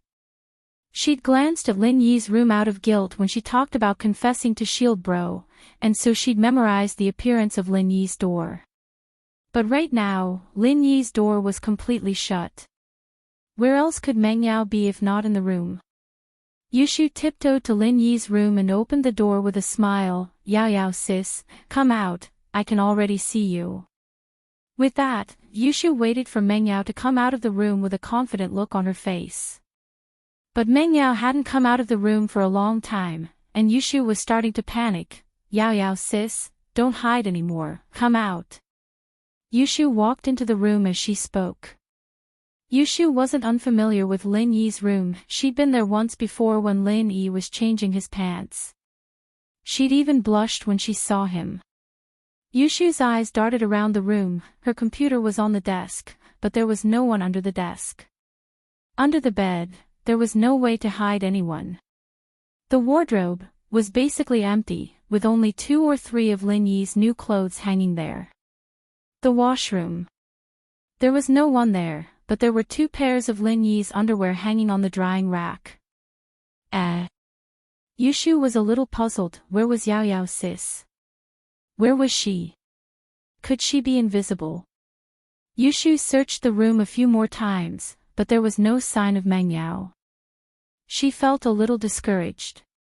Could it be that Meng Yao really wasn't in the room? Yushu's phone vibrated again just as she was thinking about it. She took it out and picked it up helplessly. Yao Yao sis, where are you? Shoo, it's been 10 minutes. You still haven't found me. Meng Yao's voice sounded a little smug. Yao Yao sis, where are you hiding? Yushu looked around the room as she spoke, trying to find the source of the voice, but couldn't find it. Meng Yao probably wasn't talking in the room. I'm in our bedroom. I laid on the bed for a while, waiting for you to come find me. Meng Yao said lazily. She was obviously trying to piss Yushu off. Ugh. Yushu almost dropped the phone on the floor. You're in the bedroom. But I saw Shield Bro's door was closed. Oh. I just closed it, Meng Yao said casually. I was worried that he might have some valuables in his room, and if we broke them while we were playing hide and seek, he'd come after us again. Ugh. Yushu didn't think that Meng Yao would close Lin Yi's door for this reason. Wasn't this a little too much? Isn't this clearly making me fall for it? Yao Yao sis, why are you so sinister? Sneaky. Why don't I think so? Meng Yao smiled. Shoo, I'm coming downstairs. It's your turn now. You better hide well, or else you'll be the one confessing. Yushu hung up the phone gloomily and waited in the living room for Meng Yao to come downstairs. After a while, Meng Yao came downstairs. Yushu gritted her teeth when she saw that Meng Yao was indeed upstairs. Yao Yao sis, it's my turn. You wait in the bathroom, Yushu said. Okay, call me when you're done hiding. Meng Yao said nonchalantly. She had already won the first round, and even if she lost the next round, it would be a draw. She wasn't nervous at all. Meng Yao went into the bathroom and closed the door. Yushu went to hide. Yushu wanted to hide in a random place this time, but she couldn't take the risk after losing the last round. She could only hide in the most powerful place. After Yushu saw that Meng Yao had closed the bathroom door, she tiptoed out of the villa and came to the villa's yard. In the backyard of the villa, there was an independent storage room. It was surrounded by a fence, and it was usually locked. Since Meng Yao lived by herself, she didn't have any junk around. She hadn't used this storage room ever since she bought the villa, but a long time ago, Yushu had been playing badminton with Meng Yao in the yard, and the badminton had fallen into the fence of the storage room. Yushu had dug her way through the fence and picked it up. This was a unique hiding place. Yushu believed that Meng Yao wouldn't even think of coming here after she'd hidden herself in. The iron gate was locked, and Meng Yao probably wouldn't even remember where she put the key. Why would she come here to look for Yushu? Chapter 205. Chapter 205, Tragic Yushu was trying her best to squeeze her body into the fence. It was taking a lot of effort. Had she gotten fatter? Why wasn't it as easy as before? Oh, she'd probably grown up.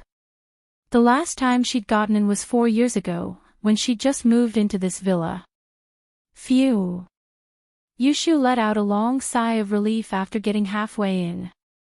She should have looked for the key to the fence if she'd known it was this hard. Yushu wiped the sweat off her forehead and got ready to go deeper, but her chest hurt as soon as she tried.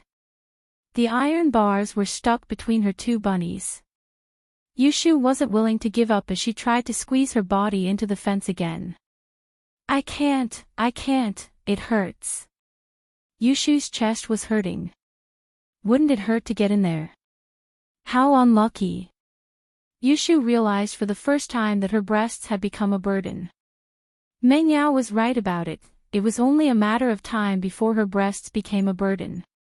What a tragedy. Confessing was fine, she couldn't just get stuck like that, could she?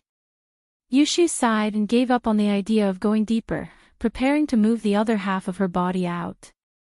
But the next moment, Yushu realized that it was a tragedy for her. She couldn't move the other half of her body out. Wouldn't she be able to get in if she could move it out? She couldn't be that unlucky, could she? Yushu was starting to panic. This wasn't a joke, she'd be a laughing stock if word got out that she was stuck in the fence. Yushu quickly pulled out her phone and called Meng Yao.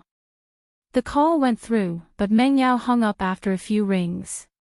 Evidently, Meng Yao had misunderstood that Yushu was giving her a signal to start searching. Yushu quickly restarted the call, and Meng Yao picked it up after a few rings. Shu, what's up? I was just about to go look for you. You have a lot of phone bills, don't you? Yao Yao, help, I'm stuck. Wah. Yushu was panicking. She was stuck in the fence, unable to get in or out. What was she supposed to do? Ah. Meng Yao blinked. Shu, what did you say? What do you mean you're stuck?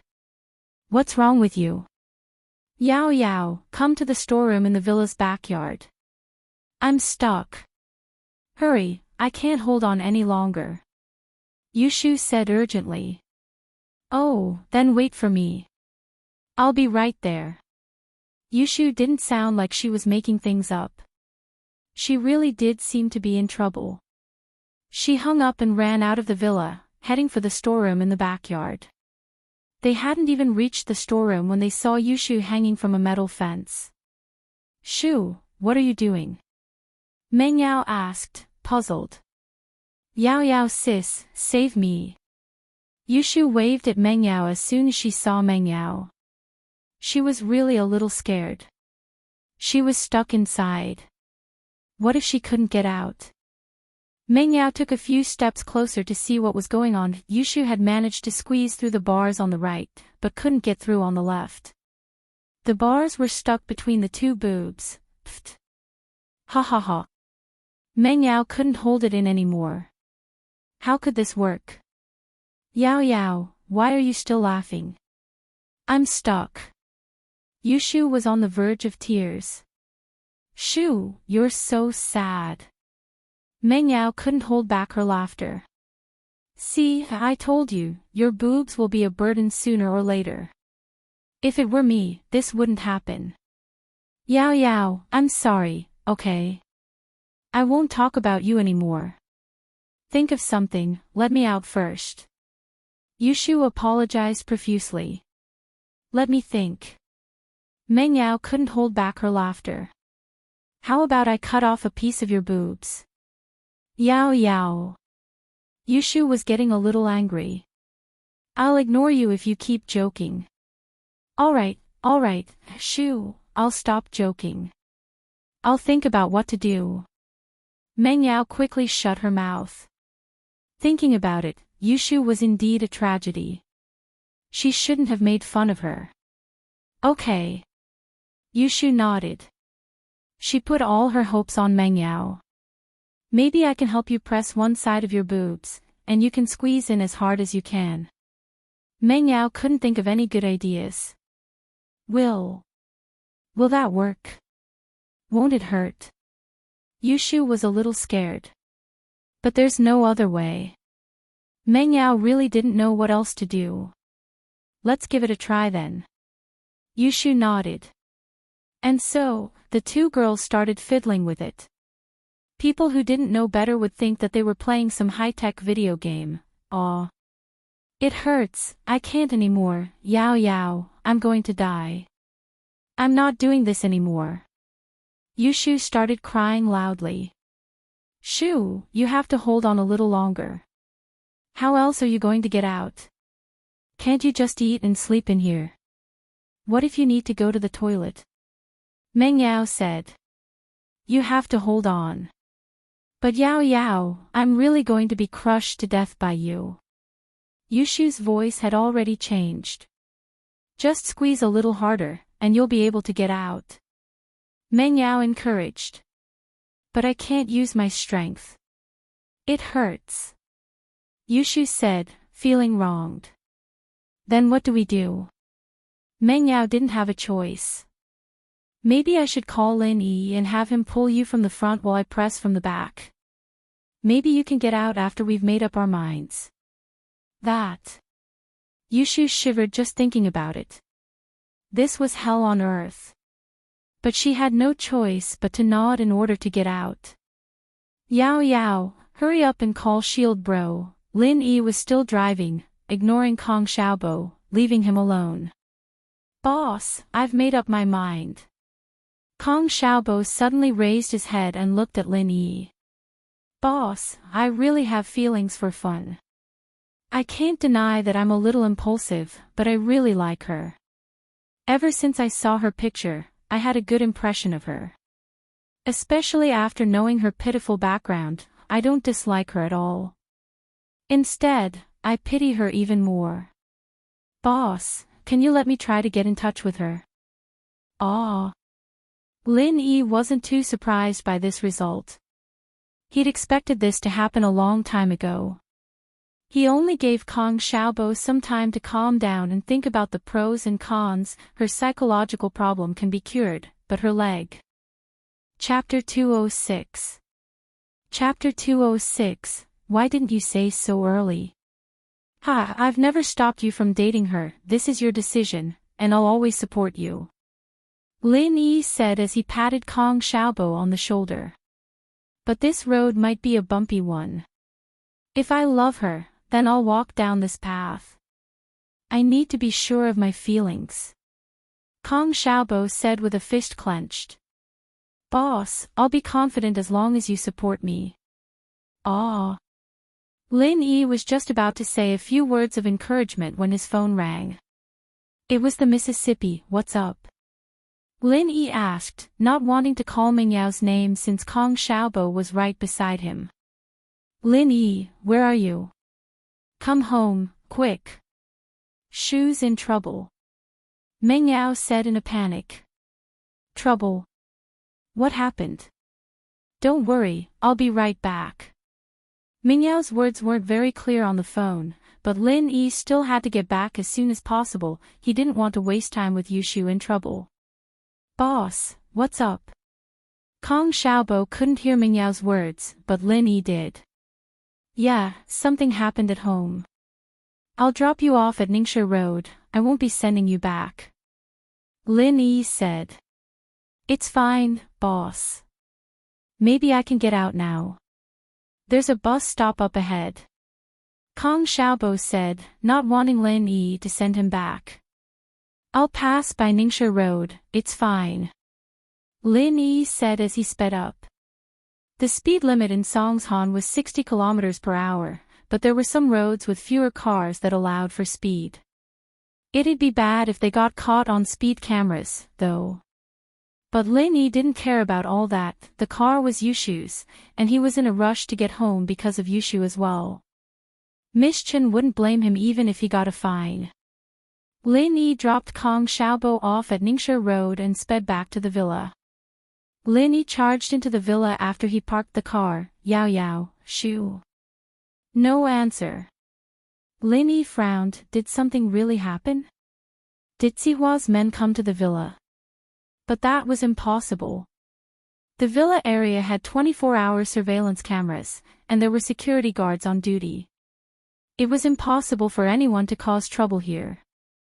General Weiwu, where's Yao Yao? Lin Yi suddenly saw General Weiwu at the staircase, so he didn't care if it could understand him or not and asked casually. General Weiwu raised its head and looked at Lin Yi before lowering its head again, not saying a word. Fuck, you stupid dog, I'm talking to you. Lin Yi kicked General Weiwu, panicking. Woof. General Weiwu barked and ran out of the villa with Lin Yi towards the backyard. Lin Yi followed behind General Weiwu, confused. He didn't know if it knew where Meng Yao was, or if it was just running around blindly. But when he reached the backyard, Lin Yi saw Meng Yao and Yushu standing there, perfectly fine. What happened? Did these two girls have nothing better to do, so they decided to play with him? You guys. Lin Yi was just about to ask what was going on when he realized something was wrong. Half of Yushu's body was stuck in the fence, and the other half was stuck outside. What kind of position was this? Lin Yi, come quick, Shu's stuck, she can't get out, she can't get in, she can't get out, what should we do? Meng Yao waved at Lin Yi anxiously. Ugh. Lin Yi was a little confused. Shu, why are you in there? I'm playing hide and seek with Yao Yao. I wanted to hide in there, but I ended up like this halfway through. Shield bro, help. Yushu wasn't as worried after seeing Lin Yi, but she still wanted to get out as soon as possible. Hide and seek. Pfft. Ha ha ha. Lin Yi couldn't help but laugh. He scratched his head awkwardly when he saw Yushu's murderous gaze. I'm far from help, I won't die even if I'm stuck in there. I won't die, but I can't be stuck either. Yushu panicked. Yao Yao, tell Shield bro your idea, see if you can get me out. Oh, okay. Meng Yao nodded and turned to Lin Yi. You climb over the fence and pull Shu's hand over there, I'll press down on her. There, see if I can get her over there. Meng Yao was too embarrassed to say boobs in Lin Yi's presence, so she could only use there. Lin Yi flipped over the fence in no time. I'll hold her now. Yeah, I'll count to 3, and you pull. Meng Yao nodded. Okay. Lin Yi pulled Yushu's hand. Ready. 1, 2, 3.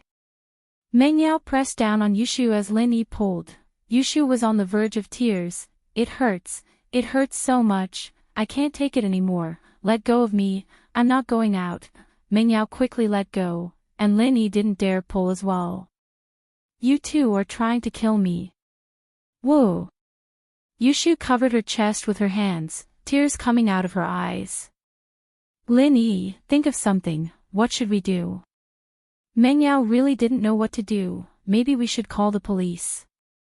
Don't, Yao Yao, if that woman Lingshan saw me like this, she'd laugh herself to death. Yushu shook her head, dissatisfied. But you can't just be stuck like this. Meng Yao said. I can get her out. Lin Yi interrupted. You can. Meng Yao blinked, why didn't you say so earlier? What are you waiting for? But you didn't let me say anything just now, I was just doing what you told me to do, I thought you had some good idea. Lin Yi said, putting on a bitter face. You. Meng Yao was pissed off. Lin Yi, hurry up and think of something. Lin Yi, naturally, was just playing along with Meng Yao's antics, trying to tease Miss Chen a little, letting her know how powerful he was, so she wouldn't have to hang a toilet paper on the side to blackmail him all the time. Lin Yi smiled faintly as he reached his hand out, almost touching Yushu's chest. Hey! Shield bro, what are you doing? Yushu jumped, startled.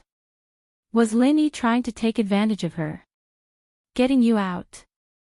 Lin Yi didn't bother with her, he reached his hands out and grabbed the 2 bars on Yushu's chest and back, one on the left and one on the right. The one on the back was fine, but the one in front of her chest made contact with Yushu's chest. Chapter 207. Heibao escapes. It wasn't that Lin Yi didn't want to take advantage of her, but he didn't dare. The miss was right there, watching him. Flirting with her best friend. Lin Yi wasn't that reckless. However, this feeling was really not bad. Just touching the wrist was already very impressive. Lin Yi chuckled dryly at Yushu's murderous glare, deciding not to take advantage of her anymore. He exerted some force with his hands, and the bars were pulled apart. Done. Lin Yi said as he let go, standing to the side. Ah. Yushu tried it out, and got through the bars easily. That easy. It's that simple. Lin Yi nodded. That easy.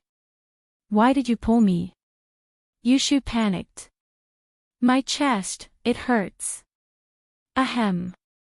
Shoo. Meng Yao glared at Yushu. Watch your mouth. Yushu blushed a little, but didn't care. Shield bro, did you do it on purpose? Yao Yao made me do it. Lin Yi said innocently. I thought her method was the best. Lin Yi, stop trying to drive a wedge between us. Meng Yao wasn't happy about it. What do you mean my method is the best? I know you can pull the bars open. Ha. Lin Yi smiled. If there's nothing else, I'll put the bars back to normal. Don't go through them next time, but you should be fine if you do it, Yao Yao. With that, Lin Yi restored the 2 bars back to their original state. Lin Yi. What do you mean? Are you saying that my chest is small? Meng Yao exploded at Lin Yi's words. I didn't say that. Lin Yi sweated, he just said something random, and Meng Yao was reacting like that. I'll be going if there's nothing else, come back here. Meng Yao was pissed when she saw Lin Yi running away. Yao Yao, there's a benefit to having a small chest, you won't get stuck. Yushu said weakly as she looked at the enraged Meng Yao. Shoo! Meng Yao's face darkened as she glared at her. How could you persuade someone like that? Stuck. There are so many big-breasted girls here, but I don't see any of them getting stuck. Only an idiot like you can get stuck. Yao Yao, don't be angry. Pin Liang likes you no matter how big or small your chest is, Yushu said seriously. Shoo, did you do it on purpose? What does that have to do with me? Meng Yao was going crazy. You're right, as long as Shield Bro likes it. Yushu nodded. Meng Yao was speechless.